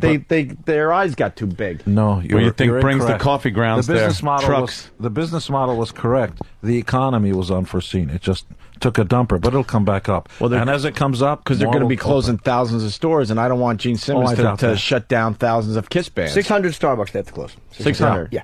All right. Let's go with 10 bands worldwide. Is this I want a piece of the negotiation? action now because I suggested it. Have you got 2/10 for a 5? Just a small piece, a small percentage. Just give me a point. Not even just a little bit. How about no?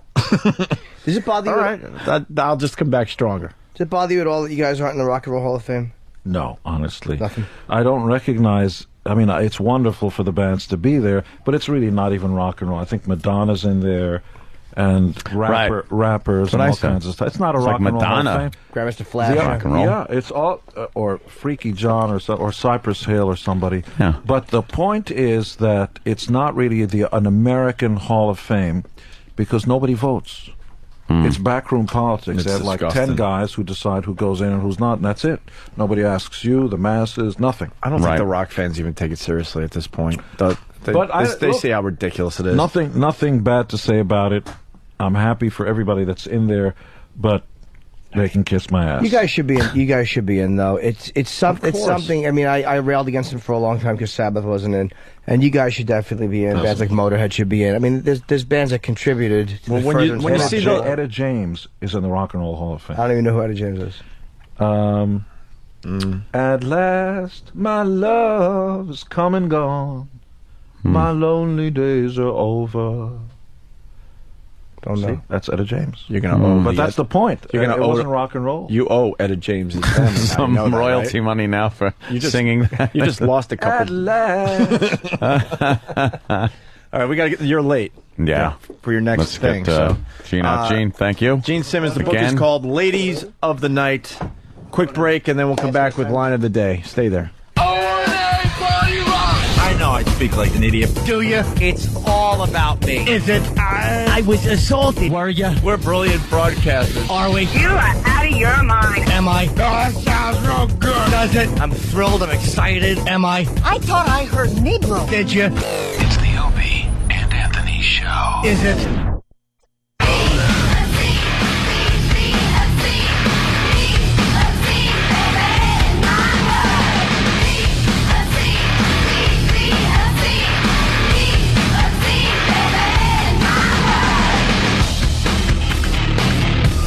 Opie and Anthony getting ready to finish up. 82 days and counting. Let's start keeping track. Why not? A little countdown or something would be nice. That would be the official end of our contract unless they extend. Who knows? We'll see. The Gene Simmons Boar Fest was brought to you by 5 Hour Energy. Jesus. What you won't feel is jittery or crash with this 5 Hour Energy. Doesn't jack you up with sugar, caffeine, and herbal stimulants.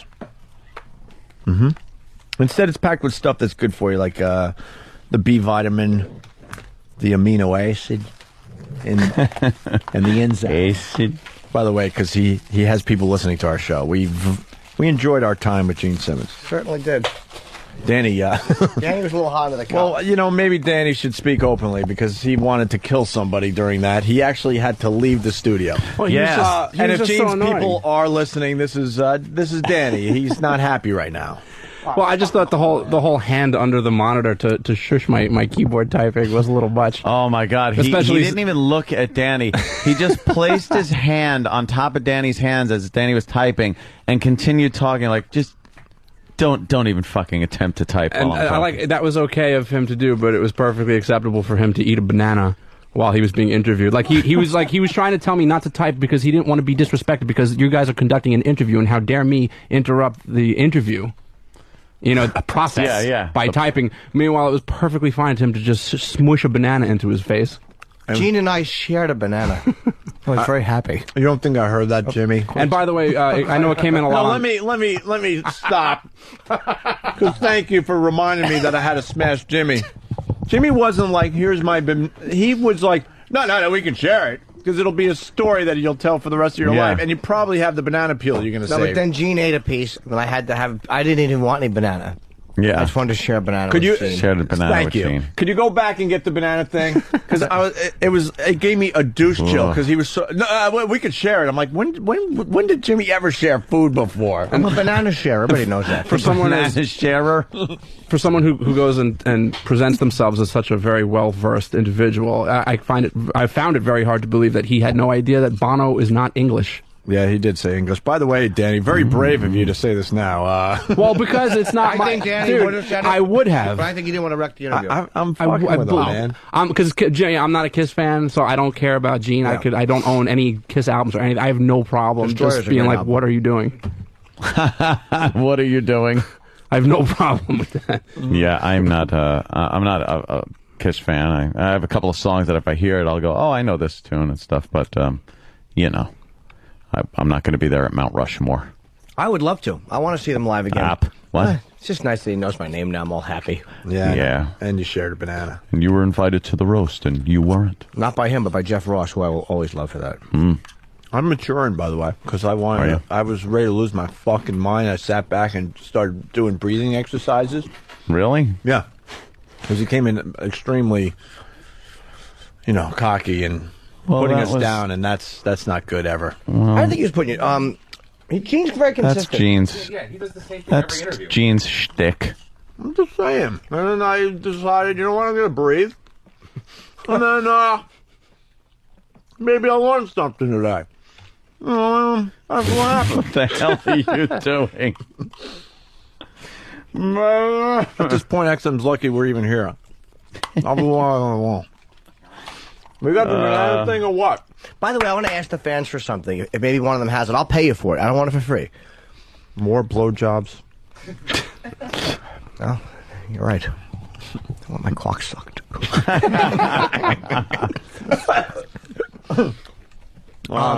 There's an old Cream magazine that had my favorite photo shoot Kiss ever did. which was a Christmas shoot where they're all wearing these white robes. Can I tell you what it is? Because I think I remember, because I used to be a Kiss fan myself, Jimmy. And they got a shot of Paul Stanley, like, almost without makeup.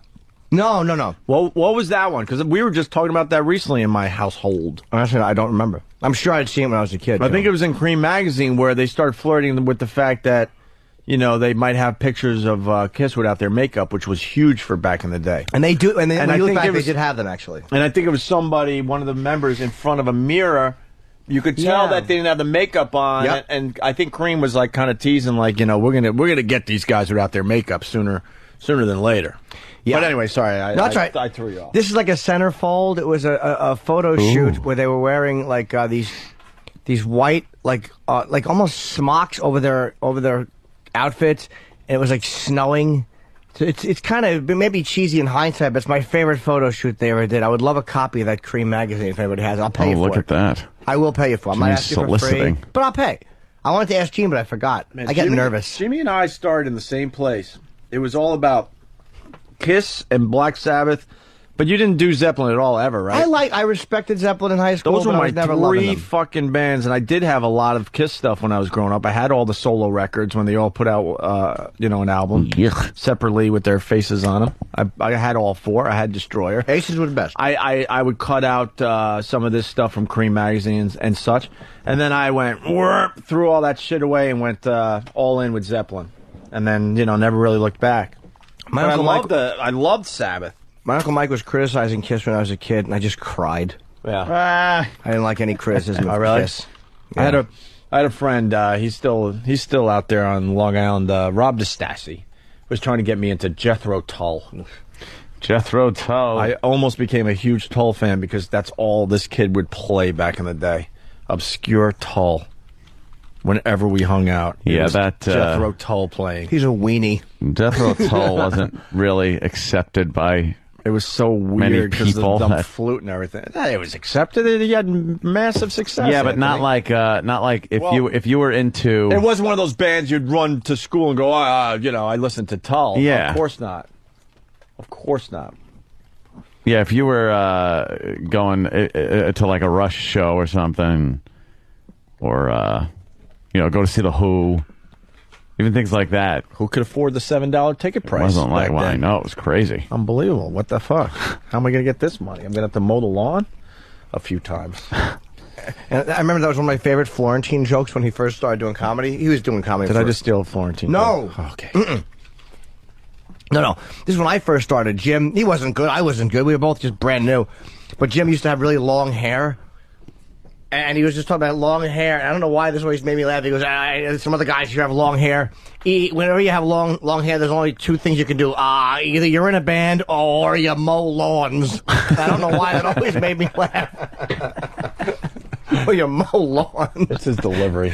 I love Florentine's delivery. One of my favorite old Florentine jokes is fucking, I gotta pick this girl up. And her father's like, where are you gonna take my girlfriend? And I'm like, I'm gonna take her out to a nice French restaurant, Roy Roger's. You ever heard of it? Roy Roger. Roy Roger. That fucking stupid joke still makes me laugh. That makes me laugh almost 20 years later. Roy Roger's. You ever heard of it? Roy Roger. Can I, that's funny. Can I spoil the Gene Simmons thing we're going to do next time he comes in, or maybe not, huh? Well, it'll probably be a while before he comes in, so I think it's probably safe to say. It's up to you guys, because I don't want him to know ahead of time. We didn't even ask about the sex tape. I actually forgot about it. Oh, yeah. Why didn't we? Because Has he ever I talked forgot. about it? It was on the one sheet. Oh, I didn't even look at the one sheet. Hey, man. Oh, well. Our fault. I want to make the same noise at cats I do when I tickle Roland. Did we find the other kitten? Yeah. Okay. The other kitten was. We had a kitten. The that other was kitten is safe. Some of the electrical works. All right, Did anybody see, by the way, sorry to interrupt you, did anybody see when the two kittens were just sitting on my lap fucking loving someone? Nah. Adorable. Of course no one notices that. All you notice is when I take shit on the chest. Oops. Oops, daisy. Oopsie on that slip. Do we have the banana audio? They're looking for it. You can't find it, E-Rock? Rock, oh boy. No, it was such a tiny line. We're looking for it. Oh, go ahead. Just humiliate Opie some more. There was a tiny line that just listen. You hear Gene chewing a banana for fucking 10 minutes, so it would be when that Before that. started. Tampa Matt, thank you. 82 days, 1,980 hours, 118,853 minutes. Oh boy! Right, we get it. And 7,131,232 seconds. Boy, Interesting stuff there. A few seconds have passed though, This so guy- you got to update that. Yeah. Yeah. Well, this guy really likes doing some math. You think? Hey, gee Are whiz. you going to find the banana thing while we do line of the day, or you can't do that and that? Someone's got too much time on his hands. I'll say. A regular Joe. Boy, that Gene sure likes the bottom dollar. Yeah. Boy, oh boy, you want to hurt Gene? Yeah, hit him in his pocketbook. Pocketbook. Regular Joe thinks. Yeah, regular Joe's a douche. Regular Joe makes perfect sense. Likes a container of coffee. We know the drill. For the people that question our motives, let me tell you what's going on here. today. That's right, we're gay. Sure sounds like it half the time. We have no boss right now at XM Satellite Radio. Except Steve. Like I said, no boss. And look what time it is. Look at the time. 11:00 people. motherfucking 8. Look at the time. Bonus show with no boss? Are we insane? Yeah, this is crazy. Let's just fucking do a line of the day and get out of Can here. I say that on the fucking MSNBC or NBC, they're showing the airport scuffle? Their fucking logo is blocking half of the... Hey, you assholes. Can't see it. They're not listening, Jimmy. I know that, but somebody over there is... Hey, assholes. Take your logo off the bottom of the screen. So we can you see. self-centered shit dicks. Airport Could not see scuffle it. a checkpoint. How about you move? Look at that. Yeah, look. Half of it's being blocked. You can't see it. God almighty, is this fucking terrible production? You cannot see the scuffle. Well, we're working on it, Jimmy. the TV. What, Roland? Look, they just picked her up out of the logo. What? It's a Foundry logo. All right, that's funny. But at least Steve doesn't block anything with his shitty, no disrespect, fucking his awful whore Foundry logo. At least he knows better. But I'm just saying this, like when Steve destroys a video, at least he understands. Now, this guy's fucking blocking the fucking video. It's like, you fucking self-centered assholes. Hey, Roland. What's up? Can we bukkake your face today? That's a motherfucking good question, Opie. Just for the goof. Why? And why did you give me that Hunter Thompson Gonzo movie last night? I don't know what I saw. I saw that one. You saw it too? Yeah. You watched last night? Not last night. I watched a while ago. How did you watch it a while ago? I don't know. You got a copy of it? What? No, I have no idea. I did see it, though. Why? Is it new? Yeah, it just came out. Just came out? What did? How did I see it? Probably got it What's early. this? The fuck is this shit? What? I didn't authorize that. What was that? I don't know. Who's Jason Peter? He's a football player that did. That will not be doing our show. Here is. Why did he do? Well, what did he do, Roland? He did everything: drugs, alcohol, Vicodin, hookers. Yeah. Okay. Alcohol. Okay. All right, if we bukkake your face. No. 3 guests of your choice. Ooh. No. And we'll officially say it's not gay. But no. Are we all going to see Batman next week? Are we? I am. So am I. Oh no, you guys. I have to tell you after the show. Oh shit! I'm kidding. Ayo. Wow. Did he say ayo? Yeah. Fucking Ed McMahon there. Go on. No, we're all set. We're all set for next week? Yeah, according I can't to Roland. fucking wait. And then we also have Ricky Gervais. Fucking logo again. What? I couldn't see Jean Bonet's legs. God damn it, they were good too. That kid had good gams all She kidding was- aside. Dancing with a little cowboy hat Of on. course she was. A toodly doodly doo. A toodly doodly doo. A toodly doodly doo. A toodly doodly doo. Jimmy, we got. I know you're having fun with your toodles, but we have the banana clip. It's not actually Listen, that bad. listen to the wanting from our pal Jim Norton. Yeah. He doesn't give a shit about sharing a banana with anybody. That's right. But there is a moment where he could share something with his hero. Listen closely. How was it? I gotta because roasting Gene was you think. Can I take a bite? Sure, you can have the whole thing. I'll actually share it with you if you want.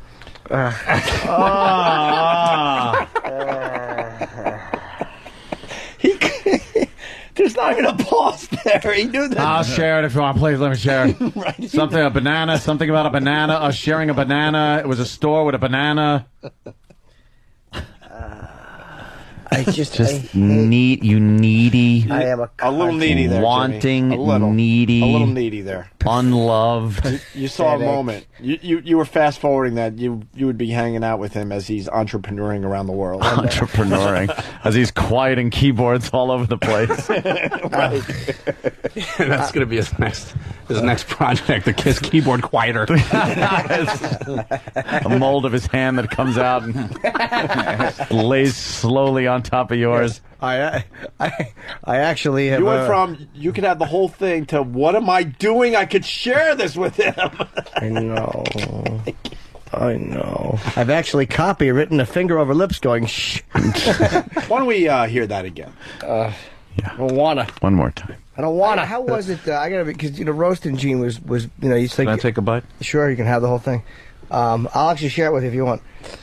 Why would that be an option?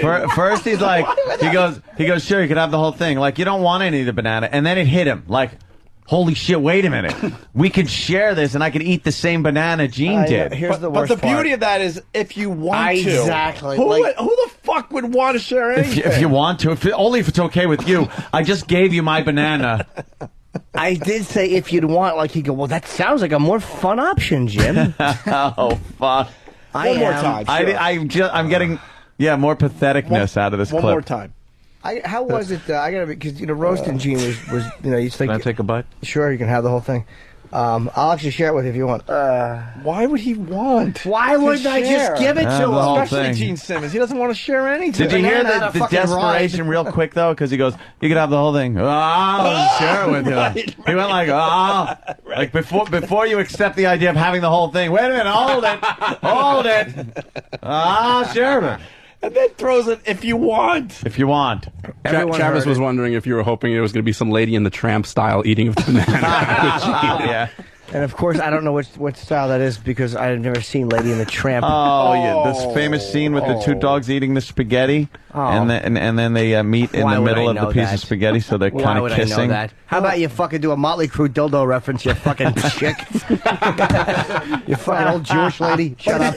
But it is the classic reference because there's the pushing of the meatball with the nose. Nobody knows that shit. Call us a chick as you fucking just totally got giddy over sharing a banana with a man. I don't deny being a fucking starstruck faggot, but I'm not a Lady in the Tramp chick. But why don't you just do like they did in Dining at Tiffany's?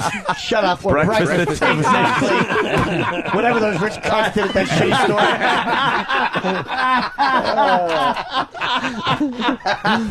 Fuck Tiffany's and fuck breakfast there. I'll Club Soda Kenny fucking get you some eggs, whore. Let's do line of the day. Get Angela at Tiffany's. Fucking fruit in there. Line of the day is sponsored by Carbonite.com. Carbonite backs up your computer hard drive so you never have to worry about losing any of your files. Check it out at Carbonite.com. Promo code Sirius. What? Promo code XM. Sorry.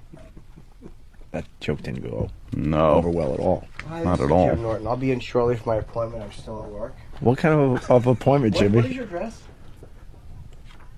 Okay. What's the cross street? Cunt.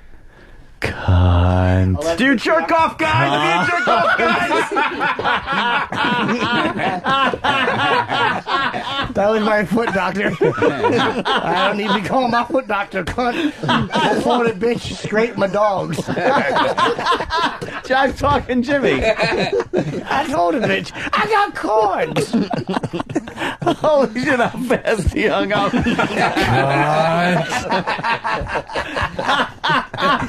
You realize as soon as you took that call that it wasn't.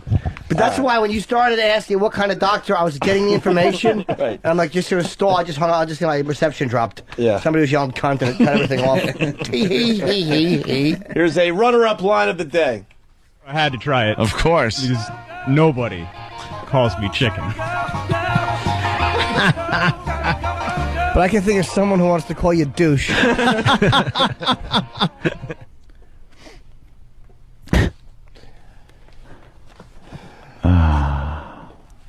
Ricky Gervais next week. Bro. Monday.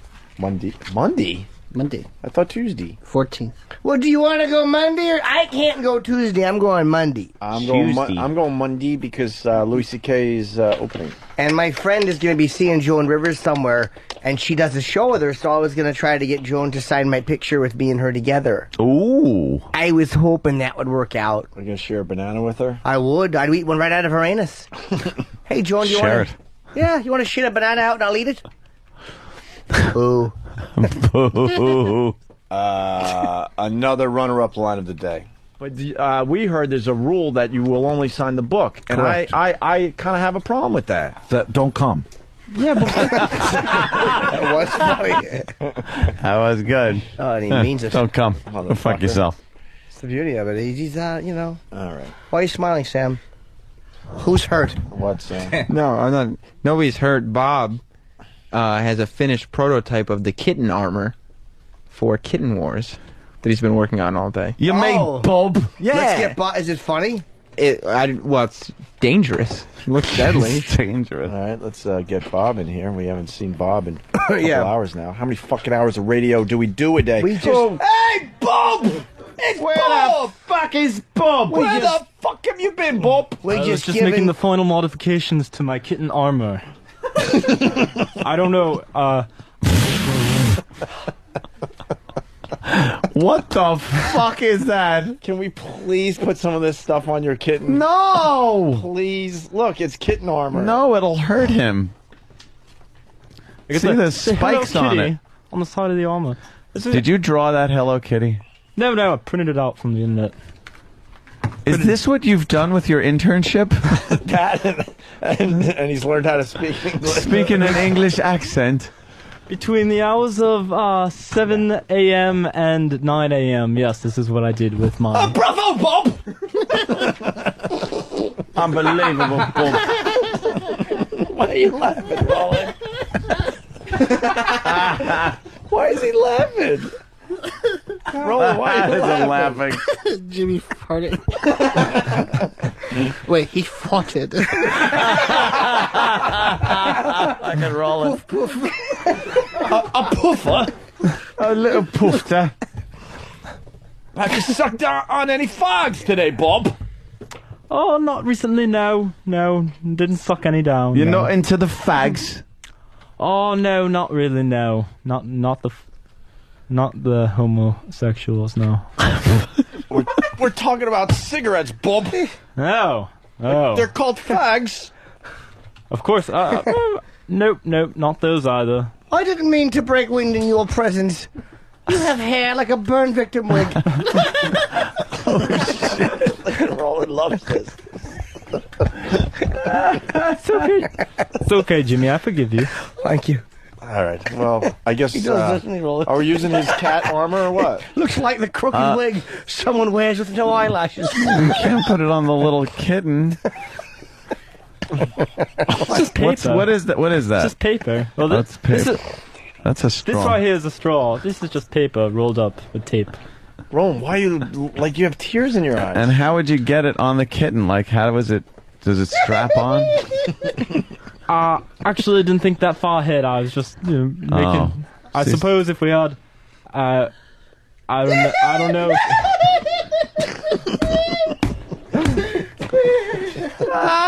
Why didn't we do that during the Gene interview?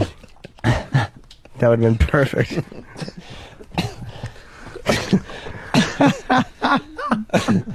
All right. All right. Let's say goodbye to Pulp. Bye. Yeah. Cheerio. Thank you, Pulp. I'd love to see the kitten in that armor. Well, he's got no way to fasten it. You have a way to fasten it, do you? No. No. I didn't think of making a fastener. Yeah, just staple it to the cat. Staple it on there. All right, Pulp. Cheerio.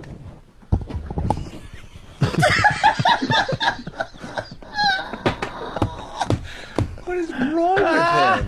That fucking do. Roland's laughing his fucking ass off. And no one's touching him, by the way. No, that's that fucking hair. It's just retarded haircuts to make me laugh. That's terrible. Retarded hair. Oh, shit. All right, why don't we have another runner-up line of the day? Another runner-up line of the day. Because China has more money, cash on hand than America, they're not going to let the American system go down because they desperately need America to ship their goods to. So now we've become interdependent. Now We need rubber dog shit. Yeah. Thank you. Okay. What is the cross streets? I'll be there in a few. Jimmy wants to know if you... Oh, come on, Jimmy. Give us a chance. At least make it a fair fight. No, hello? What is the cross street? Jimmy wants to get jerked off. Do you jerk off people? In between foot massages, do you massage cunt? Sorry, Doc. Oh no, it's still open. Fucking iPhone won't hang up. Apparently her name is Dr. Cunt now. The iPhone stinks. You know, there's no worse feeling than having to take a call on the air and you guys doing that. Oh, I know. But there's no better feeling than doing it to somebody else. It's like fucking...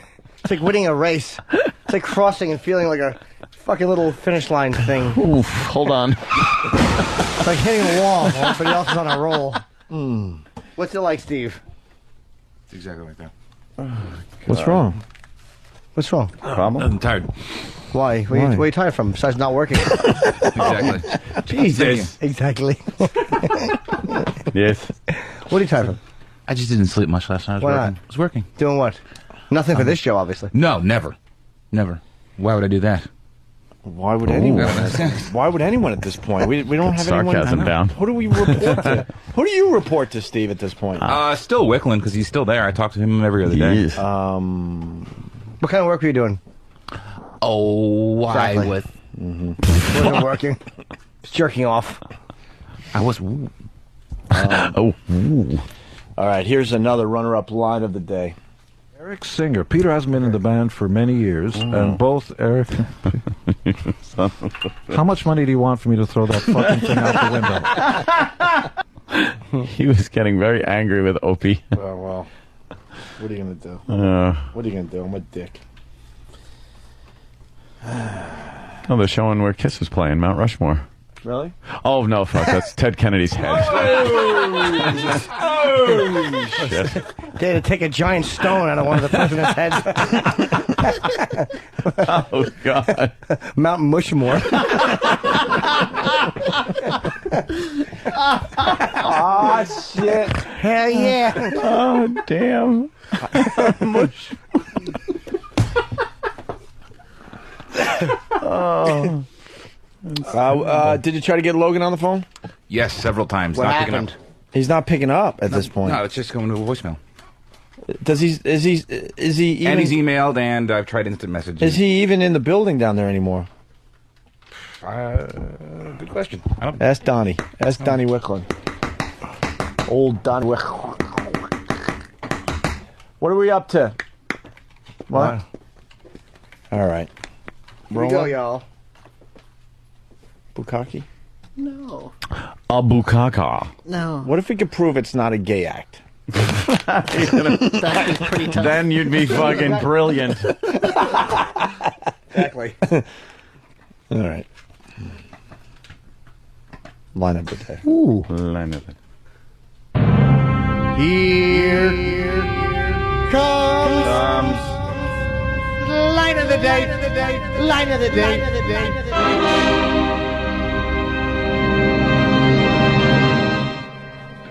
Are we all going to see Batman next week? Are we? I am. So am I. I know you guys. I have to tell you after the show. Oh, shit. I'm kidding. Ayo. Not only am I gay and incompetent, but I'm stupid. Ayo. What the fuck was that? Exactly. All right, listen. You've been on the show for 10 fucking minutes. You get line of the day. I've been here 5.5 fucking hours. happens? Motherfucker. Yeah, Roland. Yeah, Roland. You just slip and slide in, Roland. Should we do our, what are you going to have to cut out today, huh? Little cutout. If you're leaving it up to me, it's going to be a whole lot of Gene. No. Some of that Gene Simmons was good. Yeah, some of it was. How much time do you have to cut from the replay? Seriously? About 30 minutes. I gotta go, guys. What? I gotta go to my doctor, man. I gotta get my feet looked at. We go to that cunt. All right, this is terrible. Get rid of the Back to the Future talk. What? And we're good. And we're good today. So you want to get rid of the best part of the show, is what you're saying? Mm-hmm. All right, we'll see you guys tomorrow. Bye. Bye. Pete.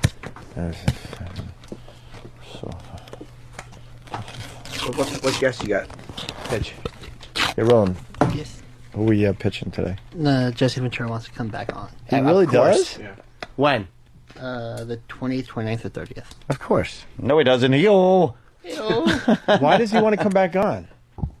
He probably brushed up on his facts and he's going to throw some more nonsense out. Shut up. I found out through other Navy SEALs. Exactly. Jackass. What'd you find out, you goose? You gotta sleep eventually.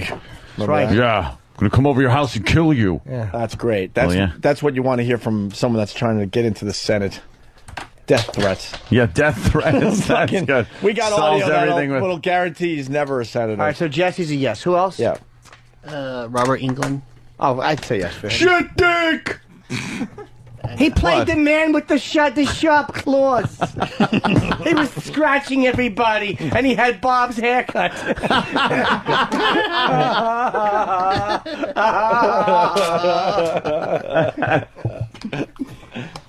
That's it? I would say yes to fucking England. George Foreman wants to call in. He's in Italy. Call in. What is he promoting? Oh, he's got show George, and George. Yeah, pretty much. It's all called shitloads of George, right? Hold it. Foreman, I would say, of course. Guy fucking world champion. He's Foreman. He lost that guy, though. Yeah, he did. Oh, okay. In the Rumble in the Jungle, right? Yeah. When we were kings. Yeah. Yeah. I've read his book, so I could do that one. Yeah, I'll sit that one out. I think Foreman's compelling. I'll sit here and just... Motherfucker's a preacher. I'll just sit back and pick my nose during that one. No, you could chat with him. I don't want to. Chat with the old champ. I don't want to, Jimmy. I don't want to. Who else? So I'm gonna start the interview like this. Rumble in the Jungle, George. Tell us about it. What are your feelings? All right. Rolling. Yeah. Who else? John Hamm from Mad Men. Who? Do you watch Mad Men? No, no one does. Boo. Next. America watches it. Fuck America, right? And it's fucking fuck America, right? In Texas. You can suck America's Florida. Go ahead, go. The last one's Harry Shearer. Harry. Well, Harry Shearer. Harry Shearer. He's a bore. Stunk on ice last time he was here. El Stunko. Horrid. Just boring. I got to go, y'all. Nice guy, but boring. All right, Jamie. See you tomorrow. Take it easy, James. Steve, anything? Of course not. Leave Steve alone. Steve, he's a good boy. Mike. You want Sean? You don't come to. What's that? You want Rod Stewart's kid on Friday? He's in the new celebrity rehab with Gary. How old is he? He's legal. What does he do besides like drugs? He has a clothing line that's out on Crew Fest. What's it called? The Semen Belly? Yes. Remember, Dad? Did you have to tag that? I guess I did. We've all heard the semen. I felt it was bombing. Sorry. Go ahead, Mike. He's around Friday. Could come in. Tomorrow, Friday? Yeah. I know we got a busy day with two other people. Who's on tomorrow? I don't even know. Lynch and Greg Greg Proops. Proops. Oh, Mr. Proops. He'll have a thing or two to say about this election. You watch. He certainly will. I'd love to see what angle he takes. He just finished this thing with Rodney King and My Busey God, and 11:30. Tony The Katane. fuck? So it's an interesting crowd. You might have some stories. All right. Thumbs up or down on Sean? I don't care either way. It's up to y'all. If you're crowded, you're crowded. No big deal. I mean... Tell me if he brings his father in. Yeah. Or if he sings one of his daddy's songs. Right. Nothing worse than doing this voice when it bombs. Shit's embarrassing. And don't forget, we also have Patty and the Hypnotist on Friday. Oh, yeah. How about we gotta say That's no? tomorrow? Yeah. Oh, that's going to be good. We gotta say no to Rod Stewart's kid. Oh, yeah, it's tomorrow. Jeez. That's Yeah, going to be tomorrow's good. Friday. When she goes under, we're going to get some good shit out of her tomorrow. Yes. And I have the Under a bus. the Ford guys want to come in, see you next Tuesday or Thursday. So post show Tuesday, Thursday, so we spare a few minutes each day. Well, as I said in My Fair Lady. Go ahead, Travis. What? Fucking Tuesday or Thursday? Yeah. He's giving a $35,000 Mustang to give away. Yeah, is he? Yep. $35,000 Mustang? Yep. Thursday. All right, cool. Thursday. Thursday, okay, and We're gonna have Harry Chapin drive it while Jane Mansfield sucks his dick. What do we get for that? Spin walk. I fucked it up. I say spin walk. Spin walk. I thought you were going to do something new. A spin walk. I'm tired. You got to get your feet fixed. I sure do. Doing a spin walk. Oh, you want to share that banana? Yeah. Sure do. What else there, Stunny? I got to formalize the giving away the car. And obviously they weren't going to go with the Super Balls. Of course not. Why But would they? they would agree. They would agree to let us put 5 random listeners locked in a car with either the smelliest person or different bags of smelly material. I need to Just get see- Big Kev. Holy shit. we pitched Tippy Tom. Wow. We're going out on the air because that would be hurtful for one of our friends. Holy fucking Toledo. That's boring. Yeah. That's boring. How about this? Will you please untuck your shirt? Yeah. Not now, but tomorrow. All right. Come on and untuck his shirt. He's a little Mike to let loose. No, have me now. There you go. Okay. Yeah, they won't let us do anything fun with the car thing. We want to. My idea was fun. You get like everybody in the thing, and we put a hose in the exhaust pipe. I would like that. You know. How about we make them drive and we drop bricks through the window? No, Q&A. They drop a fucking rock through the windshield. Did the smelly aspect go away? Yeah, I hate it. Exactly. Listen to a bunch of fucking vaginas. I was like that. A bunch of homeless lady vaginas. Taken out with a post hole digger. Exactly. You dig out her uterus with a spade shovel, and you make them smell it by the radio. Of course, Steve enjoyed that. It involved a woman having her uterus taken out with his shovel. Why wouldn't he? Look at him. If I would have killed her after, he'd be tickled pink. I love this. Yes, it's very amusing. They're all kinds, including my mother and the Virgin Mary.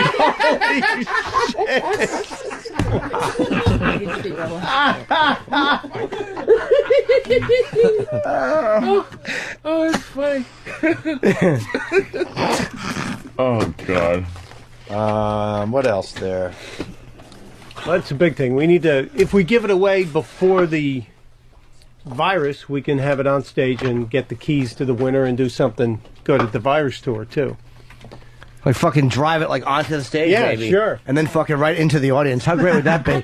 If you set the car on fire and just drive it into the audience. That's another thing Steve likes too. People on fire.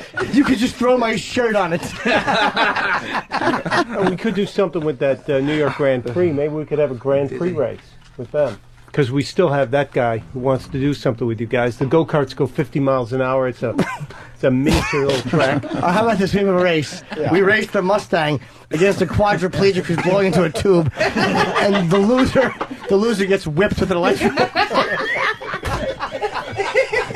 I can see this working. Running past the lawyers. Yeah, the loser gets whipped with an electrical cord across his chest. I didn't even get the word quadriplegic out of here. No!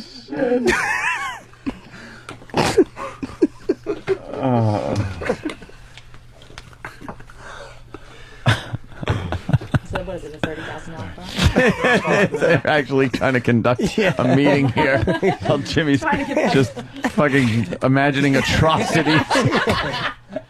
Driving flaming cars. But you fucking put a brick on the fucking gas pedal and you start it and it just goes and it only goes like 3 rows in and the fucking the back end is still on the stage and the front is just tipped in and it crushes like 7 people. And the wheels are spinning. Why'd they do it? Oh, would that be fun to watch? Oh my god. Shit. Whew. Oh, yeah. All right, we'll figure something out. Yeah, I agree. Back to the Future trivia. Yeah. Yeah, you know. Jody, what's the matter, Steve? Yeah, okay? I'm fucking dizzy. Wow. Laughed too hard. Give the floor to Jody. Jody? I'm with Mike. I was here for the same car and the Boo. Grand Prix. Sorry. Okay. I have a couple of ideas. No, actually, the one thing is keep the cop motorcycle run. If we move it to the end of August, do you guys care? Are you? Jimmy, any comments?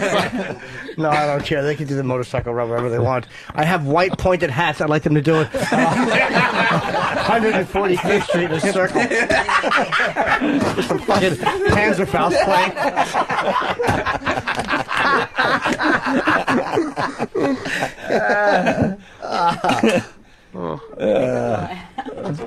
Will? Will? No? What do you got? We might be on vacation at the end of August. Though. Well, I'll check before. What? have we decided what... I'm looking at Anthony. I'm thinking somewhere around the middle of August. Like that week of the 11th? Right. Yeah. Okay. Full week? How you going to do it? By not coming into work. That's how you do vacation. You don't show up for work for a week. Oh, what? The other thing. How you going to do it? Have you decided yet? You know. Yeah. That thing? Yeah. No, I haven't figured it out yet. That you were telling I'm Jimmy thinking. about. Yeah, I know. It'll be appropriate. Gotta do it. You gotta. I know. Special. Everybody does. Oh, they're cutting us there's the off. music. All right, I'll see you guys tomorrow. What are you talking about? We had a hot mic? Well, people weren't supposed to hear the meeting. Yeah, that's some shit could have happened. Like, privileged information. Yeah, like we could have had a Jesse Jackson moment there. Oh, My God. oh shit. Oh shit. Spin walk. Take it easy, Jimmy. Fucking Jimmy. He's such a dick. Now he makes me laugh very, very hard. Thank God he's gone. He's, Will, what's he's up? great. Got the WWE SummerSlam with an offer to give us tickets, a trip, and $10,000 to give away however we choose. Originally, we may have a wrestler come to Virus Tour as well. Still working on the details with Pete, who that's going to be. But in between Virus Tour and the SummerSlam, we've got a bunch of money and a trip to give away. The original idea was the guys from WWE suggested maybe sending Sam and E-Rock with 2 winners out to the SummerSlam and then forcing those listeners to do something atrocious at the SummerSlam in order to qualify for the 10K. But since I have your limited attention. Limited. Yeah, well, that's part of it. But what can we do on top of it to get contact? Sure, You guys are one good SummerSlam. room, You guys one sit, bed. Sleep in a bed with all the winners. Yeah, but all the winners will be hot chicks. 7:30. Yeah, I know. No one's listening. Up. This is it, right? Yeah, let's go. End of the show? Right here? Is this where it cuts out? Yeah. 20 seconds. Just do what you want with that. Whatever. Beautiful. All right. That's it? How many seconds have we got? 12. 12 seconds? How long does... So 12 seconds from right now? Yeah, I'm going to take this opportunity to plug BTTF.com. What are you doing that for? I want free To the stuff. future. Oh, Good stuff. Anthony, Oh, what? The Opie and Anthony Show.